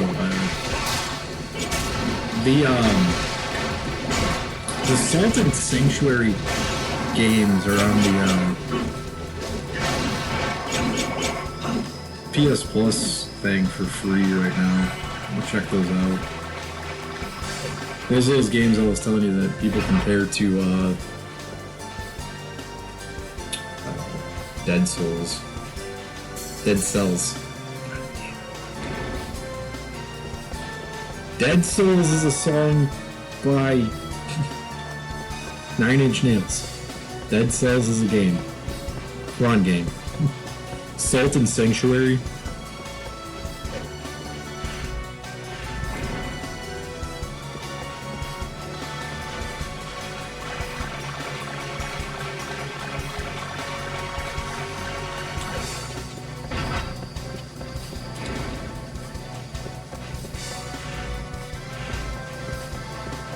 Oh wait, actually, Dead Souls is a song that Nine Inch Nails covered by Joy Division.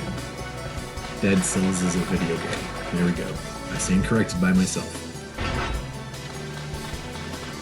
See? I also can music Nazi myself. Not just everyone else.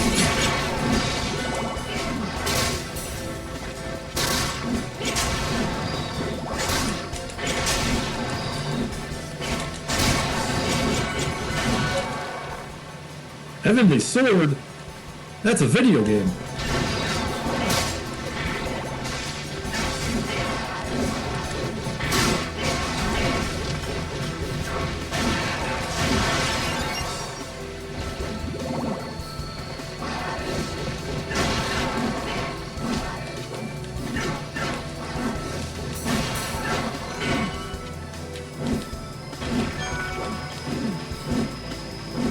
Wait, Netflix published?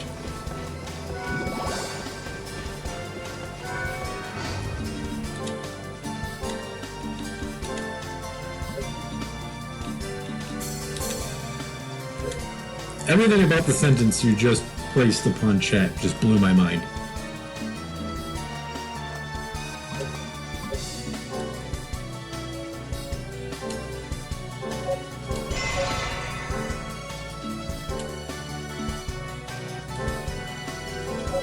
Like I was telling you before, I made it to the second stage of that game. I forgot. I did make it that far one time.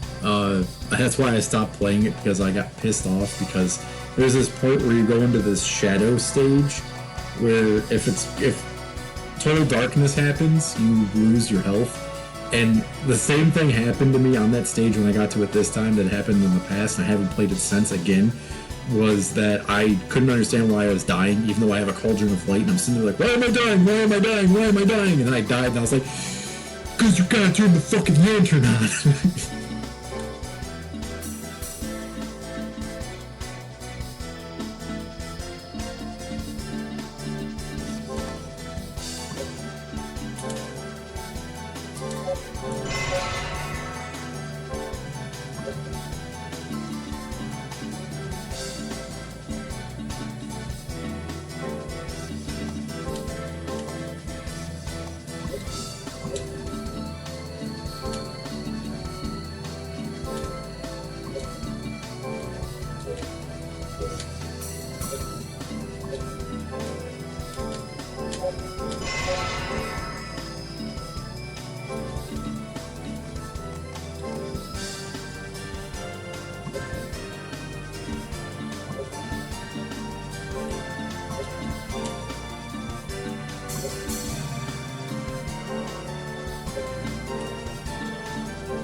Alright, let's see what crappy thing I,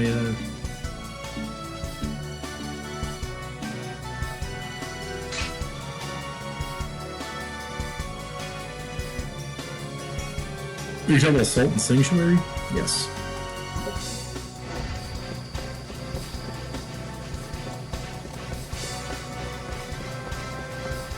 That game gets brought up a lot. It's in like the same vein of like Blasphemous and Dead Cells and shit.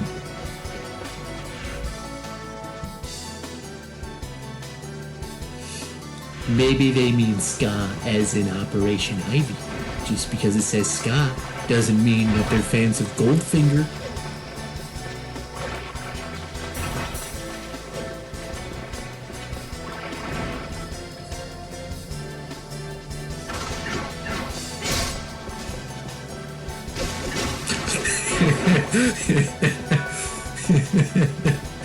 Well, maybe you should stop playing in ska bands. You self-loathing ska-phobe.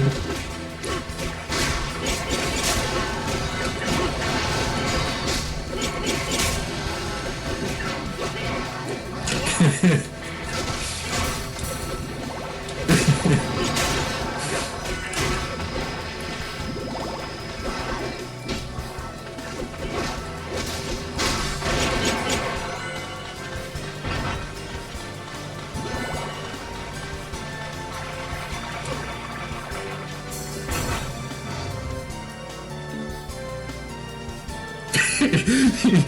banishing him to Utah? That's a fate worse than hell.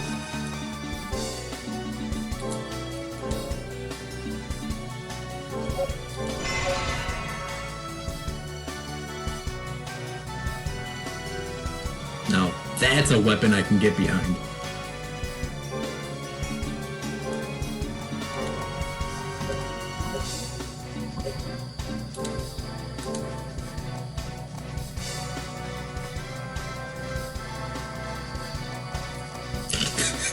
Dude, the description of that is awesome. Supposedly the result of research into the ultimate weapon, but absolutely zero class and style. NC baby means you got no class.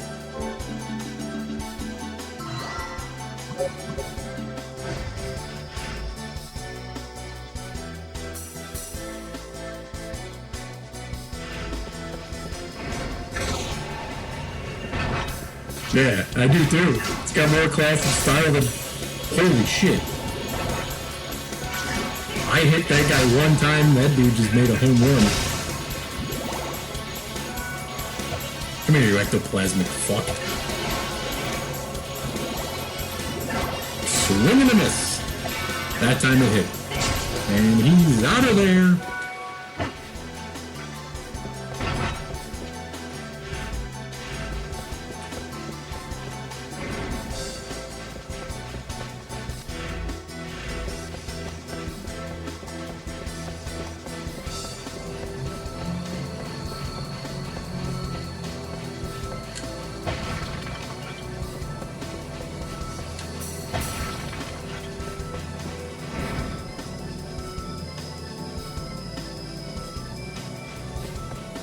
So, let me get this right. You're saying you believe that all ska bands suck?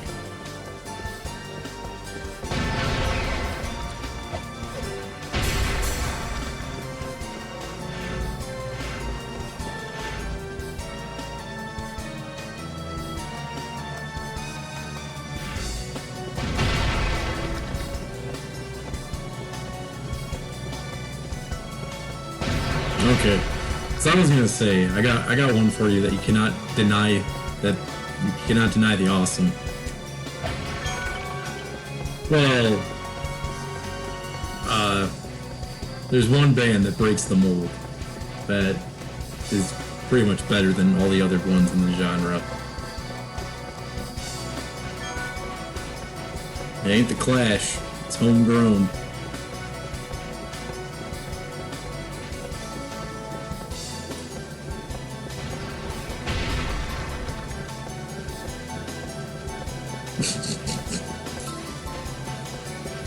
Yep, there it is.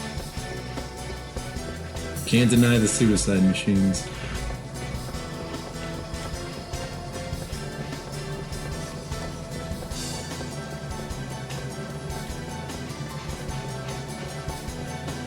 Dude, it was funny as hell. I was hanging out with Medic Dude not too long ago. It was actually back when I was living there. We were listening to the radio. We were listening to Riff 2. And Riff 2 played Hey by Suicide Machines. Wow. Like, why don't they just play this on regular Riff?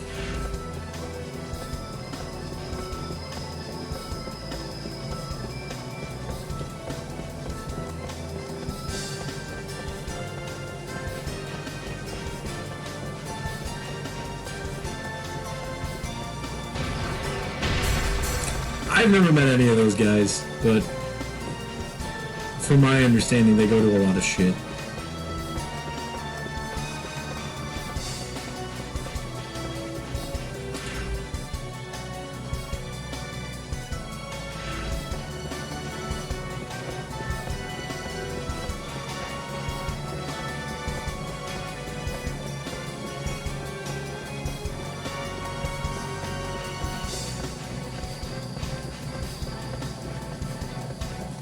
I almost guarantee you that anyone who you know that is flipping out doesn't even know a single song about the fucking Suicide Machines.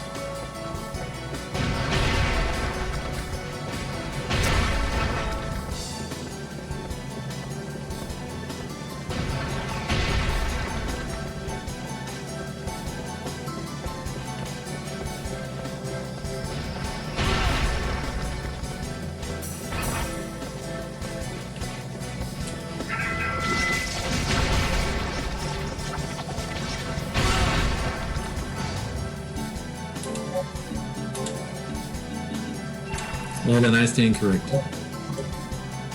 See? Alright, there are some. Oh my god! The Suicide Machines!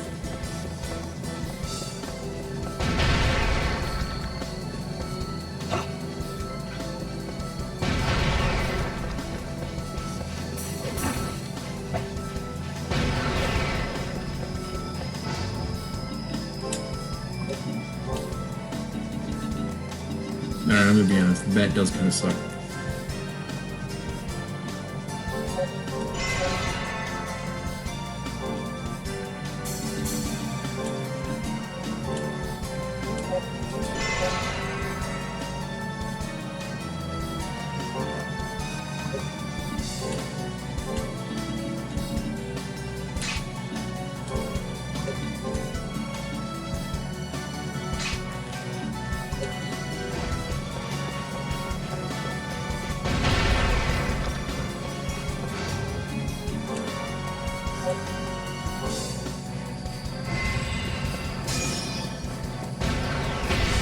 How you know you've peaked in life?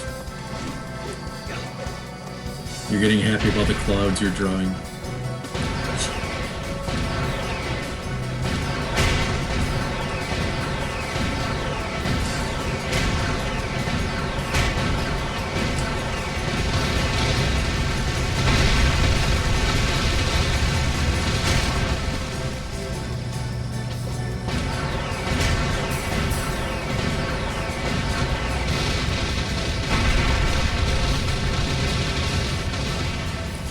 I hope I'm just joking.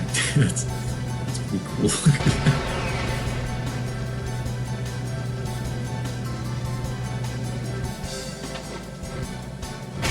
Yeah, who'd have... What, peaked in life? Oh, don't say that. Life is a roller coaster.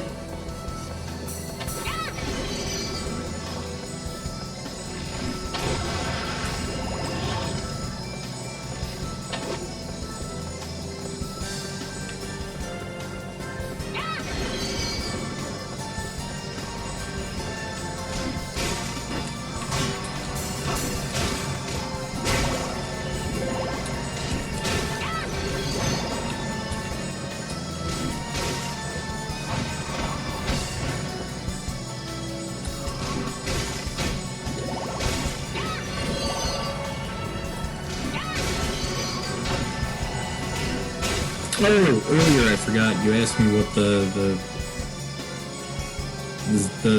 that character does, the little pixie character that I'm not going to say the name of the game you referenced. She just heals.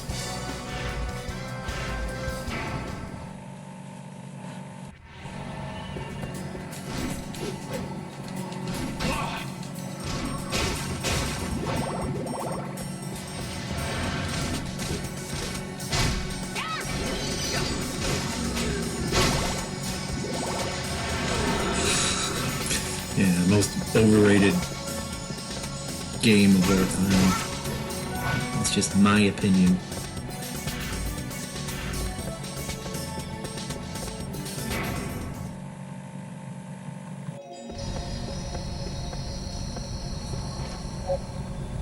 Of everything that I've complained about in this stream, of things I don't like that people do, I'll tell you the one thing that I don't like the most that people do.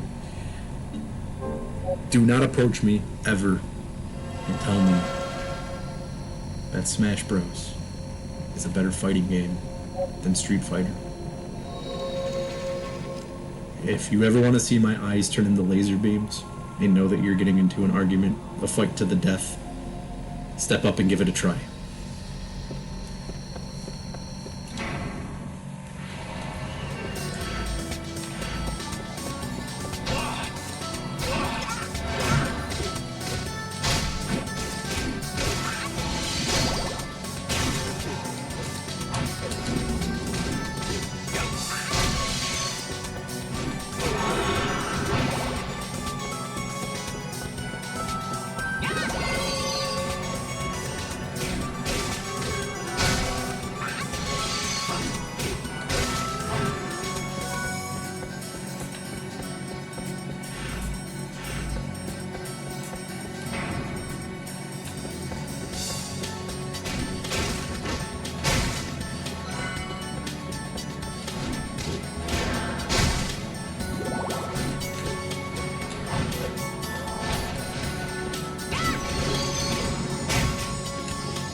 So weird playing good games.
That guy's name was Garbage.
I really like the graphics of that fireball explosion. Something really nice about the blue and the blue and orange contrast.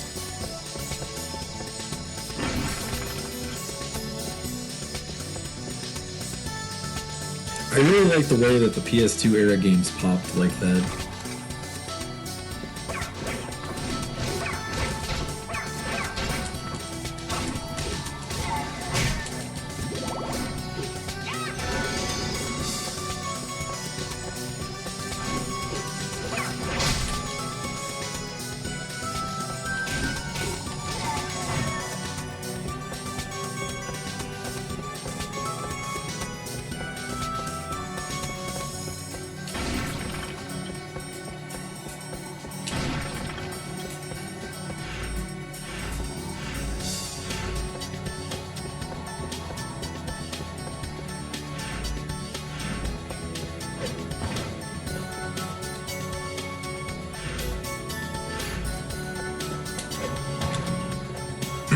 They won't let me walk on water.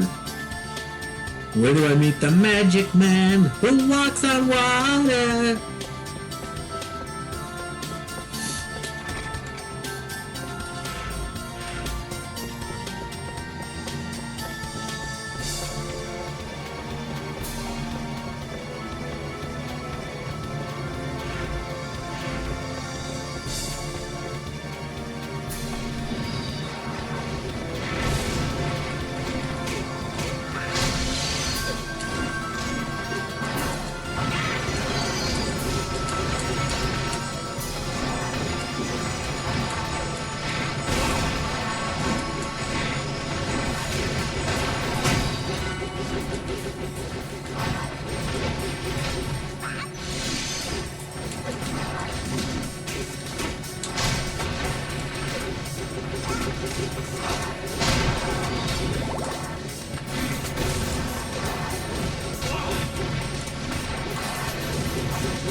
Honeybee.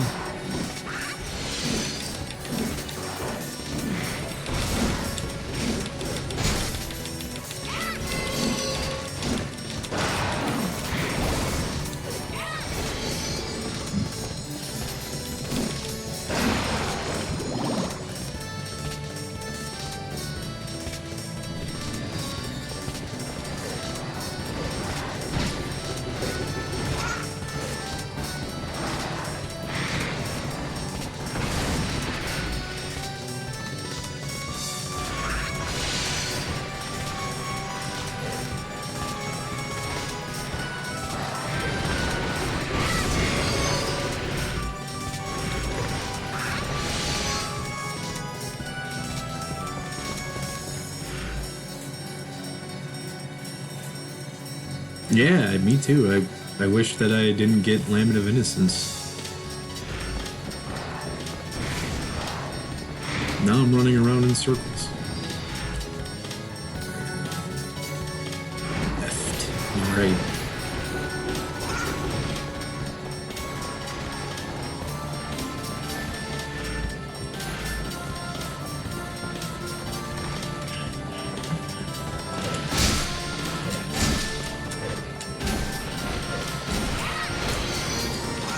Oh, Gene.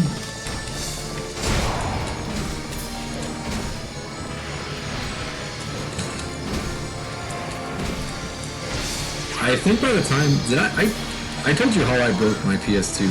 By the time I met you, I think my PS2 was already broken.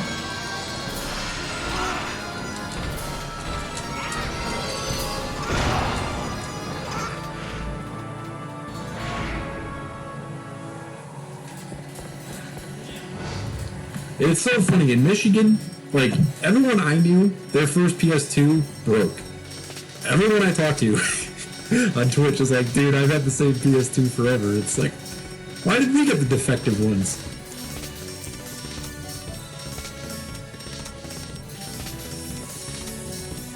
So my first PS2, I used to put my fan on top of it. So I used to have this, like, I think you probably remember what fan I'm talking about. Maybe? I don't know. My parents hated my fan because I would purposely turn it on in the middle of the night so that it would mute everything else that I'm doing so they could never hear anything that I was ever doing or saying. I'm smart. My parents both have hearing issues, and I turn that fan on high all the time. Anyway, hi, Mom.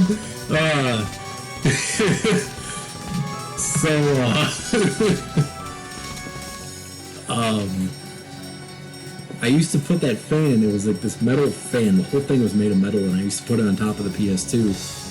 It's kind of funny that when I look at the PS2 now, I can see exactly why it broke, because I put the fan on top of the disc tray, and I can see all the shit that's underneath the disc tray. That pressure over time ended up warping the laser to where the laser wouldn't read the blue discs, so it could only read DVDs, and then eventually it just stopped reading everything. That was my first PS2. Around that time is when I got my first desktop computer.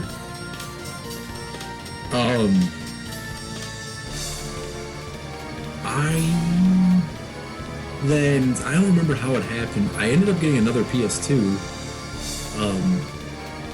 I remember the game that fried my PS2. It was Gran Turismo 4. By the time I had met you guys, because I never sold all my PS2 games. That was what. Okay, yes. I only had one PS2, and then I couldn't play the blue discs, and then the DVDs was the only thing I could play, and then Gran Turismo 4 fried the fucking thing. I remember the game was loading for like 20 minutes, and then it just. I heard the fan go.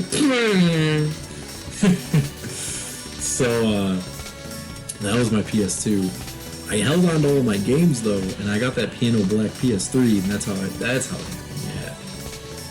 So yeah, that's why I transitioned over to PC gaming for years, because I think I got my PS2 when I had to have been in 5th grade. So 2001, I got my PS2. I got ATV Off-Road Fury with it, and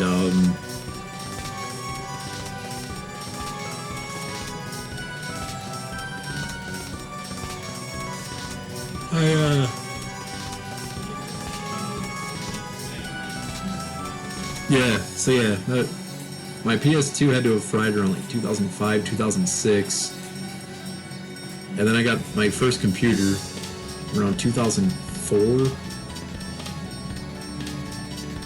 That was when I started heavily playing Counter-Strike Source, and then I got my second computer in 2008 before I went to college, and earlier that year I got the PS3. So I had to have had the PS3 in 2007.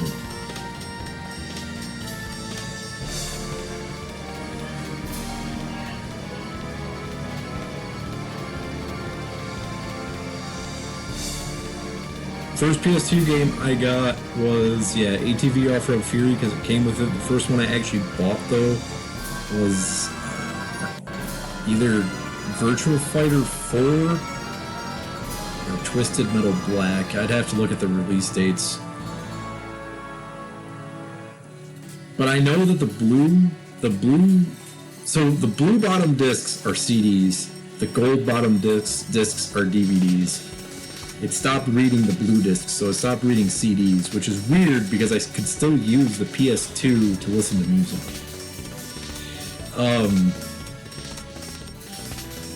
But the blue discs had to have stopped being read before Frequency came out. The Frequency was the first blue disc game that I couldn't play. But for some reason I could still play Virtua Fighter 4. could never figure that out. That Virtua Fighter 4 was the only CD-based game that I could still play. So imagine that, because beginning run of the PS2 was all CD-based games. Imagine having a PS2 that you have this whole library of blue discs, and then only one of them works, so you have 15 games you can't even play.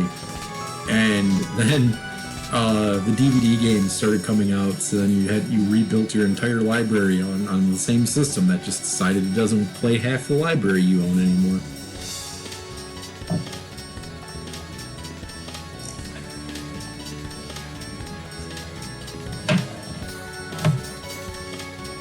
I think the last blue disc game that I got to play was Tokyo Extreme Racer Zero. Must be why I like that game so much. It killed the Blu-ray. I mean, it killed the blue reading abilities. Yeah, 2007, PS3, that new computer.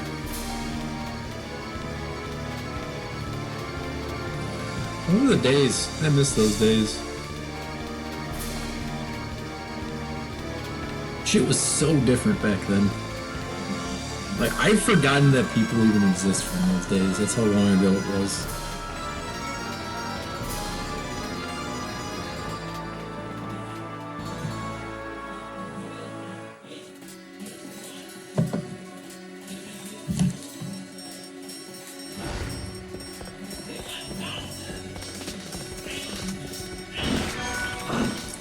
I remember the Romanian used to buy video games and then just squat at my house for like hours. Like, dude, he bought Armored Core and just kept playing Armored Core. I think he left my house like 3 o'clock in the morning.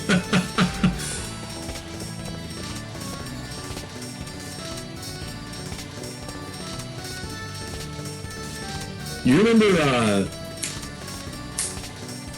I always forget, Hamachi?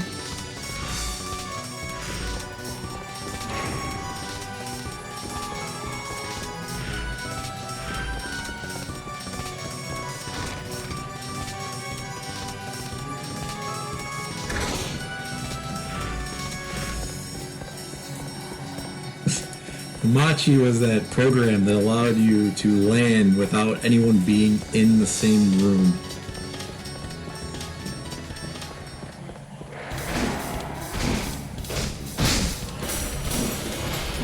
It was a virtual LAN client.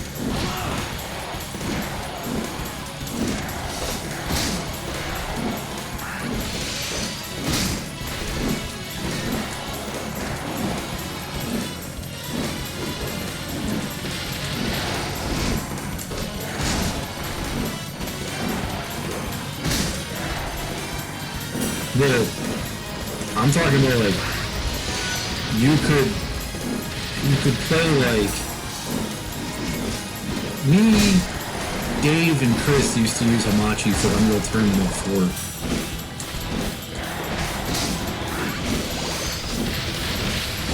It was designed for games that you didn't actually have, so you couldn't really play multiplayer.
I remember one time, it was me,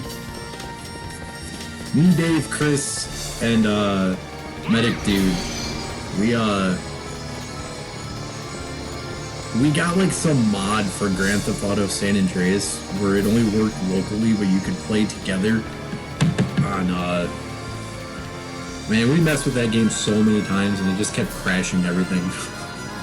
We had to run for like a good solid 20 minutes.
Well, that was a fun little detour.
checking to see if anyone's out there.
Um.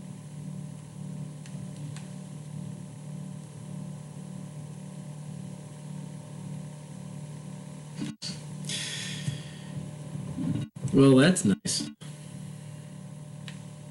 I have no idea what the fuck to do now.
Good to see you came back.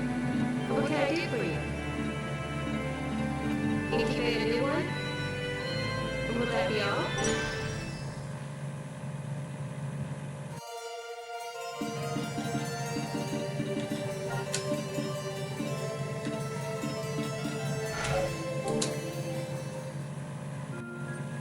Will that be all?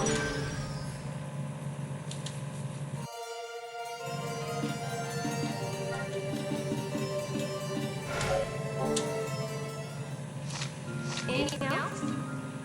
Will that be all? What can I do for you? What do you need? Will that be all? Anything else? Will that be all? What can I do for you? What will it be today? Change your mind. What will it be? Change your mind. What will it be today? Change your mind. What will it be today? Change your mind. What will it be today? Change your mind. What will it be today? Change your mind. What will it be today? Change your mind. What will it be? Change your mind. What will it be to change? Will that be all? What can I do? What do you need?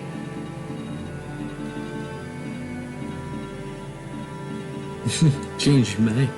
Change your Will that be mind. all? Please come again. Oh shit.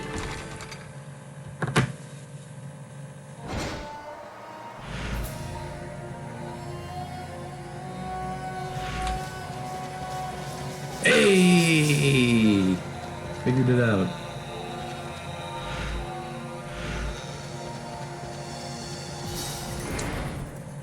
We've been unfucked.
All right.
Yeah, the shield's kind of badass.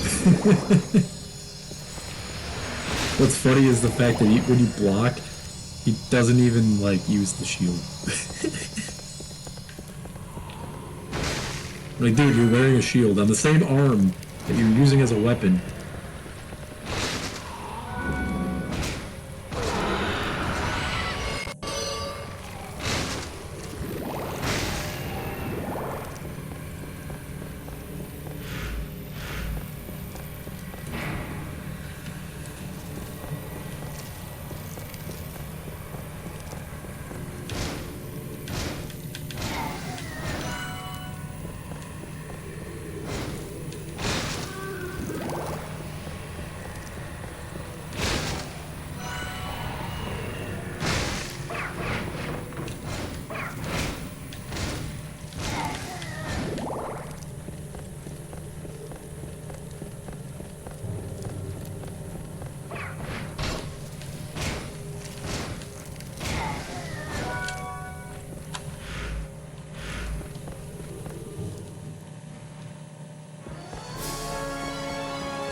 I don't want to fight you guys. I just want to go back and get myself a save.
Man.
Man. Oh yeah, if anyone's still out there, I forgot to talk about this. These things? Holy shit.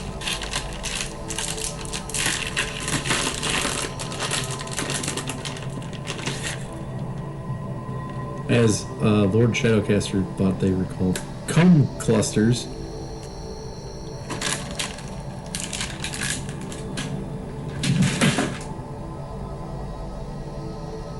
Wow.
Oh, man.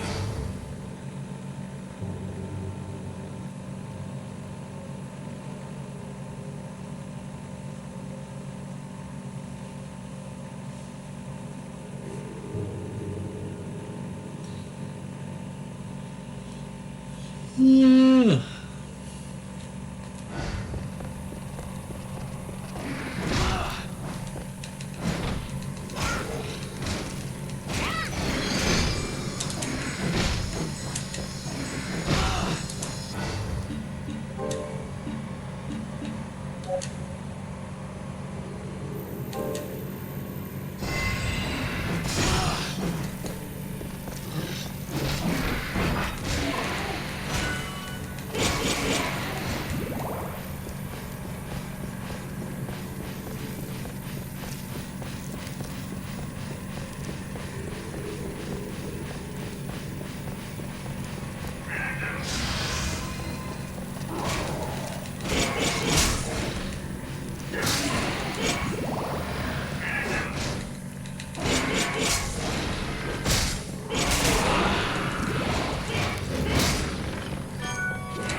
You're a dead wizard, Harry.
Change your mind?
Did I really not fucking save? God damn it.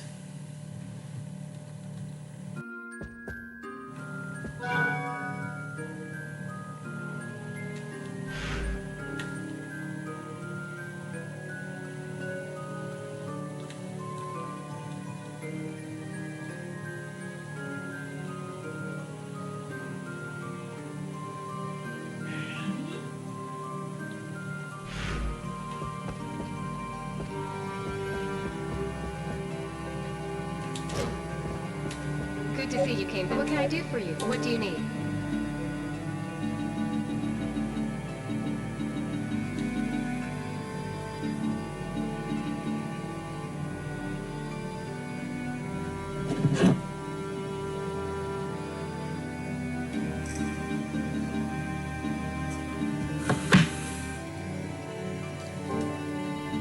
Will that be all? Gotcha. Will that be all?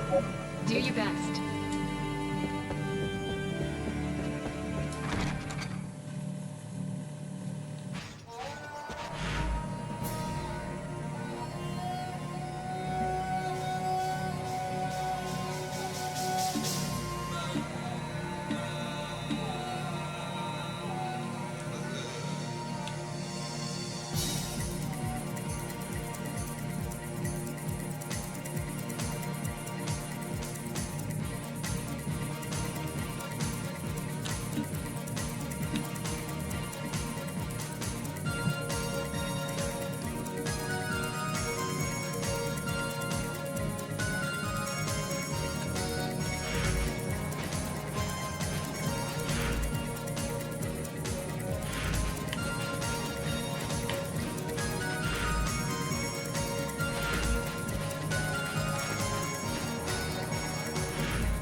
Okay. That was worth the time.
Music intensifies.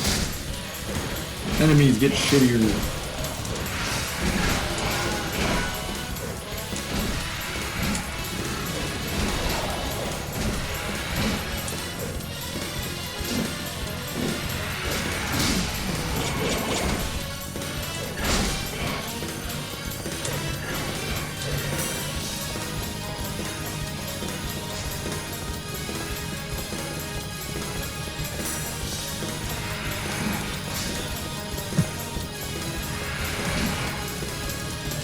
Yeah, this music is pretty dope.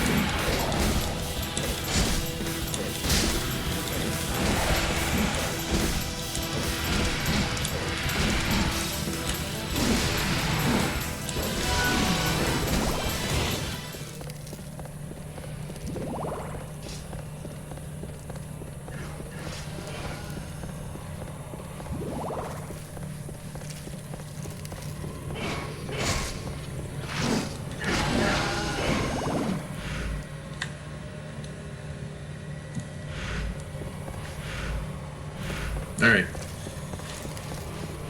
This time, I'm actually gonna go back and save.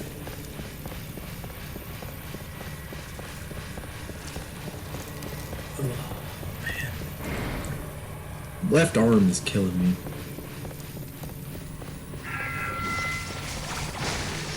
Wait, actually, haha.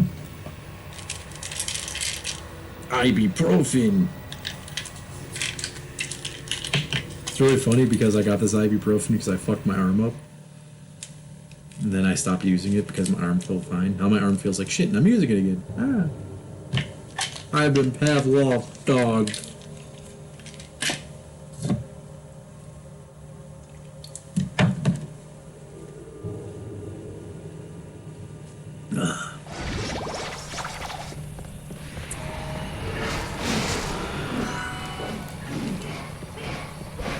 My conditioning needs conditioning.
I really hope I can actually do it this time.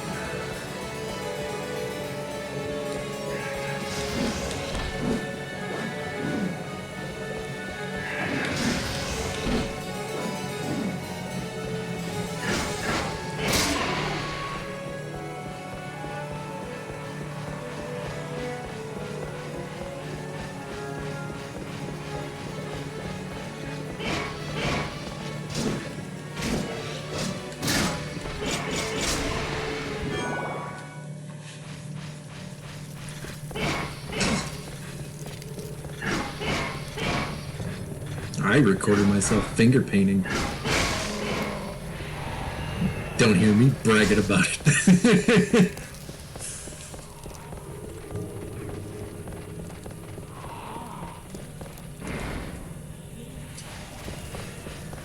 Oh yeah, I haven't said it yet, but yeah, that last video you sent me with like the jumping mechanic, are you keeping that? Is the game keeping that, or did you create that as a quicker way to move around the map?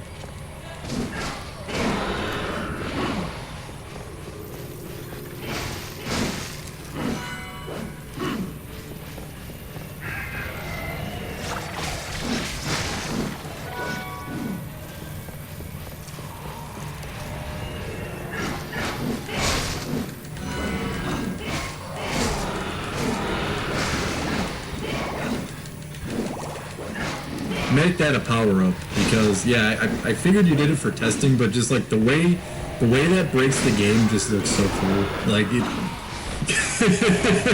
it's like you were jumping from like some of the shit that you were jumping around. I was just like, I know that that's not what it's supposed to do, but it just looks so cool seeing it that way. Because like there was a part where like you jumped on one of like the it was like I forget what it was. It was like the top of that. One of the square buildings. It's like, the character is now bigger than the fucking church or whatever it was. I was like, that's just so cool looking.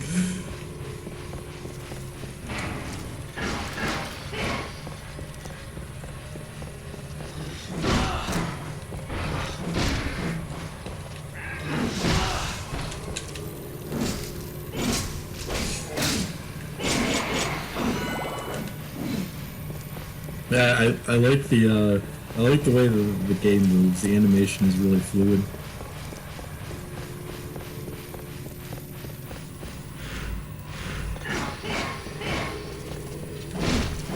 I had to reiterate to WCW what you were talking about with the polygon, how you in the fight arena, how you had like the illusion of another dimension. Like he doesn't grasp that, and I was like, dude, it's actually like really fucking smart.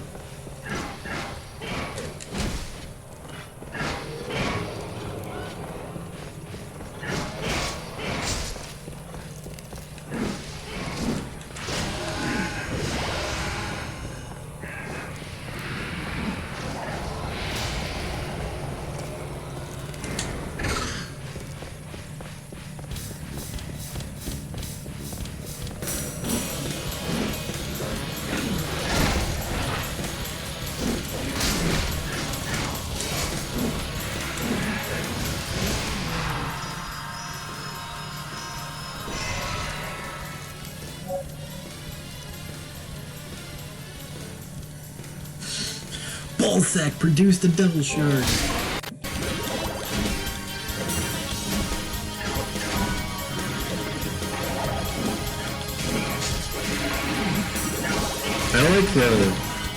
I like the story about. You're talking about the one that starts with an X, correct?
Are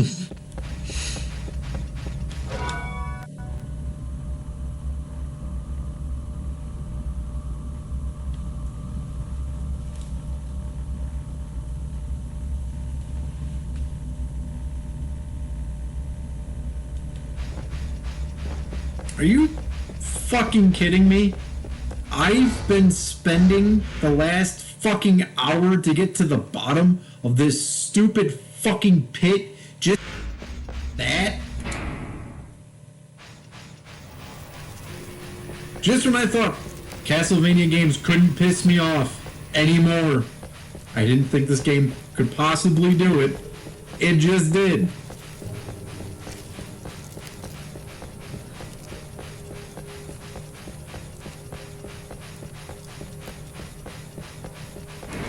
I don't even understand what the hell that thing even said. Like, when the exclamation point pops up over an enemy head, like, Cool. Thanks for letting me know that you were inspired. Konami was inspired by another game with exclamation points while making a game that came out before it for this game. That's all I took from that.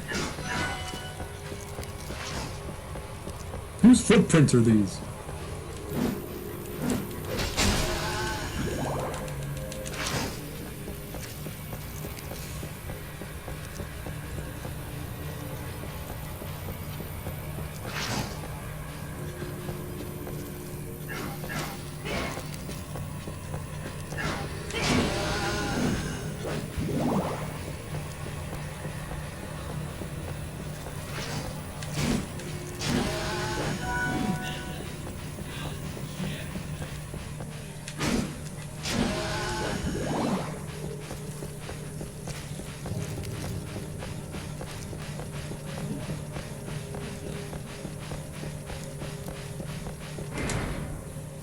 My arm is actually starting to feel better.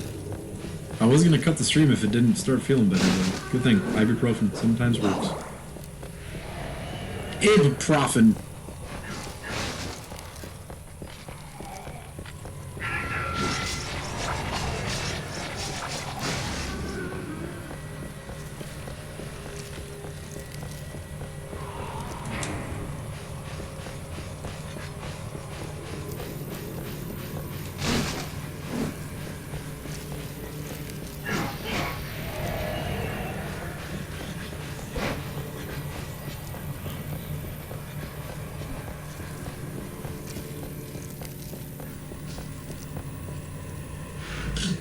I don't know where to go, because I thought that the whole time trying to get down there was the goal.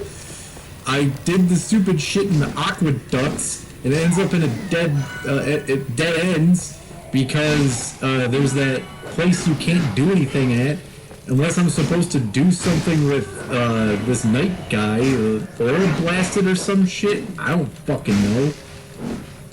Trust me, I was already pondering that. Like, what the fuck am I supposed to do now? Pass the ball to Jimmy?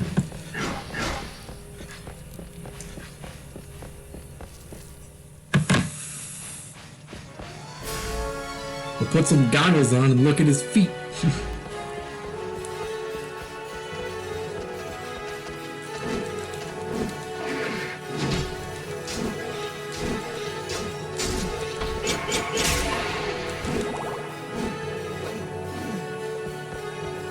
That's a Mitch Hedberg joke.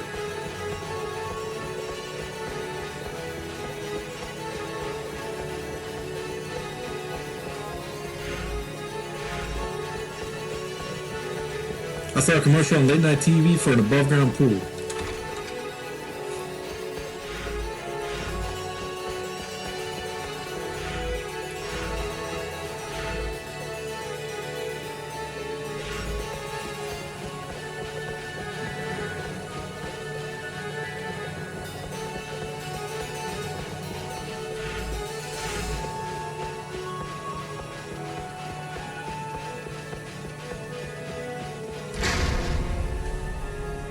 I saw a wino, he was eating grapes. I said, dude, you have to wait.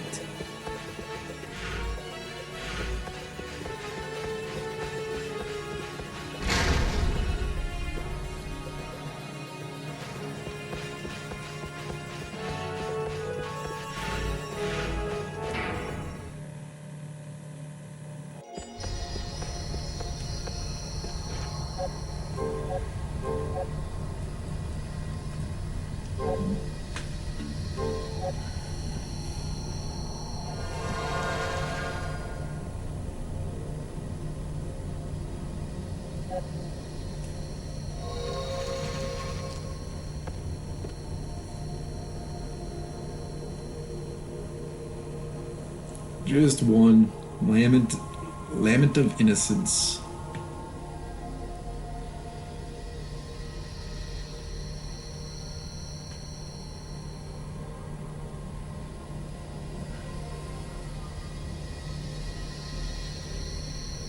Oh, my hair looks like shit.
Oh.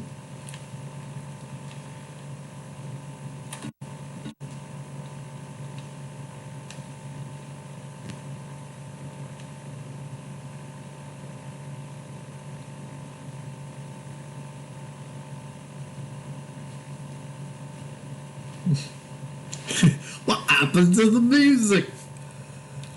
There's supposed to be a band playing Ringo.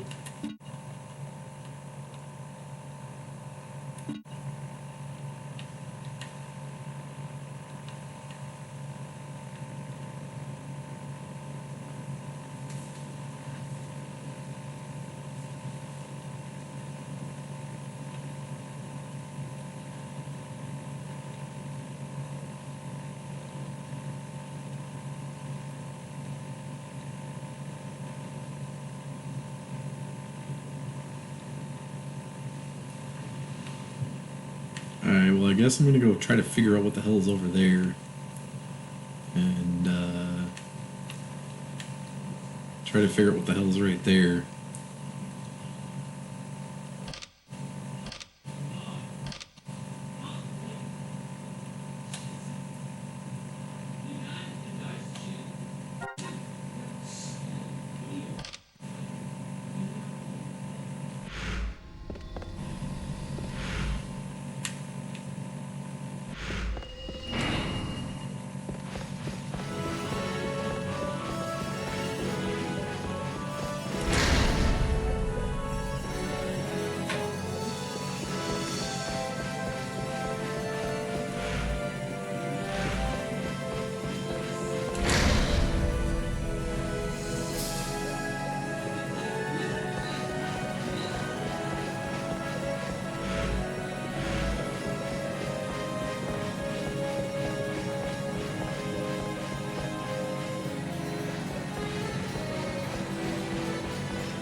God damn it. Alright, left.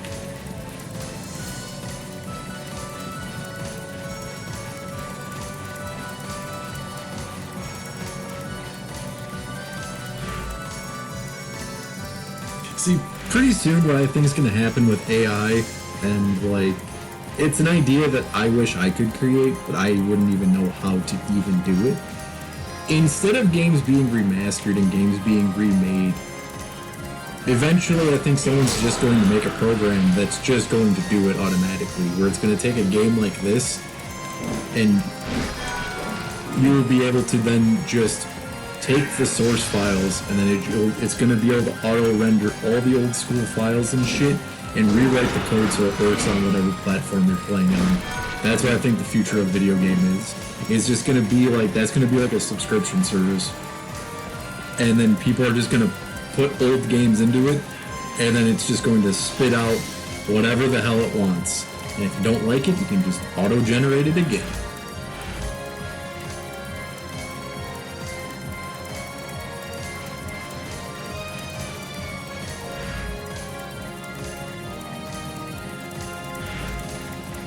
That's what the fear of AI is that AI actually has the ability to eliminate media from being what it currently is. That, like, would you rather say your favorite game is, I don't know, I'm trying to think of something stupid. Say your favorite game is like Sabrina the Teenage Witch for PS1, one of the worst games ever fucking made, right? And they don't make those games anymore. You just buy a subscription service that, you know, you pay $50 a month, and you just put that game in every now and then, and just rewrite it, and this program just rewrites an entirely new game out of that. That would kill the video game industry. It's the same thing that's going to happen with movies. That's why there's the writer's strike and all that shit.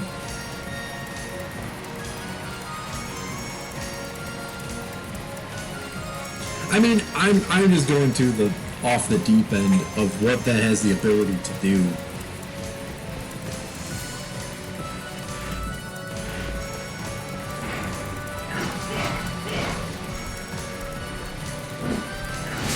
What's up, Adopted?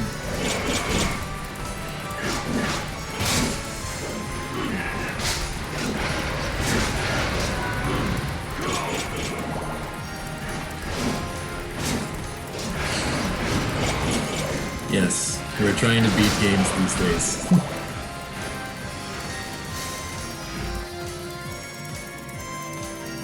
Also, I need a PS2 game from you.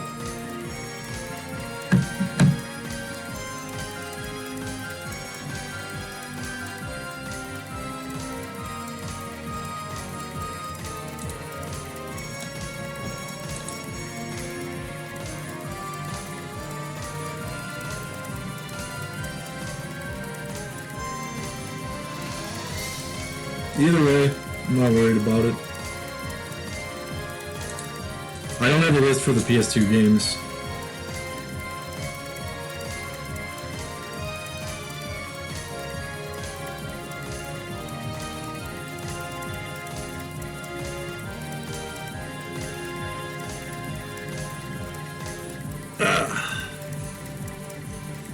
And it's been a long time since I've sat down and played a game for 6 hours.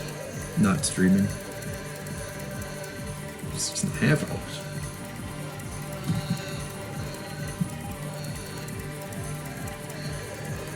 Oh yeah, Zero, were you, X versus the Army of Zin? Isn't that,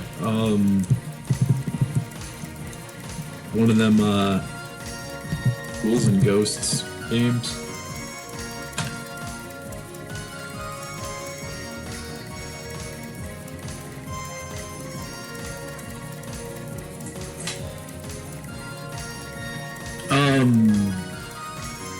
Isn't there just a game called Maximo as well on PS2?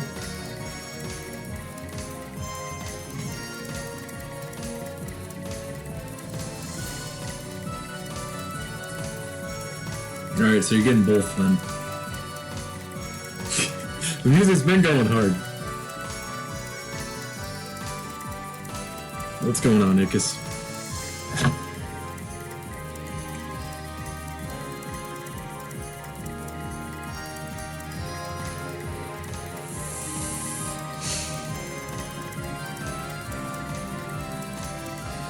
And then for your, you sub, so you sub twice, you get another pick too.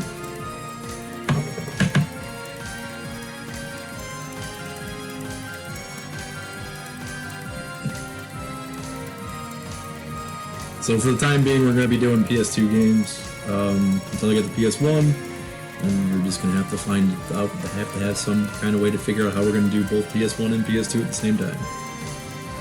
Next game after this is going to be Lament of Innocence. Then I got Twisted Metal Black, and then I think Head On was ported to PS2, so we're going to play that. I might cheat a little bit and play Twisted Metal Black on the PS4 just because of, I think, PS5, the PS4 version of Twisted Metal Black. Just because I want trophies.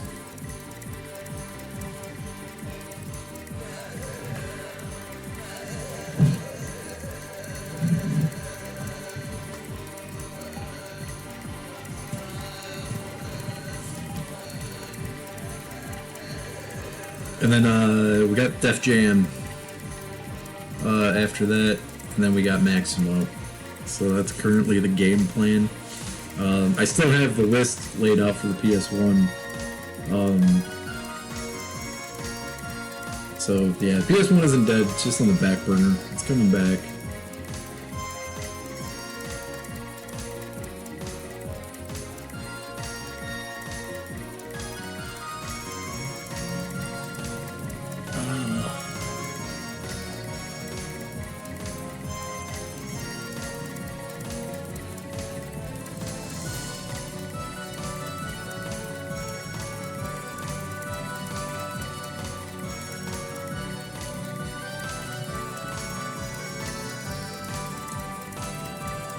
Hey, well, you didn't exactly say that. Yeah, I'll play those.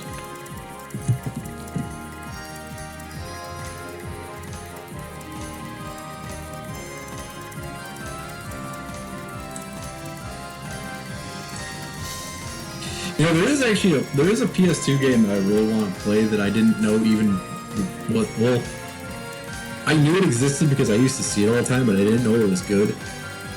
I want to play that Spawn game that was made for the PS2.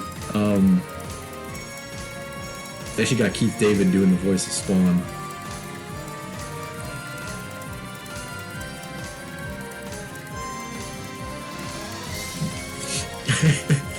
Yeah, that's kind of how I just decided, said fuck it, I'll just start doing the PS2 for now, because one, I forget that new games are they're not just games anymore.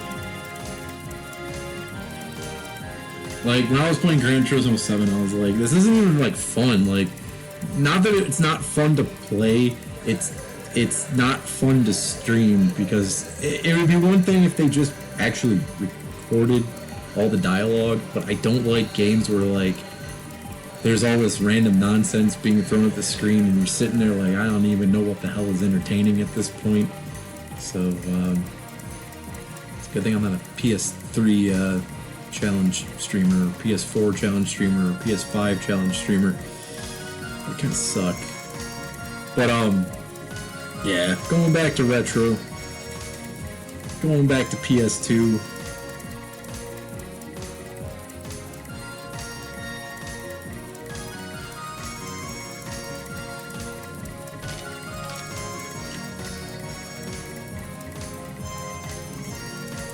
Yeah, you know what game I was talking about earlier that, an underrated game of the age of the PS2 that a lot of people don't give enough credit to, and I wish people would go back and play it, Shadow of Rome.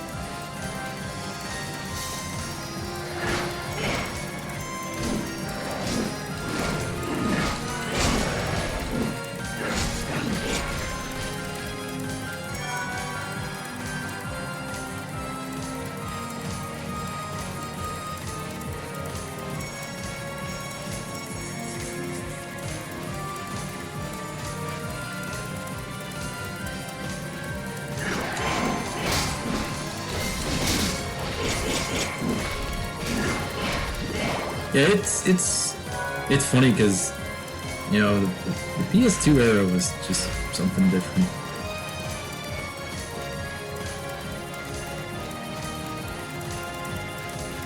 Yeah, I don't like that. I don't like that about. We've talked about this before. I don't like how everything is just some algorithm. It's like, well, we put a big titty girl with dull personality in the game. That's what sells. So just keep making it until people stop buying it. And off the data that we scrape out of who pauses the game on X moment in the game, we're just gonna make that the new character of the next series that will brainwash people into liking.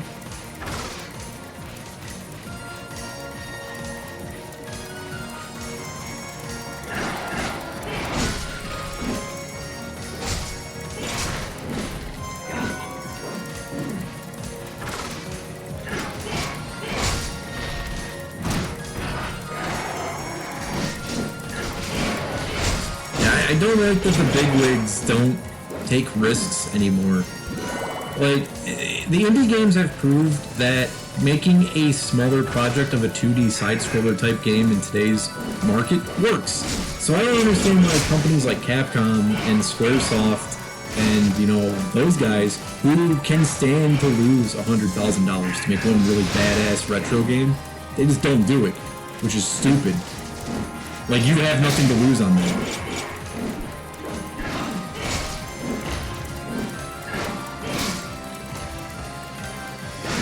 Which is cool that Sega's bringing shit like that back with, like, you know, the resurgence of that new Shinobi game that's coming out, Crazy Taxi, Golden Axe, Streets of Rage. I already said Streets of Rage. No, I said Shinobi. Alright, cool. But, like, I don't understand why the other companies don't do that. Like, the funny thing is that Sega has something to lose. Sega doesn't have as much money as everyone else. But I just don't understand the idea of they put all their money into these seasonal games. And it's like, why don't you guys, like, instead of putting all your eggs in one basket and dividing the entire game industry into everyone playing 4 different games, just make something cheaper that everyone can play and talk about and have fun.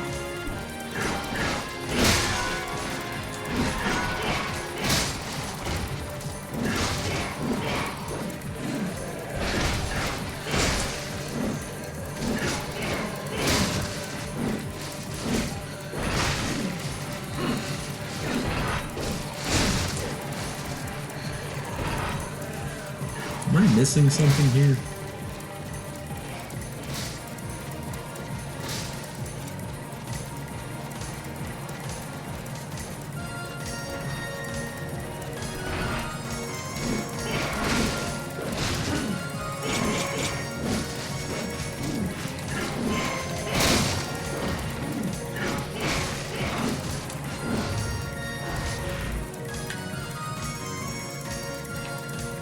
I have no idea what the hell that's about.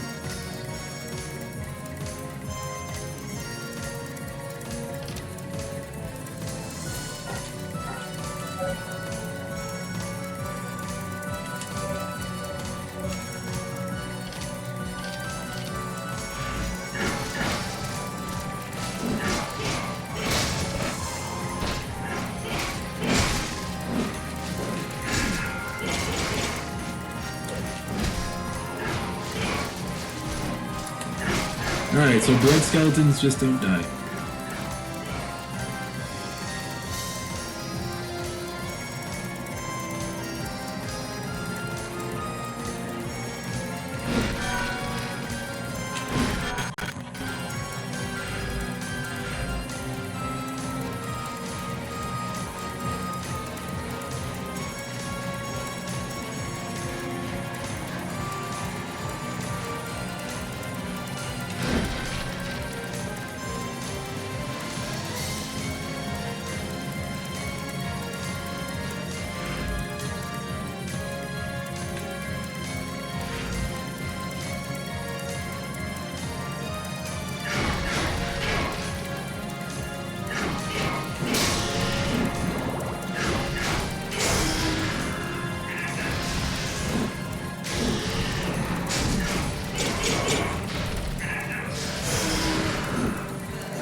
tried absolutely nothing, and I'm all out of ideas. I have no idea what the fuck to do.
So what you're saying is, if I manipulate the masses into liking samurai shit again, I can convince Capcom that they should make it Onimusha 5. Gotcha. I'll be walking around wearing samurai shit from now on.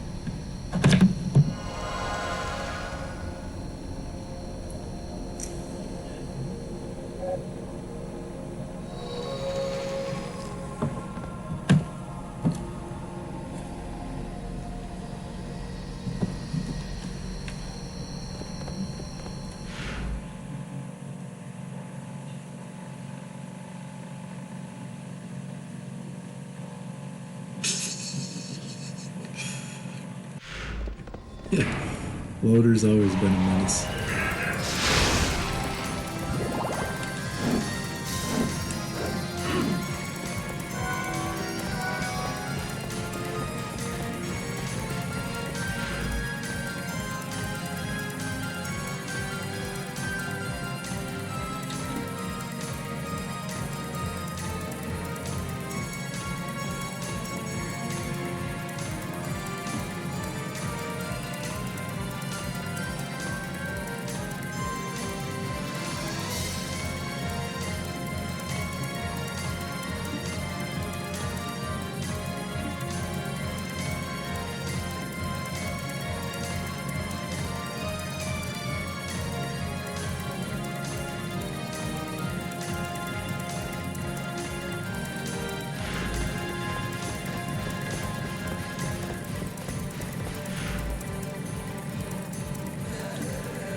I have to get back there. I have to get back to that room. I'm pointing at the fucking screen, not realizing. Yeah, that one. The one that's like right there.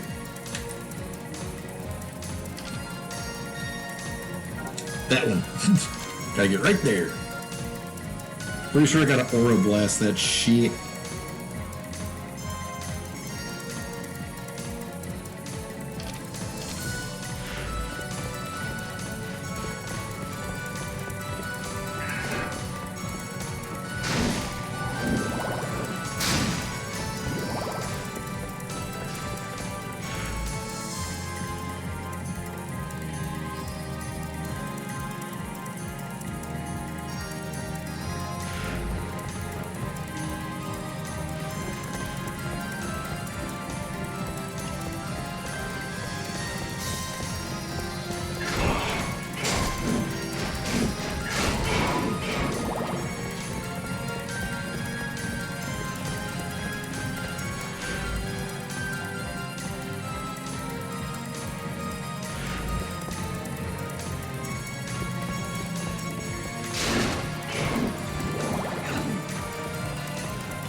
It's really funny that I said samurai and talk about making samurais come back, and here we go. Guy just evolved into a fucking samurai.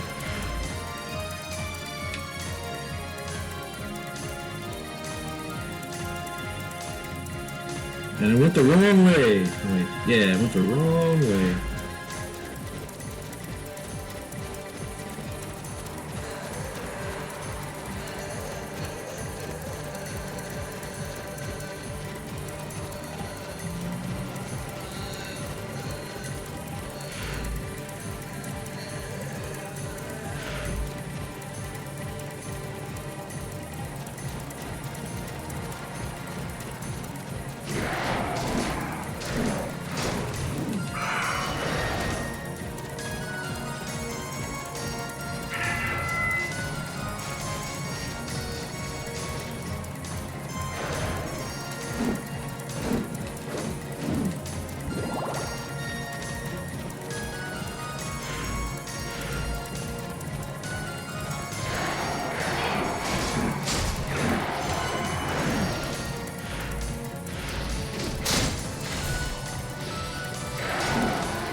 The Blaze Master.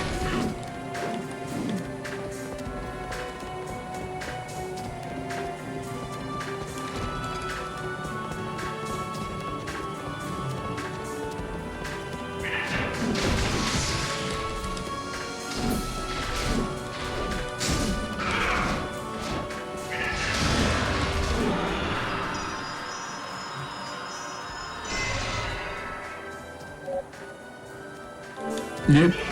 Upgrade from the fairy. I am very lost. I have no idea what the fuck I'm actually supposed to be doing right now. So I'm just backtracking to everything that I've been to that didn't make any sense.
The dead Baron is dead. Alright, so I came back here to do this. I hope this works.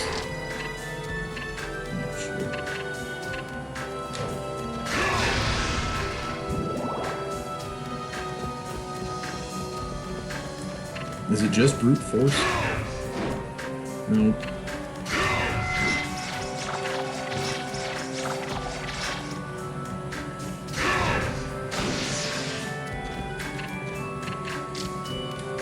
Oh yeah, I have no idea what the fuck to do.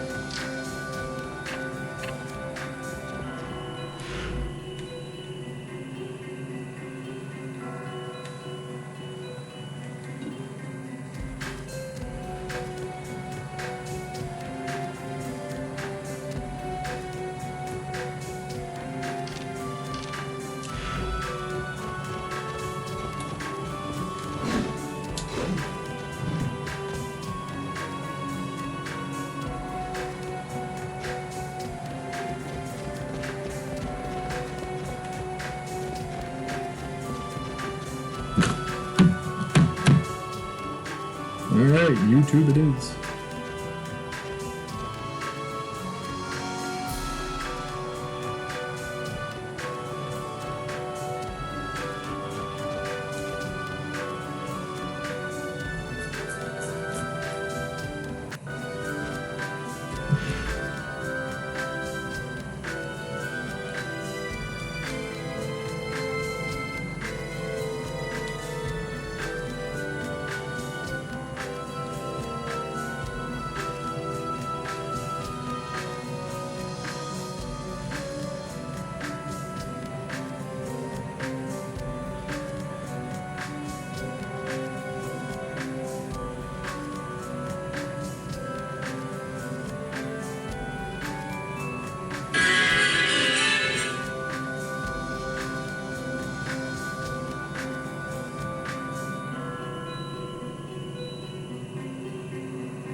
Okay, cool. Alrighty, so I have no idea what the fuck to do here. Later we'll figure out. On this map, I have an issue in the room that is...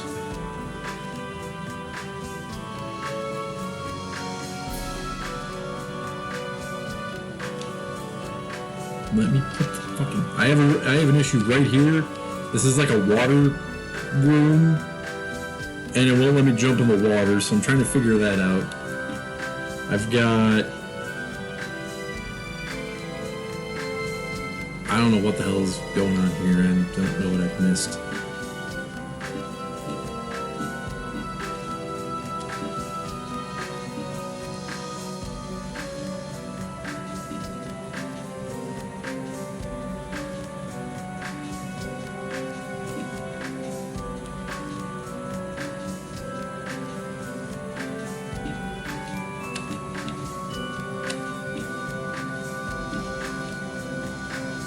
And then here, there's, I think it's right here, there's two blood skeletons that spawn, and I can't get through the door until I kill both the blood skeletons. Can't figure that out. I have no idea what the fuck is up with that. This thing. The last boss that I fought was Trevor Belmont. So I beat the dragon, and then I fought Trevor Belmont. Now I'm scrambling to try to make sense of what the hell I'm supposed to do next. Like I said, this is the last place. You need to get right. I'm gonna try to go here again, see if I can figure that out, I guess.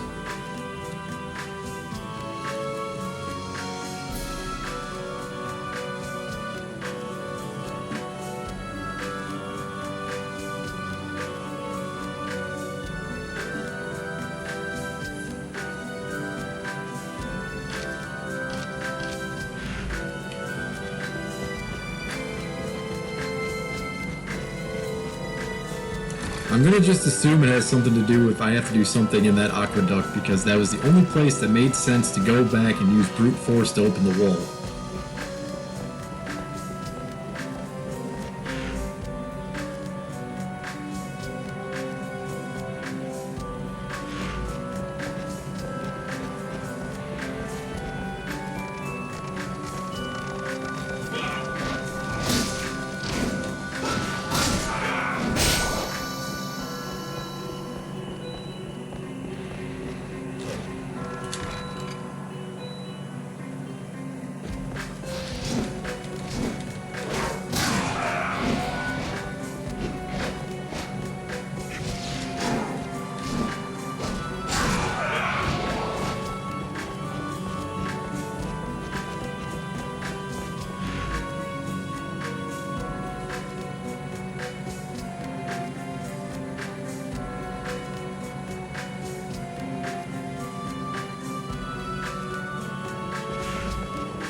Holy shit, that flea man just blew up. That was kind of cool.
Alrighty, magical tickets.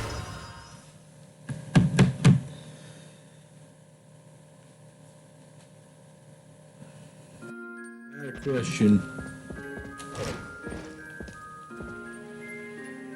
Glad you're back. What can I do for you? What do you need?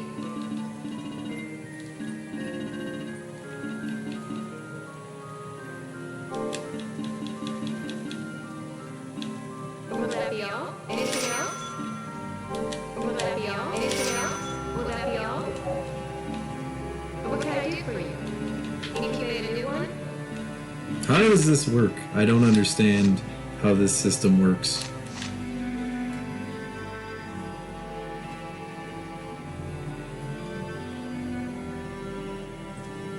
What's the purpose of incubating new, devil things?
What the shit? What?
Yeah.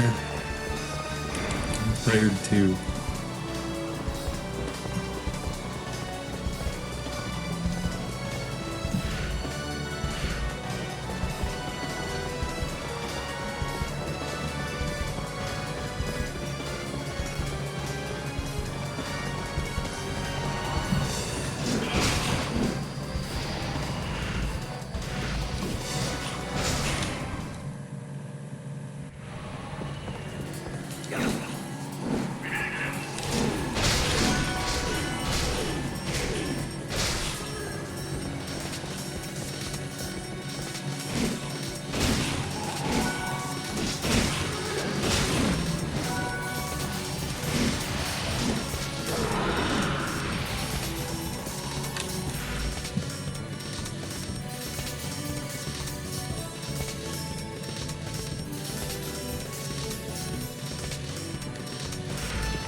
God damn it. Always going the wrong way in this fucking game.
That's what I gotta say about that. And no, I didn't look anything up.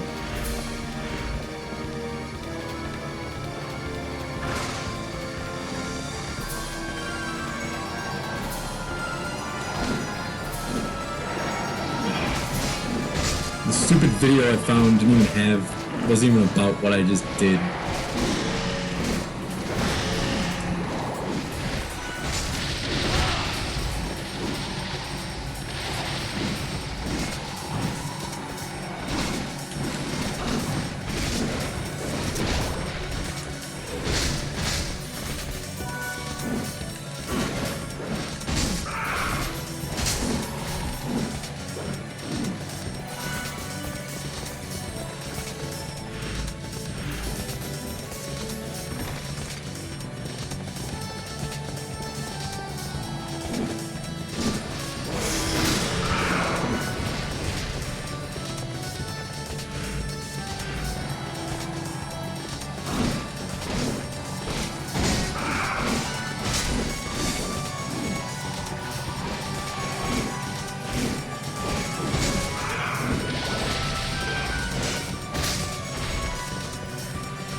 healing field.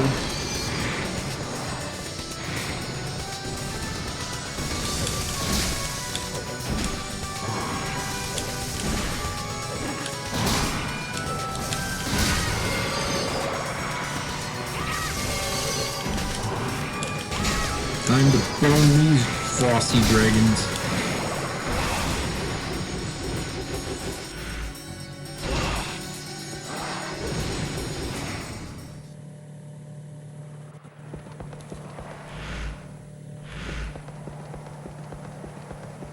It's pretty good game. I'm not upset by playing it.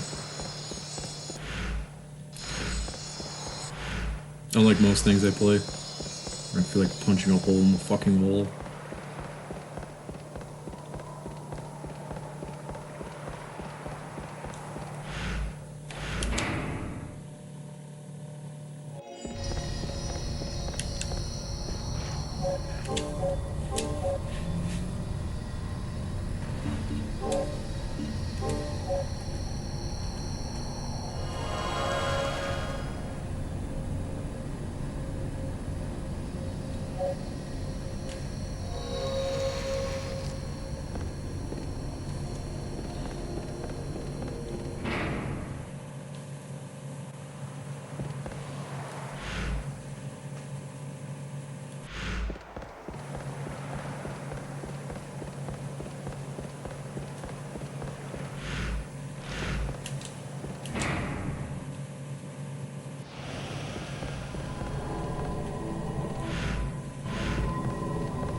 I'm sorry. I'm sitting here smiling at how ludicrously awesome this fucking boss is.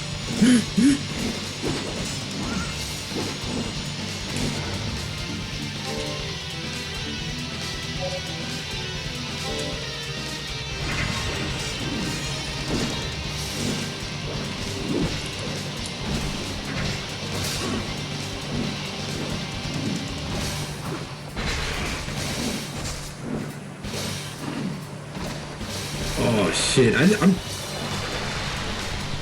This music. This whole thing is fucking sweet.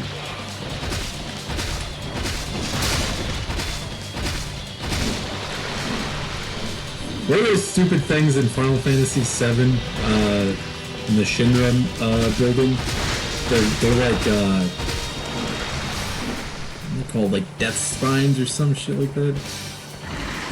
Death is riding on one of those things.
So preposterous.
I really need Ballsack to do something.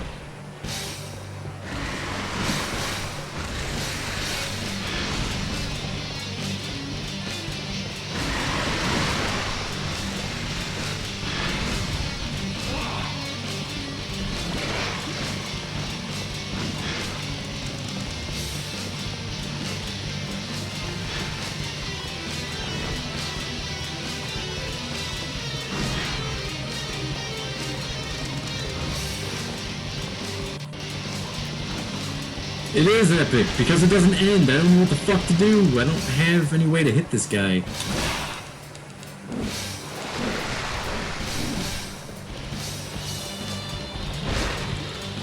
There we go.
Phew! I really was scared because I had no idea when the last time I saved was.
Bye-bye, Gyarados.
Yeah, that looks dope. Yeah.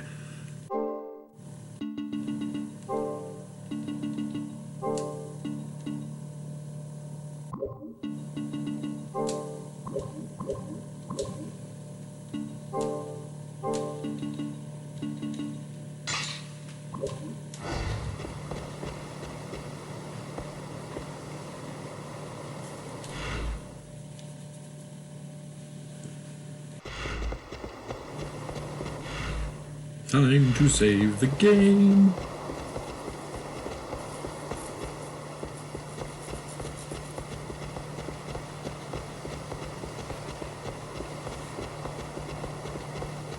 Oh, okay, I'm dumb.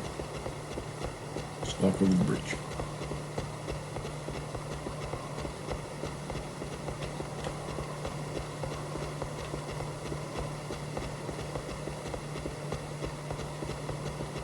Alrighty, I'm not dumb. That's not an option. We are stuck here.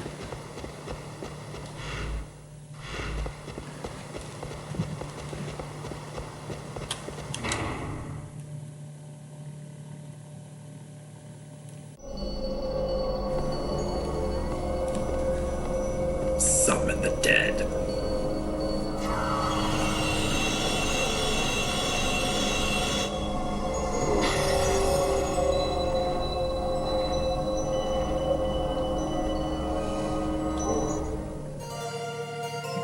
Godfry.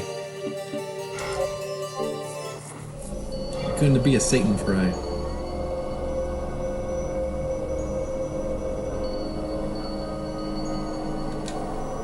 Cool.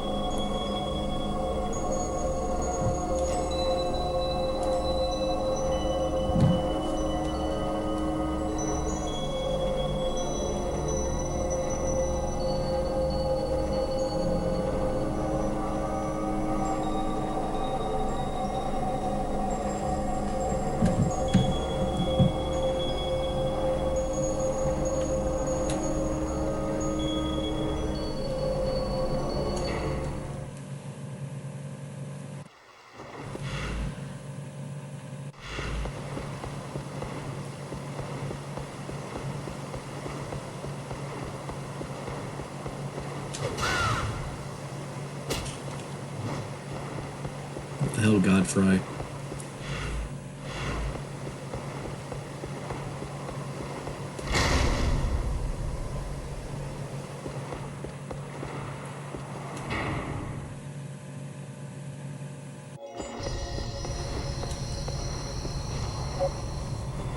Alright, we've made some serious progress today in this game. It's time for me to eat something.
Yep, I will see you around as well.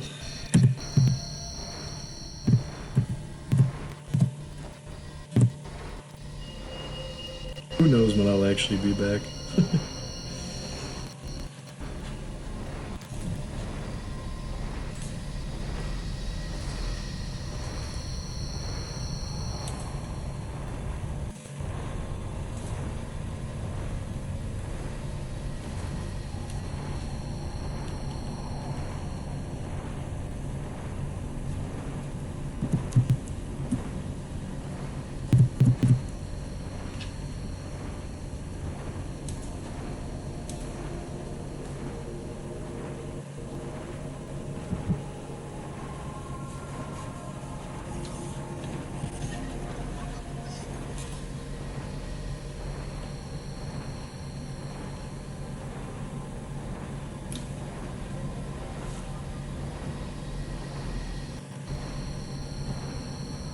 Oh shit!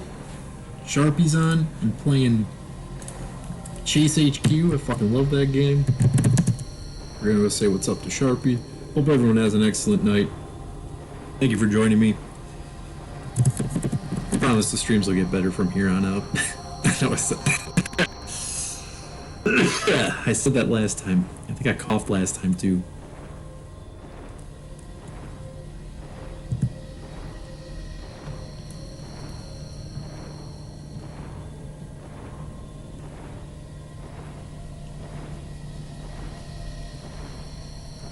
Alright, y'all. Have a good one. Peace and pleasure, my people. Nothing else.